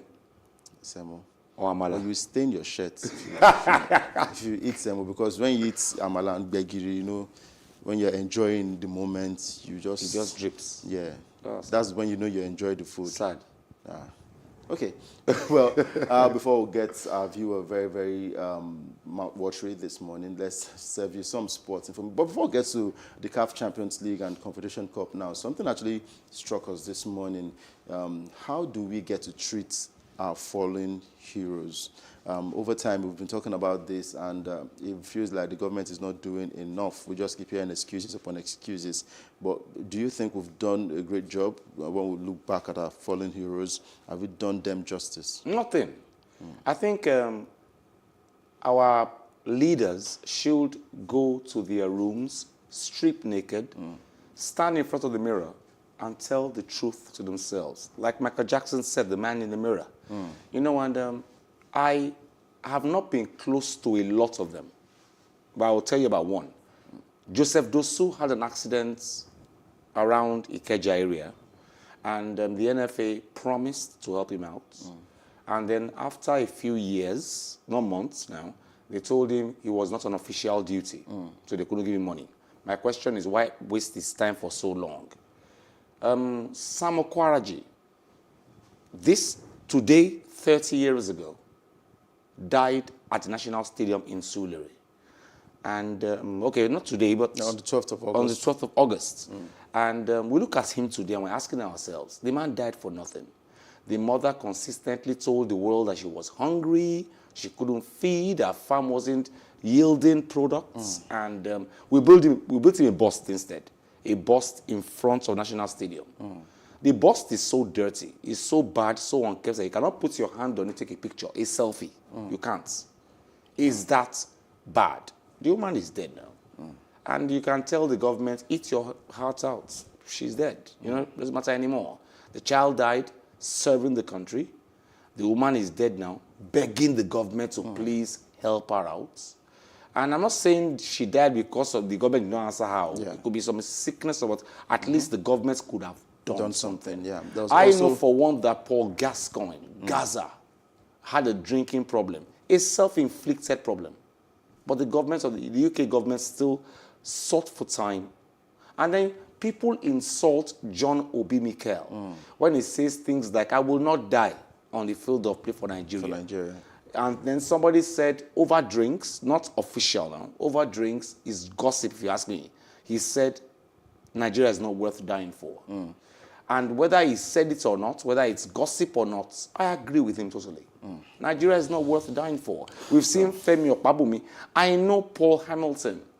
In my former employ, not here, I used to take him newspapers because, you know, when you're in the on the sports desk, you get complimentary newspapers. I used to take him my complimentary newspapers every day. We'll read, we'll analyze sports, we'll talk about it. As at then, one leg was gone, had been amputated. And then the second one was really hurting him, and he had to amputate that one too. And his wife, who is a Ghanaian, was consistently going to the glass house in Abuja to go and say, this guy is in pain, one leg is gone already. He took the second leg off because the pain was too much. He died 2 days after. Now the woman hasn't gotten paid for Hamilton's problems and sufferings till now. Wow. That's how we treat our heroes. There's actually a whole lot. Also remember the legend himself, the late Rashidi Yekini, who scored Nigeria's first goal at the World Cup, also passed away. We say, may their gentle souls continue to rest in peace. Well, one team that is looking forward to doing great things in the CAF Competition Cup is Rivers United, and their players are willing to give it all on the football pitch. And one of them, the attacker, Godwin Aguda, said his team is motivated to go all out for a positive result, despite playing away from home. Now, Aguda scored in both legs of the first-round qualifying matches against Futuro Kings and is eyeing more goals as the club chases a spot in the competition proper. Now, the Rivers State team will take on their opponents, Bloemfontein Celtic, in the CAF Confederation Cup. And the players are ready, and I also learned that they've had their COVID-19 test, expecting their results to come out later today, but that was hours before the match. But you're still believing that they're going to lose. You have a bet, remember? Tomorrow I'll be 10,000 naira richer. Let me break it again. Yeah. I will put 10,000 naira, 1,000 naira notes, cash. I don't know if I can get new notes though, but 1,000 naira notes on this table, and you will collect it. Exactly. And see, I didn't say they can't draw, but they definitely cannot win. Okay. And I'll tell you why. You see, Nigerians, please, let's identify with something. Udoka is on the same wavelength with me, guys, at home. However, he is the presenter of the show. He has to stay safe. If you give him the chance to be on this side of the divide, he will probably say the same thing I'm saying now.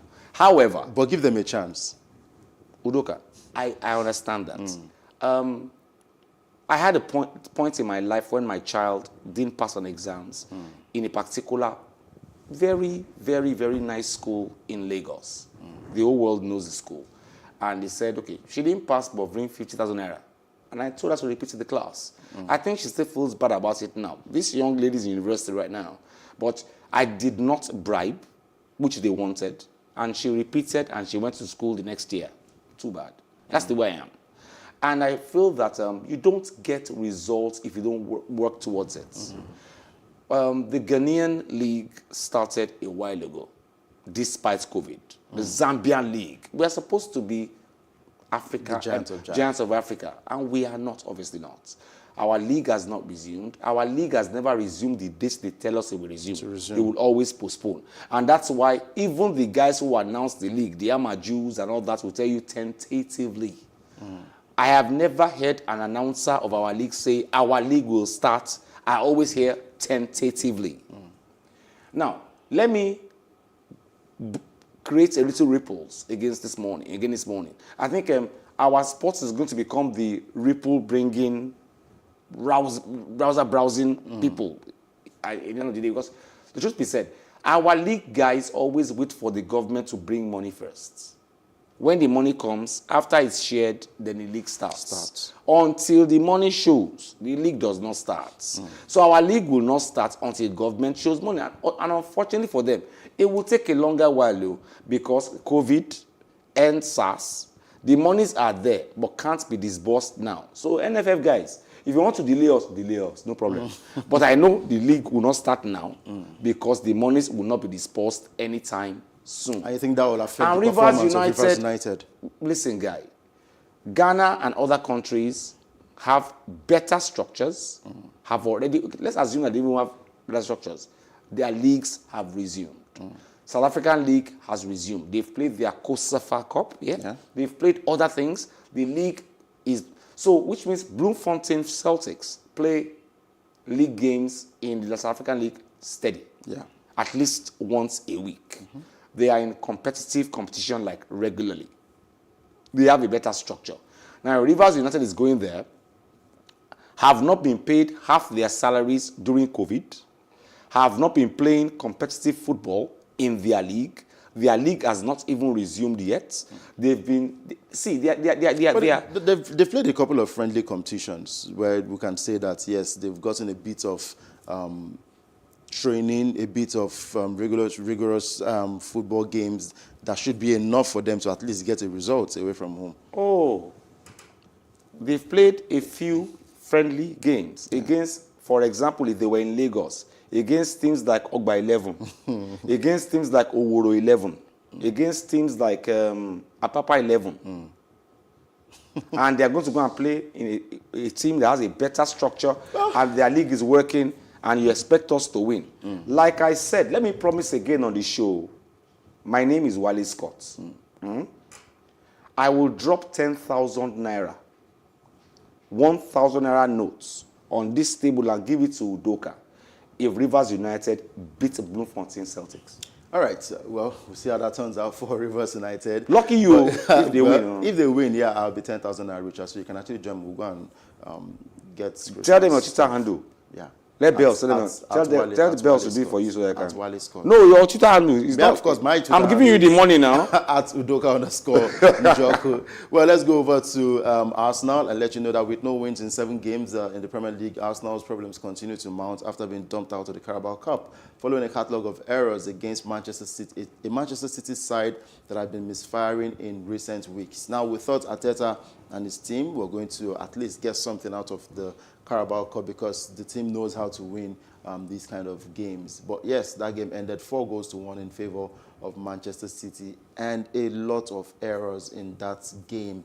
It felt like the Arsenal players didn't even know, they didn't have a clue what to do. And the beleaguered Arsenal manager, Mikel Arteta, described the 4-1 EFL Cup quarter-final defeat at home to Manchester City as a hard one to take. Let's listen to Arteta, and when we come back, we'll talk a little bit about Arsenal.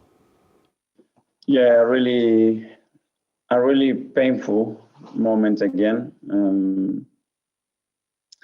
We started the game conceding really early, a really soft goal. And after that, in this moment, to get through that, obviously, is difficult. But the player reacted, to be fair, and we started to grow as the game was moving forwards. We scored the goal, a really good goal. And after that, I think that we were the better team for the next 25 minutes. But when we had the best moment in the game, we conceded another soft goal, and obviously that makes the game even harder. But still, we kept going. We had an open situation where we can play Laka through. We missed the pass, and on that counter, they scored the goal in an offside position. And obviously, after that moment, the game is over. Well, I don't know if he was trying to be kind. Those actions are reality, but a reality as well is the difference between the teams in certain moments, but not for the whole match. But still, you lose the game, and that's it. That's the story of the game, I think. It is, but we win and lose together. And Alex has played other games. We decided to play him tonight for many reasons, and that's it. The responsibility is for all of us. It was a combination of the amount of games that some of them have played, some injuries that we have at the moment, and players that they could not be even involved tonight, and others because there are players that deserve to play. Well, I think he has a unique energy and a way to transmit his passion for the game. I think he plays the game in a different way to any other player, so it's hard to compare him. But what I have to say is that it's great to have him back, to bring that spirit, that fight, and after such a long time to play against. Well, looking at Mikel Arteta, you can tell that he's not happy, he's sad. And yeah, but what he just said now, in the course of his sadness, was just balderdash, really, if you ask me, because the team is doing badly. Yeah. I've always said I was not able to pick what Arsenal's problem is with the good players they have. Our guy in UK on Saturday, I'm sure, I hope he comes on air again, on Saturday again, and you can talk about it and say, let him give me a tentative reason why Arsenal are losing their games. But like we said on the show yesterday, the lifeline is gone. They didn't have Pierre-Emerick Aubameyang, and he could have made a difference, you know. When I watched the match before I went to bed, it was 1-1, and I was like, oh, good, Arsenal is holding on. And then I woke up in the morning and it was 4-1. 4-1. And then I saw you again this morning and we're like, I won a 4-1. I'm like, oh, wow. But the truth be said, I think that they need an overall. And the overall is not about the squad. The squad is fantastic. I think the board and I know that when we hear that the technical director, Edu, he's leaving, and they're going to bring in Edwin van der Sar. Now, Edwin van der Sar is someone who was a Manchester United legend. Yeah. And he is still a legend. He believes in youth. And that shows in the players that Ajax sold. Van de Beek, De Ligt, fantastic players. These are players that are going to make it happen in the future for world football. So, which means that the Ajax Academy is the biggest and the best in the world. Yeah. After that comes the Arsenal Academy. You know, so I think that if you have players you can produce players like De Ligt, players like Van de Beek, and these are the future of football, world football. And so he's going to come in there, if he does come, he's going to come in there with that attitude of, I'm going to groom the youth, which means that players like Bukayo Saka will actually have a chance to make it happen. I want to use that to explain a Chelsea problem. Chelsea came in and brought in matured, experienced players for plenty money. Ziyech, Kai Havertz, Timo Werner, and Ben Chilwell. And they've come and after a while, they've gone on the drought season. They're not scoring anymore. And it's the guys who were in Chelsea before now who are actually making it happen right now. Tammy Abraham, Pulisic, Olivier Giroud, and wow. So I think it comes to a point where you realize that it's not the players that make it happen. It's actually your style. Yeah. And maybe Mikel Arteta's style might just be the problem. Maybe a Mesut Ozil. Man United had major problems. And then he brought in a Bruno Fernandes and everything changed. So one tree can't make a forest. Maybe you should take the risk and try Mesut Ozil and see. Maybe just that one tree could just make... Bruno Fernandes came into Man United and everything just settled. like was never a ripple in the first place, you know, and I think you should try that because I've just given an example with Chelsea now. They brought in massive players. These guys have massive talents, bought them for plenty of money. But the guys who are scoring the goals for Chelsea as we speak are the newbies are making it happen. The old school guys are making it happen. Tammy Abraham, Olivier Giroud, Pulisic are the ones that are scoring now. And then the Timo Werners that they bought for plenty of money, hoping they'll make a difference. On a drought. Will it be a difficult one because Arsenal's next game will be against Chelsea? Will it be a tough one, or do you think the Gunners will get a positive result against Chelsea? I think if I was a Gunners fan right now, I would never think of anything optimistic with them right now. It's going to be a downturn for them. And then I want to believe that Lampard is going to try and say, okay, good, let me rest Pulisic, my old school, and bring the newbies in who want to prove a point. Because now the old school guys in Chelsea are making a point. So they want to make a point and say, okay, our coming here is not a fluke, you know. So he's going to use the newbies, Werner, Ben Chilwell, Kai Havertz, and the rest of them, and then he's going to try and come at them, Ziyech and the rest of them, and I think Arsenal don't have a chance. Without Pierre-Emerick Aubameyang and them playing like this, they played 1-1 and initially they looked good. And then towards the end of the game, just crumpled, you know. Well, more games will be played today in the Carabao Cup. Stoke City will take on Tottenham Hotspur and Everton will be taking on Manchester United. Both games will be quite interesting. Stoke City against Tottenham. We'd love to see what Jose Mourinho will put out there. And for Manchester United, the Man United fans have regarded Man United as the best club in the world. But let's see what they can do against an Everton They call them side. the Comeback Kings. The Comeback Kings. All right. Well, this is a cup game, so let's see how far they can go in that one. Let's talk about Lionel Messi, whose 644th goal came in the 65th minute of their win over Real Valladolid, and it was enough to break Pele's record of the most goals for one club. Now, Brazil's great Pelé scored 643 goals in 19 seasons for Santos in his homeland between 1956 and 1974. Great performance for Lionel Messi, and he's been regarded as one of the greatest of all time when it comes to playing football. But yeah, beating Pele's record is one huge achievement for Lionel Messi. And just yesterday, he was given the Spanish La Liga highest goal scorer for the 2019-2020 season. So great one for Lionel Messi. Messi was built to play football. Like I said yesterday, ability and ability. Follow no, Messi is follow come. You know, no doubt. And Ronaldo is ability. He works hard to make it happen.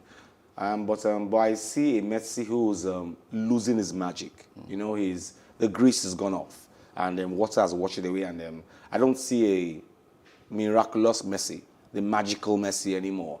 But he's still scoring goals. Those days, Barcelona would always say, okay, good, let's work for Messi. And they did that and it worked. In Ronaldo, every team he's played in, he works for himself. True. Nobody worked for him. But at Messi, they always worked for him. And in that game, I think they worked for him again as usual. And he scored his goal. He's beat Pele's record. But I still see a Messi who's lost his magic, a Messi who will fade out very quickly. In fact, quicker than 2 years from now. You know, and we'll see a Ronaldo who will continue to use his ability. And then the older he gets, the less stronger he becomes. And then we'll see Ronaldo too phase out. We're seeing a new regime of the Haalands of this world and Mbappe. Haaland, Mbappe, Donny van de Beek, De Ligt, new players going to Ansu Fati coming up, and I've always been a fan of change, and I've always felt like it's been Ronaldo, Messi for too long. Lewandowski, a breath of new life, if you ask me, and I want to see De Ligt, Van de Beek, Mbappe, Neymar. It doesn't matter who or how he gets there. He doesn't something different. New names. But looking at this record now, 644 goals. Look at how long it took for Lionel Messi to step up and beat that record and set a new one. How long do you think it will take for Messi's record to be broken? Very soon. Players now, we have better structures now. I'm not a doctor, so I don't know whether they give them more anabolic steroids or something now these days. I don't know, you know, but these guys are on fire. We look at Erling Haaland, who plays 30 goals and scores 40-something goals. What's he on? I don't know if he's on anything, but these guys are only getting better every day. And so if a player in his youth age, say age 21, plays 39 games for Borussia Dortmund or something, and scores 40-something goals in 39 games, to make 400 goals in 4 years, not go hard too much. True. Won't be too hard. For Lionel Messi, who scored his first goal for Barcelona in 2005 and has gone on to win 10 La Liga titles and 4 Champions League, is out of contract at the end of the season and is also able to talk to other clubs from January. So let's see if Barcelona are prepared for life after Lionel Messi, because all fingers are pointing to the door out of Barcelona. But hey, he's Messi and he loves the club, and I'm sure they will be in talks with him, especially when they're done with the Barcelona presidential election. I'm sure they'll have a conversation with Lionel Messi to keep him at the club. But let's see when the transfer doors open, we'll see if he will leave or stay. And in the Spanish La Liga, Getafe will take on Celta Vigo. And Real Madrid, who are behind Atletico Madrid, will take on Granada. And Deportivo Alaves will be up against Eibar, and Real Betis will take on Cadiz in the Spanish La Liga. And the Italian Serie A, we saw Cristiano Ronaldo play yesterday, but it was a difficult one for him. Yes, games will go down later today. AC Milan table toppers in the Italian Serie A will take on Lazio, and Bologna will take on Atalanta. Roma versus Cagliari, Napoli against Torino. Inter Milan will be taking on Hellas Verona away from home. But I like how the league is actually going, not just in Italy. I like how it's going in Spain, in England, and also in France. The big boys are not topping the table and leading with so many points the way we used to know them too. Juventus are struggling. I think it's good. You cannot continue to buy names. Yeah, you can make a brand of yourself, but you can't continuously believe that because he's a brand, he will surpass all your expectations, you know. And we saw Leicester win in England, and we're seeing teams like Bologna making it happen in the Italian Serie A. We're seeing teams making it happen in the French Le Championnat. You know, so I think basically it's about the names are gone now. It's what the person can do on the field of play. You know, and if Leicester can win in England, if Arsenal can be on 15, 16, very close to relegation in the English Premier League, almighty Arsenal, and we see Barcelona way back down there, Real Madrid struggling to be on top, to remain on top there, I think it's good for football. Yeah, I think it's good for football. I think that it only shows that too many... I ask myself a question. You buy Ronaldo for that amount, let's assume, God forbid that, he falls and dies on the field of play. The club will pay too much for insurance. How can you buy a human being? Even a human being can break down and get a high blood pressure, cardiac arrest, and fall and die. And you pay them for so much and still pay for their insurance in case they die. You know? So I think it's not about the names anymore. I think it's about your efforts on the field of play. Arsenal have bought so many names. Thomas Partey, Holding. They're losing. True. Manchester United bought Bruno Fernandes, bought an Edison Cavani, and luckily they're actually getting their acts together now. Chelsea have gotten Kai Havertz, Timo Werner, and it's the old school guys that are actually scoring the goals. Pulisic, Tammy Abraham, and Olivier Giroud. So I think it's not about the brand and the name anymore. It's about what you can do. Forget your name now. What can you do on the field of play now? All right, what can you do on the field of play? But one thing we can do right now is to leave the studio because we are out of time. Yes, our director has told us to leave the studio, and we're preparing for something big later today right here at Plus TV Africa. But as always... in your white shirt. In your white shirt. And gin. In your white shirt. Blue I'm gin. not wearing white shirt. Blue gin as well. And have fun and eat rice and semu and begiri. But yes, thank you, Wale, as always. And we're looking forward to that event later today. Yes. But I'm Udoka and Joko. Reach us on social media on Plus TV Africa at Plus TV Africa on Instagram and on Twitter. And do subscribe to our YouTube channel, youtube.com/Plus TV Africa. And of course, the website is www.plustvafrica.com. Keep it locked down to Plus TV Africa because big stories live here.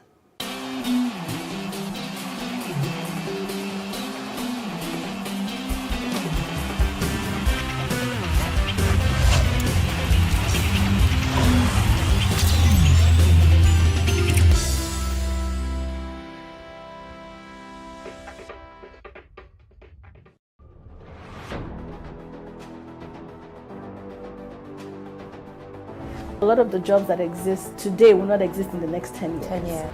When I see people today shouting, we're not too young to run. We are ready to run. Ready to run to where? The people of excellence are, to a certain extent, being held ransom by idiots and bandits. Once you are in government, you believe everything you do is right. And once you are in opposition, everything the government does is wrong. And so it's time for us to take over power.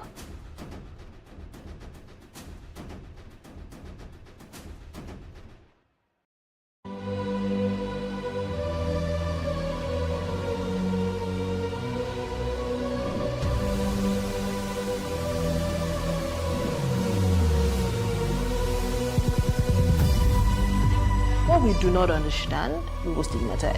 What you can see is the remaining of the tanker that exploded. The suspect equally confessed.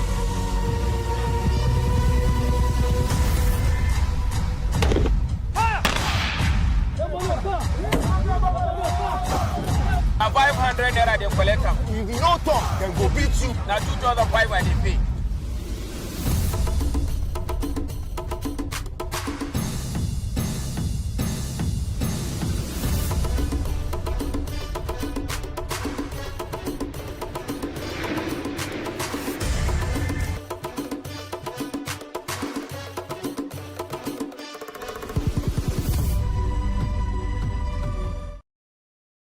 We can't talk about education reform if we don't decolonize our education system.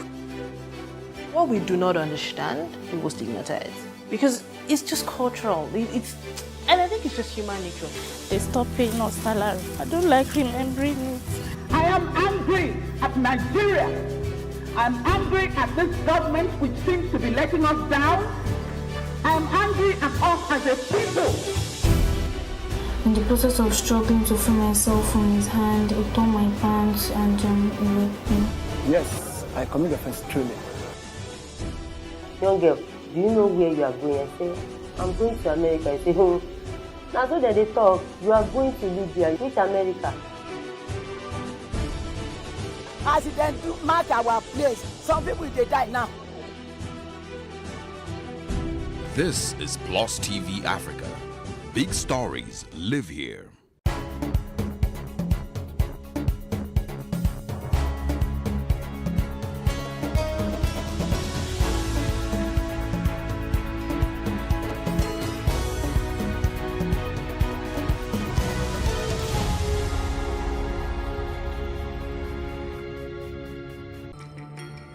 If politicians stop using youth as tools, Nigeria will be a safe place to live in. That is according to Kogi State Governor Yahya Bello.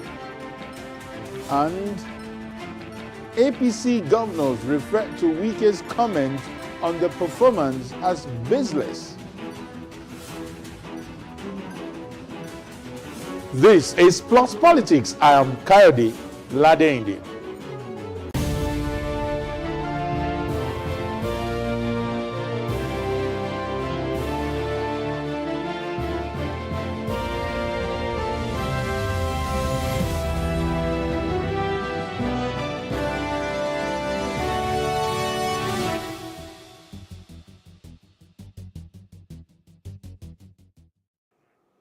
Welcome to Plus Politics. The Kogi State Governor Yahya Bello has stated that Nigeria will be a safe place to live in when politicians stop the use of thugs and criminals during elections, adding that thugs who were used and dumped by politicians during elections transformed into criminal elements who terrorize Nigerians.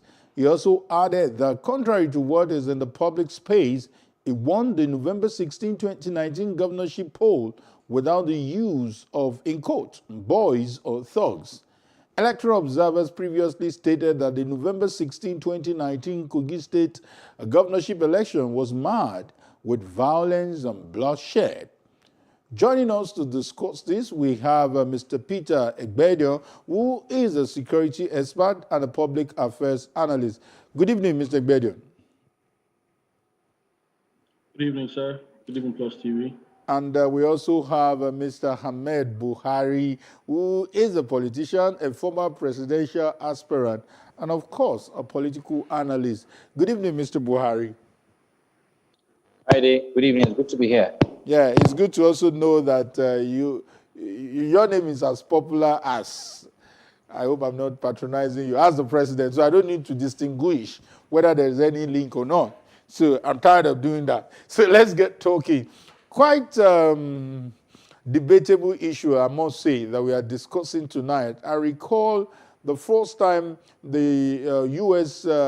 Government with their big stick on us was the aftermath of Kogi governorship election, where people were denied visas. And even though they didn't mention the state, the reaction from Kogi State quarters suggested that Kogi State government was fingered in that issue. But quickly, what do you think about this statement coming from the governor? Let me start with Buhari, and whether you want to separate the messenger and the message, you can go ahead. Well, thank you. Good evening, viewers.